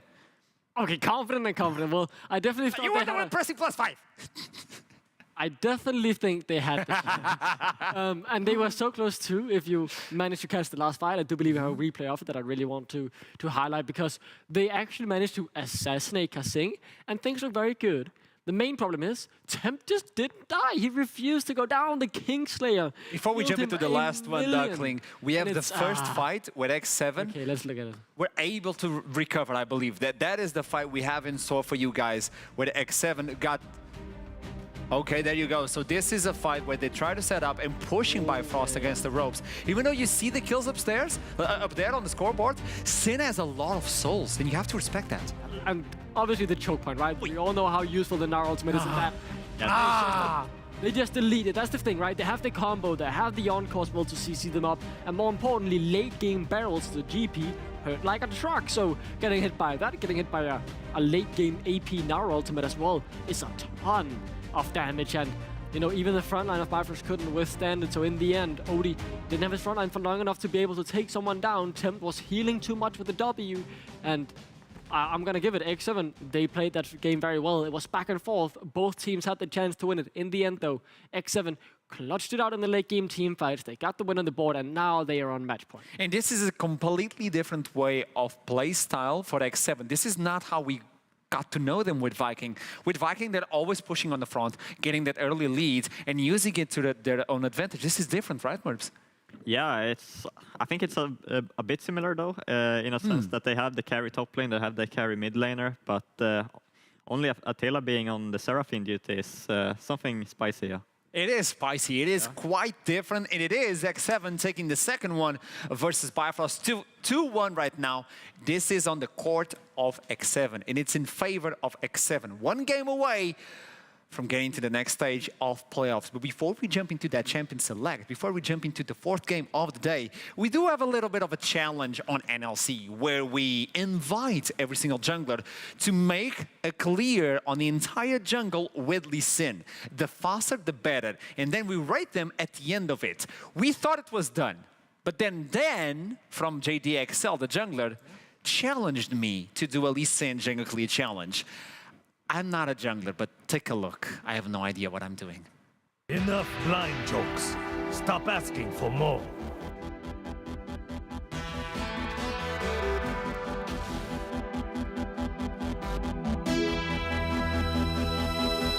Hello and welcome to a special episode of the NLC's Jungle Clear Challenge, where normally Arshram annoys the NLC's junglers, but today the roles have been reversed. I am Dan, your new host, and this time we'll be putting Arshram's Lee Sin skills to the test. The problem is, Arshram is a Pantheon one-trick, so I don't trust his ability to hit his Qs on the camps. So Arshram, how are you feeling about this challenge? Really bad. I don't even play Lee Sin. I don't play jungle. I'm a washed-up host, and yeah, let's see how it goes. My objective is on one and only, Dan. Okay. I want to get a better timing than you did. Okay. What was my time? 3:31, I guess. So 3:30. Very slow. Beatable, unbeatable. Okay, so I see a few things. Yeah. You've gone to the Raptor camp, firstly, which I think is something new. I guess you think all the junglers in the league are bad, and you know better. Yeah? Fair enough? Kinda, that's why I brought in TP. Yeah, I see the TP. But where did you get the idea for TP from? From you. So you told me that you wanted to bring TP and you didn't brought it, and instantly I thought, if I'm challenged, I want to make sure that I use this tactic and I beat him. Okay. So where are we planning to use TP? So my idea is starting with Raptors, going red, then going for the Krogs, and then TPing for the T1 instead of the T2, because I have Nimble's Cloak and UTP to the back of the turret, and I want to make sure that I'm fast. Okay. So E start, if we're playing Pantheon, we'll just start at Q, I suppose. Yes. So at least you're understanding that you're playing Lee Sin. We're playing the right champ here. And where are we going after the Raptors?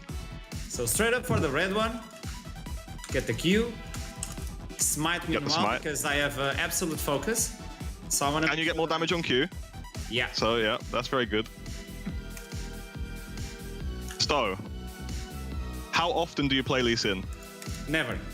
Never. But you do have Mastery 6. Is it? Do I have? Yeah, it was Mastery. I'm pretty sure it was Mastery 6 you showed me, like 37k points. So you played a little bit. You know. Back in the day, I guess. So here's a question for you. You've watched the entire split of the NLC. What is your favorite moment so far? From Summer? From Summer only, yeah. I would say Tarek apologizing to me, you know? Wow, he's had to do that twice, no? Yeah. Oh, now we're getting the TP tech. Okay, let's go. Recently? Yeah. I think I'm kind of slow, though. I think I'm kind of slow. Yeah. You still got 50 seconds to beat me. One quadrant in 50 seconds. Let's see if you can do it. So now I'm waiting for the fleet. So I can go to the blue buff. I call him over. Yeah. I use the Q. Go to the top so I don't lose the air. Don't reset. Yeah, I see it.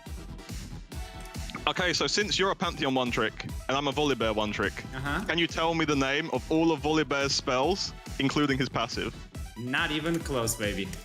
Not a clue. We're just dodging that question. I just to focus. have no idea what to say. But you look like you're on a good time, no? I think so. Could be better, though. 320. Okay. You're going to beat me. I think you're going to beat me. And I promise you... 326. I'll give you 326. It is slower than I thought, but I got you. You did get me. You got me good. So, I have to accept that now you're the better Lee Sin than me. That's what I told you in the interview. If you did it faster than me, I would accept you're the better Lee Sin. So, you're a better Pantheon than me, and you're a better Lee Sin than me now. What if we... Okay, so Pantheon is going to get buffed. I accept that I'm a better Lee Sin, but you have to show me on playoffs that you're a better Pantheon than me. Sure, I can do that. Is that a deal? That's a deal. Well, I was a waste of a jungler. I thought I would be able to do 325, but I did 326, I guess. It's not bad. It's better than a few Nice. It's better than me. It's better than me. It's better than MC. But look what happened to MC, you know? So... Well, I'll take it as it is. Thanks for watching, I guess, and I'll see you soon.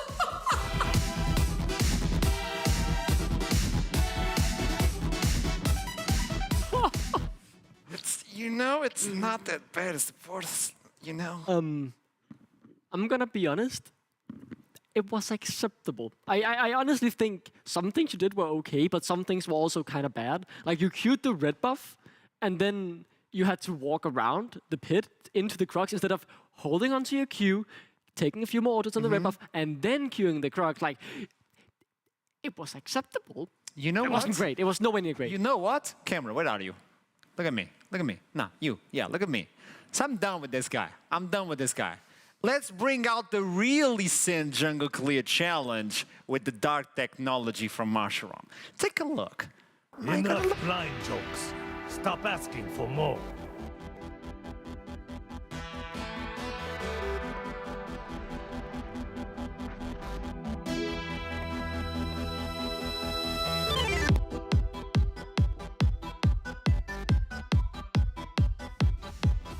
Yeah, I think it's better now. Yeah, I think it's good. But now So you're gonna save use the Q. Q. Yeah. I will be your ally in this one rather than your distraction. Let's hope so. Now I cut it to get the plus 70. Yep. And I'm gonna use the Q again on the big one. Okay. And that way, you will die of the debuff. Yep.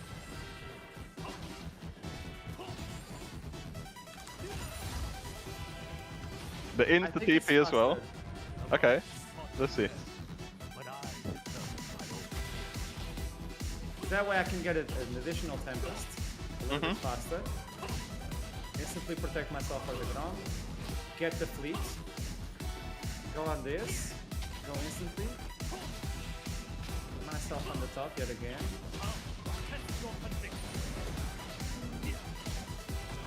And then I can do this.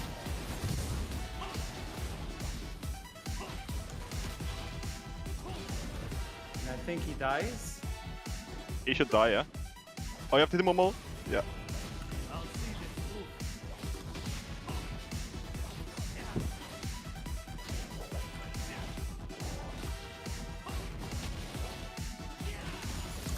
$323.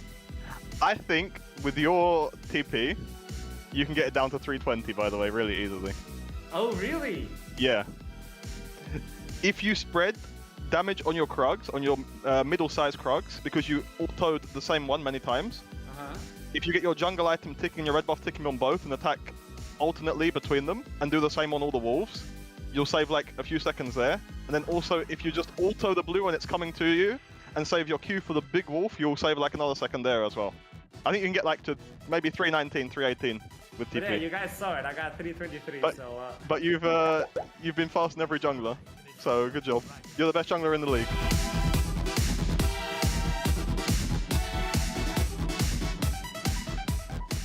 I have achieved.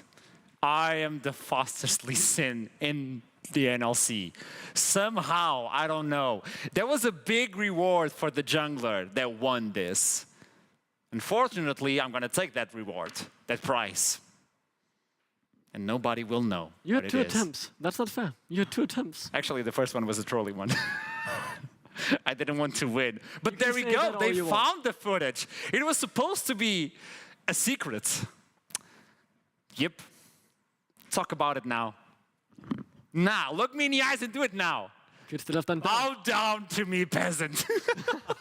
You could have still saved more time. You weren't completely efficient.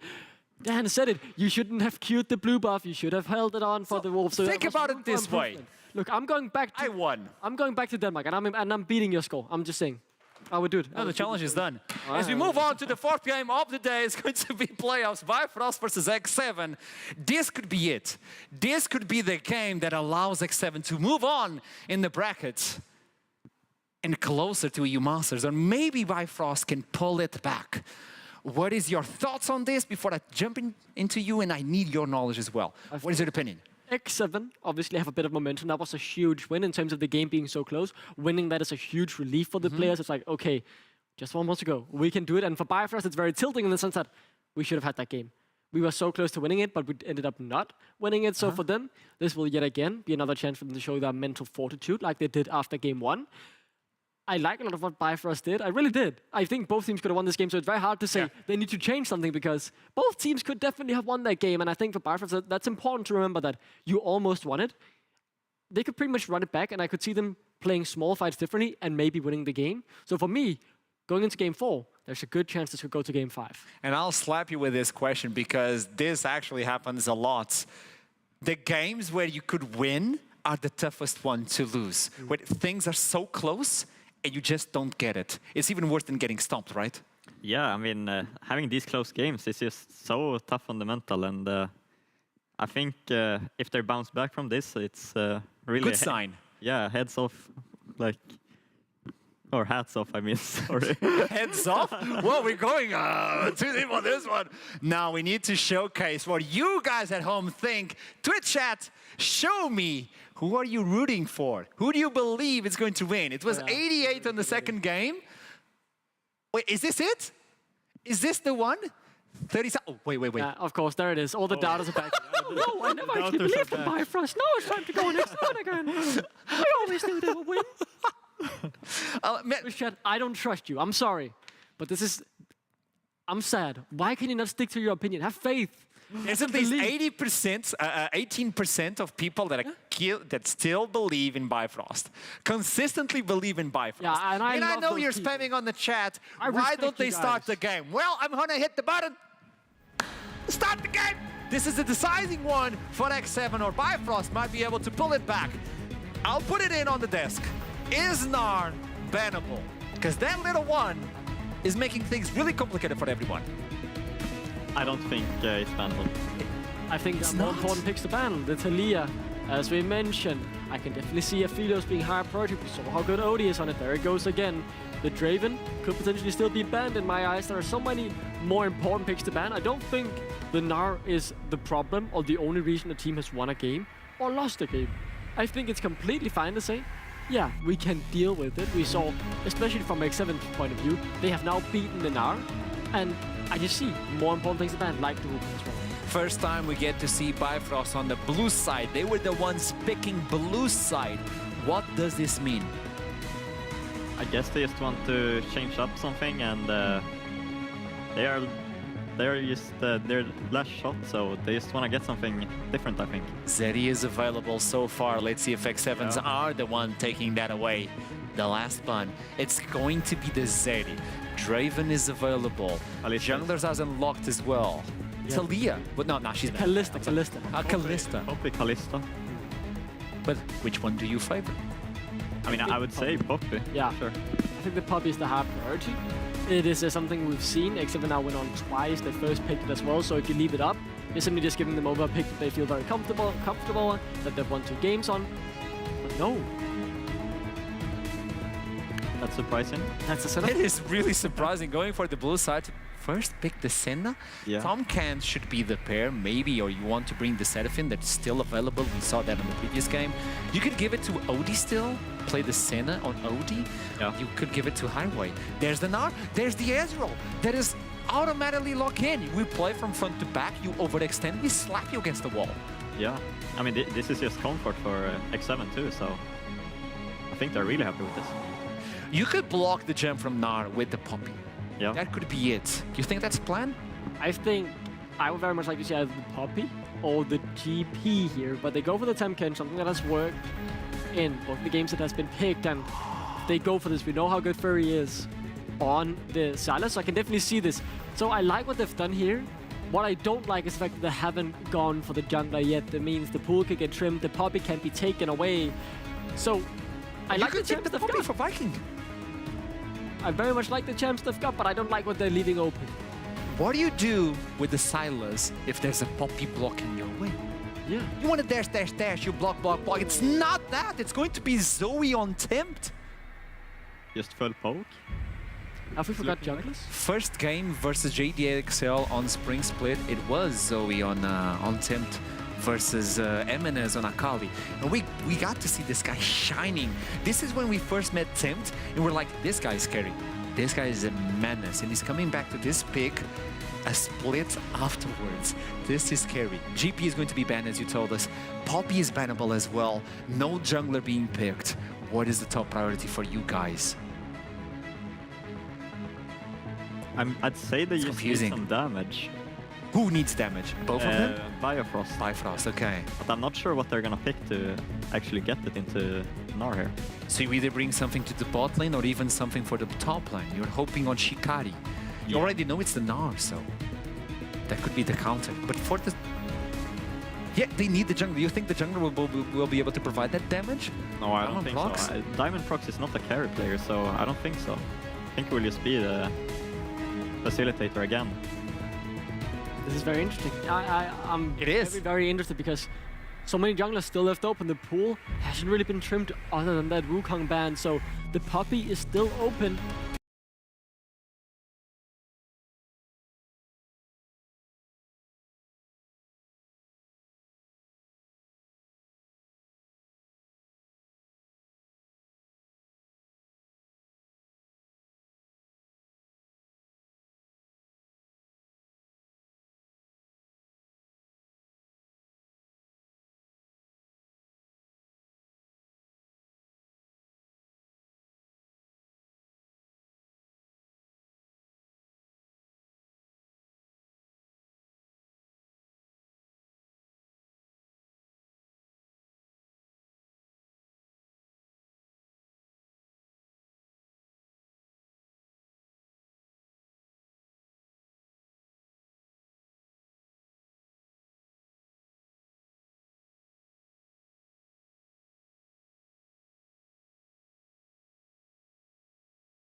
Now he has all the likes to make it work. Stealing a Mega now ult, stealing a Bard ult, and starting an engage is going to be huge. But like on the side of X7, you see that they have opted for more of a poke comp on their side. The Zoe together with the Ezreal, you get some CC down with Kasing, then you can chain up all those pokes, and it doesn't really matter if you kill anyone from the sort of Bifrost. The fact that you're zoning them away from a fight is enough. Talking about a fight, though, there's way too many members on the bot side. Towards the bot side we go. It's a 3v3 brewing, but Abyssal Voyage will get Highway out to safety. And while the studio is dark and full of terrors, that's no insult to Trouble. She's very pretty. That wasn't an insult. I'm the terror. Exactly. I'm usually the terror in this studio. Yes, exactly that. Don't get her wrong. She's actually, I promise you, she's actually really nice. Don't let her. Only on Tuesdays, and it's a Monday. Fury though, ignited, nearly gonna fall. Is he gonna get out? There's gonna be dead. Tempt in a deciding game finds first blood, and it's a solo kill. Solo Bolo coming in from the X7 mid laner right there. And bot lane is also under threat. It's not done. Highway not quite in range of the wall now. Viking might have got a little deep diamond coming over, has flash and has a vault breaker to try and seal this game. Attila has to try and get away with the arcane shift. But they're gonna have to back away for now. Nothing more to be found down here. And this game already off to a flying start. Back to the mid lane to see exactly how Tempt got. He picked up a proto belt. Yeah, there's a rocket belt on his own, which is absolutely despicable. So all he does is put down the rocket belt, get the passive damage, and just ignite. And good night, sweet prince. Fury goes back to the fountain. He was going there anyway, it's fine. He was actually backing from this wave, but I have never said in my life that I'm very excited to watch Senna play the game. When it comes to Odie's Senna, I am very well and truly excited to watch his mid to late game team fights. All eyes on him. This is his champion. This champion was almost perma-banned in spring against him. And of course, Duel, who was pivoting the Tamkens this time, is going to be Highway. Now, looking towards the top side of the map, Viking is lurking about. This could be a Shikari being dived. He has no mana to defend. JC so low, and Viking's gone through the tower, trying to make this one happen. There's still an ignite, but no way to make this one play out as well as he would like. The passive wears off, and Shikari trying to play this one best he can, gonna land another flail, doing pretty well. The ignite's coming down! Viking has to flash away, and Shikari's so low, but he can't quite secure it. A desperate attempt, and a very nearly successful one, but Shikari cannot win the 1v2. That was very, very close. That was 3 members of the set of X7 pushed towards the top side of the map to try and make sure that Shikari falls. Kasing was also on his way towards that top lane, and this is going to be double teleport coming in from Chasey and Shikari to catch back up onto this lane. A lane that is pretty fine as it stands for the set of Shikari, because Luke, who's on his way towards the top side of the map, is going to be diamond procs. He's going to be wrapping around. He's looking towards Tempt in that mid lane towards that Zoe. He will find a ward and retreat. All the way he goes towards his bot side of the map, where his wraiths are actually spawning. Just got warded as well, so spotting diamond procs, very important. Diamond procs, of course, looking for the fastest way to his level 6 to get that ultimate to try and pin down his opponent's Kasing, though. He's going to find him. Ooh, almost gonna steal that big chicken right there. And of course, this is Tempt's Zoe, something he made famous for himself when he debuted in the LCK on Escape Ever back in 2016. It's been a little while, and he's done some incredible things over the years. Now in the NLC, he and Fury, critical over the last couple games. And I think what is very important to look here is his kill participation. He has the kill participation of almost a jungler right here. 74.4% for Tempt shows you a lot about the game style that X7 like to play. He likes to shove in that mid lane, have priority, and lean towards a side lane, most likely dive, get the advantage through for his side laners through that. And this can also be the case with Zoe. He has been perma-bullying Fury on the Sylas. Sylas, who has fallen already one level behind, and once the Luden Seko comes bright and early for the Zoe, you can zone away entire champions from the choke points. Absolutely, and Tempt as well with a monstrous 756 DPM as a mid laner. That is a mighty number, even if you're an AD carry or whatever. That is higher than Odie even, someone we've been praising for his impeccable carry abilities. And Tempt right up there with the best we have in the NLC, and already up with a solo kill on one of his signature champions, looking to dominate from the minute 1. Now, as you can see, there is already a 1,500 gold difference. And if you look at the CS deficits, there's about 20 in the mid lane for Tempt. There is also the kill that has gone this out of Viking and Tempt. So, and one tower plating in the mid lane as well. So most of that gold lead does lie on Tempt. Now, what the problem is, Bifrost have a very hard scaling composition with the Senna and the Sylas and the Sejuani being that wall in front of them later on. But X7 really spike in that early to mid game. Think Ezreal, 2 items. Think Zoe with Luden's Echo. Think Megana in those early game dragon fights. These picks are so influential into the early game, and Bifrost have found themselves... Oh, well played, Diamond, to stop that off from working on Viking. Has to charge its way away, but will not get out to safety. Diamond going to get hit by the True Shot Barrage, but Tempt misses the bubble. Trying to choke him anyway!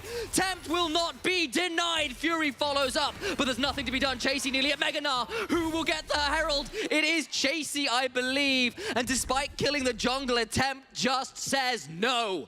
What did we say? Zoe and Na spike harder in this early to mid-game fights, especially around river fights. You get that Megana, you can choke away an entire team. You see how Tempt played so well with the walls right there to put down the poke, to put down that that Sleepy Trouble bubble. And as we will see again, it's a really nice play here from Diamondprox, trying to stop the ulti coming in from Viking, cancelling him out, and together with Shikari, making sure Viking stays put. But the second the True Shot Barrage hits Diamondprox, he falls really low. He's also tanking the Rift Herald, Tempt very easy snipe with the Q. And at this point, Fury and Shikari need to run away because there is no damage left among them, and Chasey was also Megana. Absolutely. Big early advantage for X7 at this point with that Herald. Wait, look at Tempt's inventory. Yeah, and there it is. 9 minutes, well, 9.5 minutes. I don't know, man. If I was Fury and I literally have bootyard sale bags in the back of my car with a mana crystal, 2 rings, and a crusty pair of boots versus a shiny Luden's Echo coming my way versus a mid laner that's probably half or an entire level up at this point, I'd be really scared.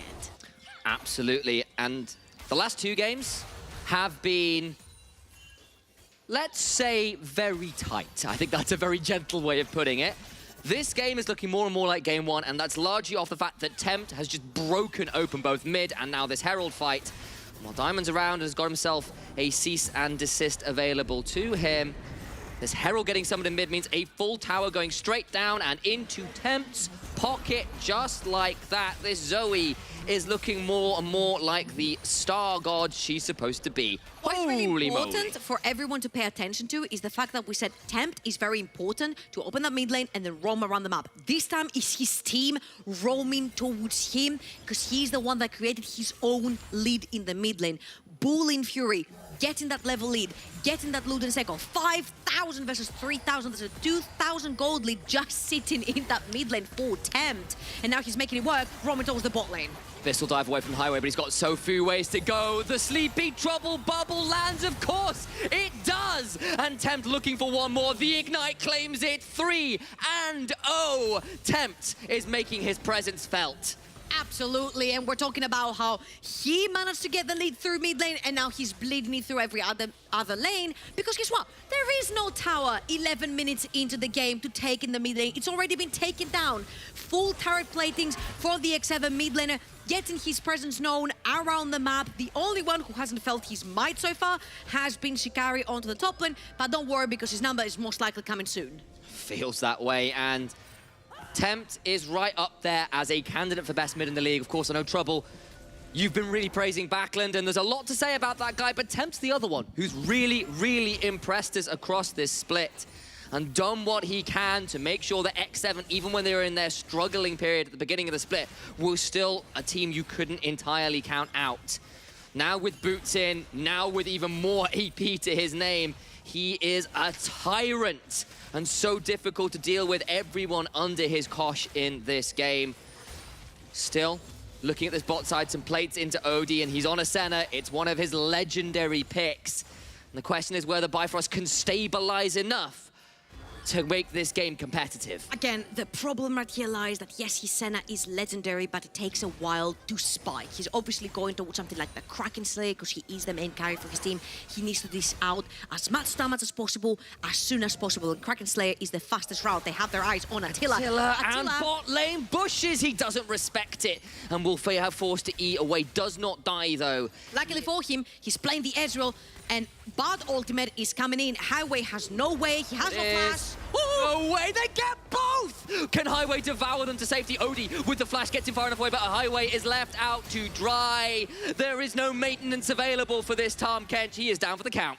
Top lane's falling apart, mid lane's falling apart, bot lane's falling apart. Diamondprox has 0 lanes to play through on an early game playmaking champion such as Vi. You want to hit level 6, you want to go to a lane, press your R button, someone dies. Right now, X7 are so ahead of the curve that it's so difficult for Bifrost to take any fights. They will try nevertheless. Kasing. Diamond goes in with the cease and desist, trying to get onto Attila. But what can you do with the Vault Breaker? It's now a 2v3. They're going to get a kill onto Attila, surely. But what about the rest of the fight? A double last embrace does work. Tempt about to find Fury in the river, and that will keep him away for now. Dashing away with the abscond, the abduct, in they go. But the bubble, well, the chains are mid-flight. And Fury will be able to back away for now. Tempt, unable to affect the bot side fight, but still a terror to behold.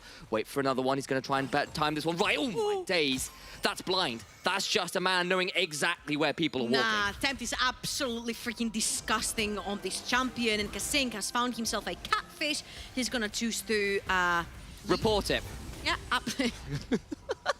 he puts it back in the river and he left. Swipe right. No, wait, swiping right means that you like. Is that the way right? Swipe left. Yeah, you're probably right. Yeah, sorry. Okay, listen, I've not been on any of these apps, but I know the memes. Yeah, that's fair. I apologize. I don't do that. My lack of very knowledge. importantly, yes, at 1 assist, got Odie on his Kraken Slayer, saying that a Senna is not as easy to carry with as is an Aphelios and as is a Jinx. You need to make sure that your team survives enough for you to put down these long-range auto attacks, for you to get these heals in through the Q, and give them that invisibility with your W as well. Yeah. So, for all this Senna to come online, you still need time. You need 2, maybe 3 items onto that Senna, and a lot of tankiness. Kasing, though... Very deep. Is off vision right now. Are you deep if they don't know you're there? Are you deep if you don't know? That is a question for a more philosophical time. But Kasing... He's still not been spotted. He's still... They finally don't know! They don't know! He's gonna get it on top as well! Kasing is a mad lad, but now he's in danger. Gets the ball bottle, but down goes Diamondprox to get in further. Flash away from Kasing. Overcome Fury, though. He gets knocked away mid-chains, and Kasing gets out alive. See, what am I witnessing? This is the difference, Initialize. You're not in deep if they don't know you're there. And Kasing gets out. Making sure his team secures That's a Morley's chicken dragon. And honestly, this very chaotic roaming poking composition really fits the chaos that X7 want to cause in that early game, making sure that Bifrost never scale to the items and the levels that they want to be at. Observers, can we check in, please, with OD's stacks? A little early into the game, but worth keeping an eye on. We need to see where he gets to. About 60, so about to hit that 3rd range increment increase, but really looking for double that to be a truly artillery piece for full-scale Senna to come through. So a little while before that comes through. X7 continue to be in command of this game. 4 minutes or so until a soul point. Mind you, we're talking about X7 and their poking compositions, right? But you are running a Vi, you're running a Sylas and a Sejuani.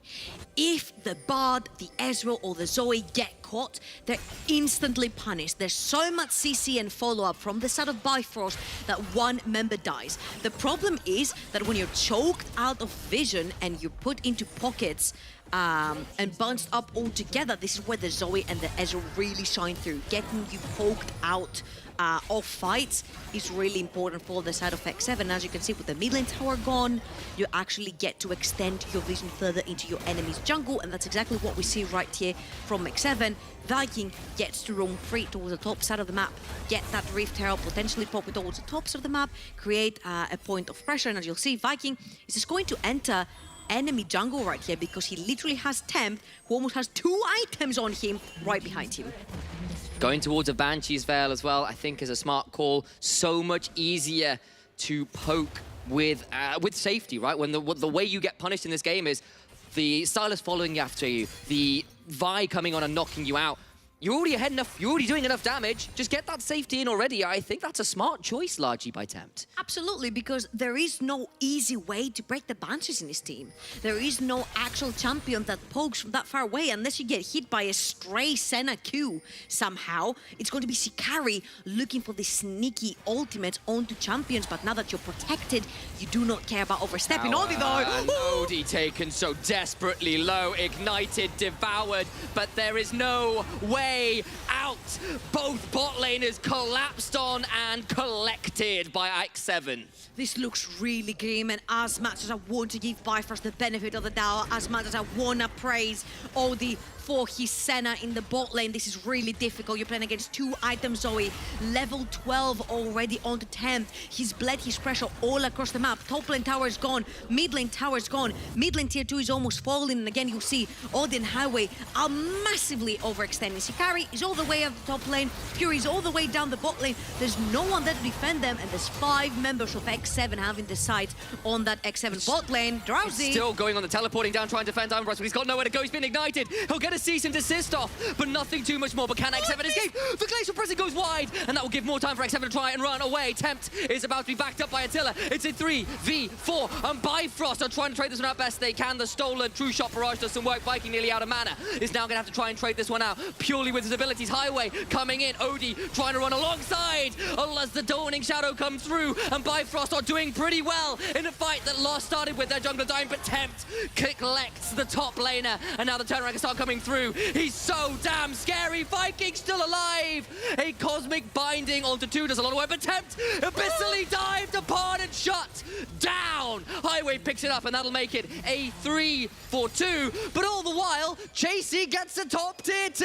X7 continue to trade up. And very crucially, the shutdown went to the Catfish. It went to the Tam Kens. It could have been the Senna, but it wasn't Odie cashing in on this huge influx of gold that went to the side of Bifrost. And we've been talking and praising him for that champion, but he's just not going to be the one to get it. As you'll see, Diamond Prox is in complete enemy territory. No allies nearby, and he's going to get caught by a Sleepy Trouble Bubble as well. What he does, though, is he's going to ult to get that shield from the ult real quickly to survive as much as possible. Sikari, though, very crucially, misses the ultimate. And who's there? Everyone's missing abilities right, left, and center. Fury cannot get changed. Shikari's missing the ult. Odie's not there, and Fury's dead. Fury's trying to trade this one out, but he just doesn't have enough healing. But over the wall he goes and survives for now. A piercing darkness and a flash keep him alive, but Bifrost continue to bleed out. Bifrost continue to lose more and more of this map. I just love the fact that X7 are not letting Bifrost breathe 1 second. They literally have almost 2.5 items onto the Zoe, level 13, level 14 for Chasey onto this now. Leverage your advantage and your gold lead that early into the game. 7,000 gold, Bifrost are pulling the trigger. They're going to try and trade, but a fire has been lit under X7, backed up by Tempt. Incredible Zoe. 2 get taken out by the Tempered Fate. Chasey stunned up, but not taken down. Trying to turn this one around. Chasey so low. Viking to the backside. Gets the Glacial President. The Ignite shuts him down. Viking so low, taken out. And Bifrost are winning it. Tempt will survive as a cease and desist. It's going to be stopped by the death of Diamond Prox, but there's nowhere for Tempt to go. They're winning it. Bifrost magic still lives on. And when you're playing a squishy poke team and you're going head into a fight, you're going to fall. They're literally battling with big tanks. Diamond Prox on the Vi, and Highway's looking for more. Kasing, though, is going to portal himself away. But again, Fury's got high HP, but Shikari the same, Diamond Prox the same, Highway the same. It's literally 4 beefy members and 1 Senna in this team. So if you do face check them, if you get too close for comfort, they're gonna take it down. And as you will see, Drowsy really beautifully done onto the teleport from Fury right there, and Highway and Fury are gonna get caught, but look on the other side of the map. No one is touching Odie this entire time. Every single member of Bifrost are giving their bodies up just so Odie can put down that DPS. You will see that Fury is also pretty beefy here on the Salas, healing through the fight. But once your front line is gone, from X7 you're left with 3 squishy members that can only poke. There's no consistent AD or AP damage, they only poke. And if you get engaged upon and found out, you're gonna die. A little magic, a little hope in a game that was looking X7 dominant. Still is, all things said and done, but the Soul Point is denied. More time for Bifrost to hit those critical marks and points of power. 80 stacks coming in for Senna. Rage Blade in, the 2-item spike for the Senna now completed. Tower collapses, and X7 still remain healthily in command of the game. But once again, Bifrost still have a few punches to throw. And this is what is very dangerous for Bifrost right now. They have lost complete control of both quadrants of their jungle. When you lose the both of those mid lane towers, it means you have to go blind to shoving the wave in the mid lane. And last time Highway and Audi attempted to do that, they both got shut down, they both got killed, and X7 managed to snowball their lead further.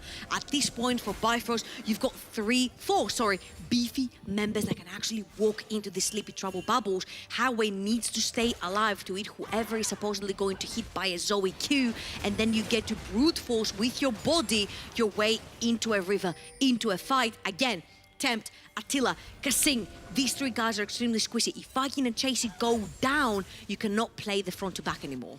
And of course, it's not a particularly inspiring Baron take for X7 either, between the Zoe and the Ezreal. Not the most notorious Baron shredders in the world, so despite it being spawned 4 minutes ago, not the easiest time for them to take, but a third item has just been completed for Temp. That wasn't there the last time, it will be the next.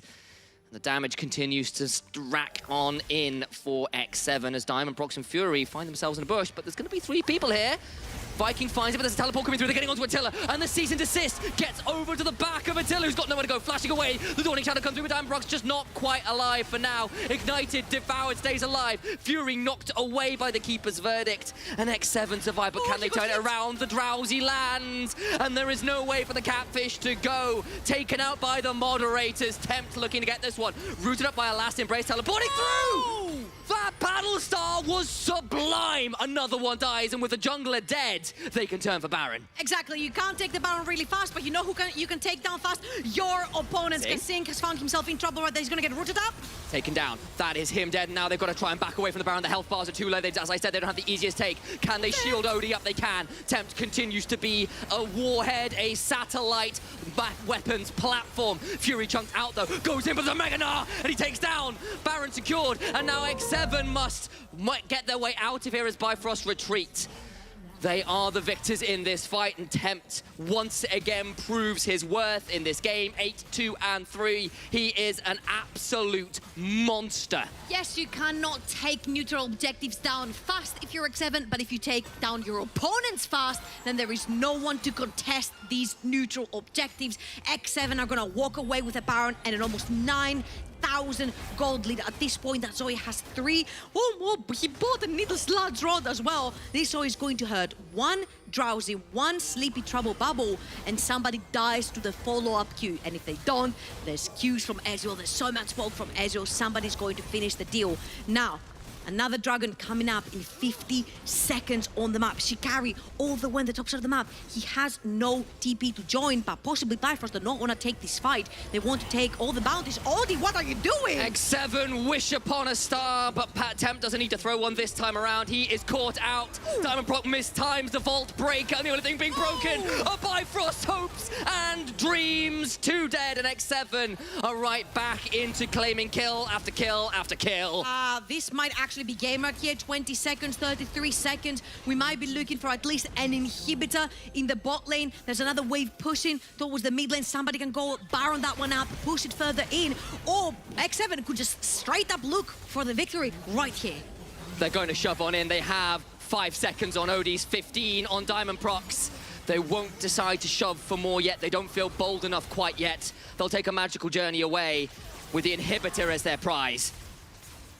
And right here you see X7 are going towards that 3rd dragon of the game. It is going to be infernal soul point for them. As if the Zoe and the Ezreal were not hard hitters on the poke. Add that extra bit of pop, from the Infernal Soul. And somebody's going to disappear. Saying that, I do not think the game is going to last 5 more minutes for the Infernal Soul to come into effect. There is 45 more seconds on this Baron bat. If you look at the top side, Chase is already prepping the wave with the Gnar. Also mid lane for the majority of the X7 members. Bifrost are looking for a pick. They might get sandwiched though. It would be a fairy tale, a Disney story, but when you do that, you wish upon a star, and Tempt is wielding them all, hitting with the fury of 1,000 suns. It's a 1-for-1 right now, but Attila will claim a double, and those stars are hitting like nuclear warheads once more. 1,000 suns, 1,000 stars, a sleepy trouble bubble, and their dreams are put to sleep. There is nothing left but Bifrost. Shikari will teleport away, and X7 will put their spring split rivals, their EU Masters companions, to the sword. The dream dies here. X7's run will continue. X7 are looking to put Bifrost back onto the drawing board for 2023 because they're looking at that last EU Master spot dead in the eye. There is nothing more to be done. Viking will continue to lead this team to victory. A close-fought series it may have been, but this game was a masterclass from the man from the LCK. Tempt has done it once more. 3-1, X7 move on to round 2. What an absolutely amazing series. Wait. Production, I'm lighting this up as well. Hello? We are going to throw, unfortunately, straight to the desk. The lights remain out here, and X7 black out that last game to move themselves on. Take it away, gents. Thank you so much. And if you find this a little bit confusing, well, exactly that. This is too many actions right now. And we're running on fumes, we're running on little lights, as we are still on the studio to provide you with the best show possible. X7 completely demolishing Bifrost on the first one. They still fought back. And I think that's the best one to take from today. Bifrost always fought back. Yeah, Bifrost, they showed live, they showed they were in the series. And for me, it all really crumbled in that game 3. The late game team fights, the game that was so intense, losing that heartbreak for Bifrost. And the momentum clearly here in game number 4 on the side of X7. They played beautifully, they played dominantly, and they took a clean game number 4. So had Bifrost taken that game number 3, things could have been different. But in the end, when it mattered most, it was Tempt who showed up. It was the entirety of X7 that showed up in game 3 to take that game closely. And then game 4, they were just a step above what Bifrost could offer. We need to highlight the idea that we have an MVP vote on Twitter, on NLC Twitter. So head on over there and tell us, who do you think is the MVP of the series? We have Tempt, we have Viking, and we also have Chasey. There we go. So it's going to be the mid laner, jungler, and the top laner as well for the MVP. So head on Twitter, and before we end the show, we'll let you know who did you guys decide was the MVP for today in favor of X7. Another idea for X7, Mervs, you played versus them, well, more than one time. They were able to showcase different styles today. Even though they went back to the same one, aggression, aggression, aggression, they were capable of showing different picks and different ways to play this game. Yeah, I think Attila showing that he could play supportive and always win anyways was something really good. I think that's only making them look even scarier for moving on. And might I ask, on the bottom bracket, like on the losers brackets, do you believe Bifrost were the scariest aside from X7? Because we still have Riddle and Astralis. No, honestly, I think Bifrost was the least scariest moving into today, but I think they actually proved some people wrong with upsetting and actually making it difficult for them, but I still don't think they are the best. So I think there's more challenges to come. This means that the next matchup, it's going to be even more interesting for the X7. So the best of 5 is highlighting different things that we didn't get to see on the best of 1, right? Yeah, I think so. Okay, interestingly enough. I know your hopes were up for the 5 game. We wanted 5 games, obviously, Bifrost versus X7. But in the end, let's be honest, X7 were the ones stepping up today. Yeah, we saw it in game number 1 and game number 4 in particular. Yeah. These 2 games, X7 were clearly the better team. In game number 2, obviously Bifrost won. Game number 3, Bifrost could have won. But in game number 1 and game number 4, X7 showed the level and the dominance that we expected from them coming into this. And I just want to keep saying some praise to Bifrost because this is where the road ends. There is no EU Masters. There is no post-season, as you could put it like that. They are out until 2023 for the NLC. So I want to sing them praise. They came into this playoff improved. They gave it their best shot. They looked better. And they took a game of X7, which no one had managed to do after Viking except them. So I want to give them the praise. I want to give them credit for trying. But X7, in the end, were the better team. And the challenge is only going to get harder for them. They have to face either Astralis or Riddle for the last playoffs or last EU Master spot. And then, if they win against them, they have JDXL or Dusty waiting for them. We still have one spot for the EU Masters for these players. And so far, X7 are looking hungry for that one. That's why we're going to toss it to the interview where Kasing is waiting for us. The support that completely trolled everybody on the Bard. So let's see if, oh, there he is. Okay, I was looking to the other side. No, it has to be here. How you doing, Kasing? I mean, pretty good, yeah. Much better compared to, you know, before that when we were losing a lot. But yeah, it's great now that we're to the second round now, I think. After this next one is like EU Masters, right? If I remember. Yes, that's what you're looking for. You want that spot at EU Masters. Before we look into that one, was this matchup versus Bifrost harder than you thought it would be?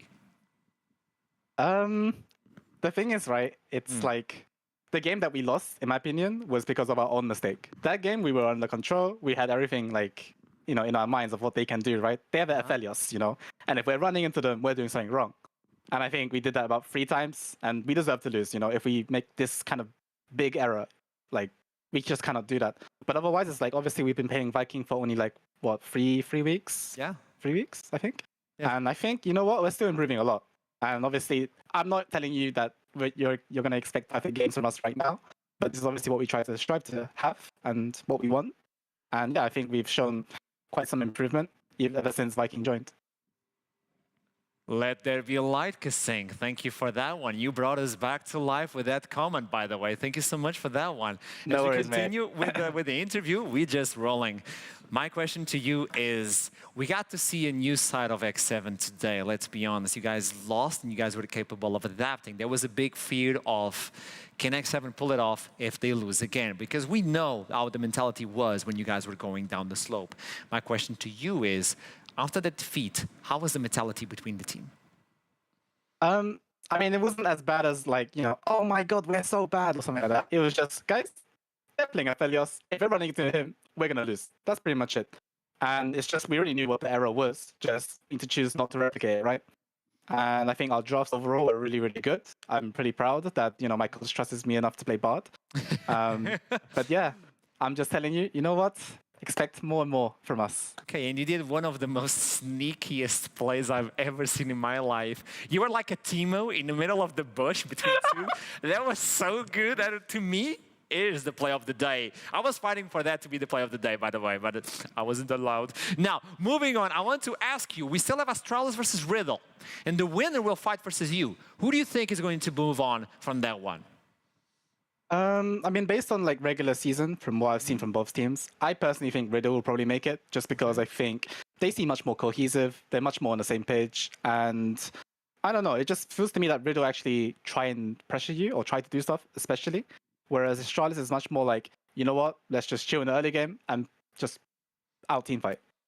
Who do you rather win? Who do you want to win? I mean, it doesn't matter. We need to win our game regardless, right? My goal is the EU Masters, so whoever it is, we'll try our best. Okay, let's see what happens. Kasing, congratulations on this major victory for you guys, and I'll see you soon as you fight on for the last spot for EU Masters. Have a nice one. Thank you, guys. Take care. Have a good evening. It's good to see X7 back on their feet. As soon as they did the interview with Kasing, and Trouble was there, and you could see the pressure. When you don't get what you want, and you keep working for it, and you keep working for it, and it just doesn't come, how can you come back for that mentality?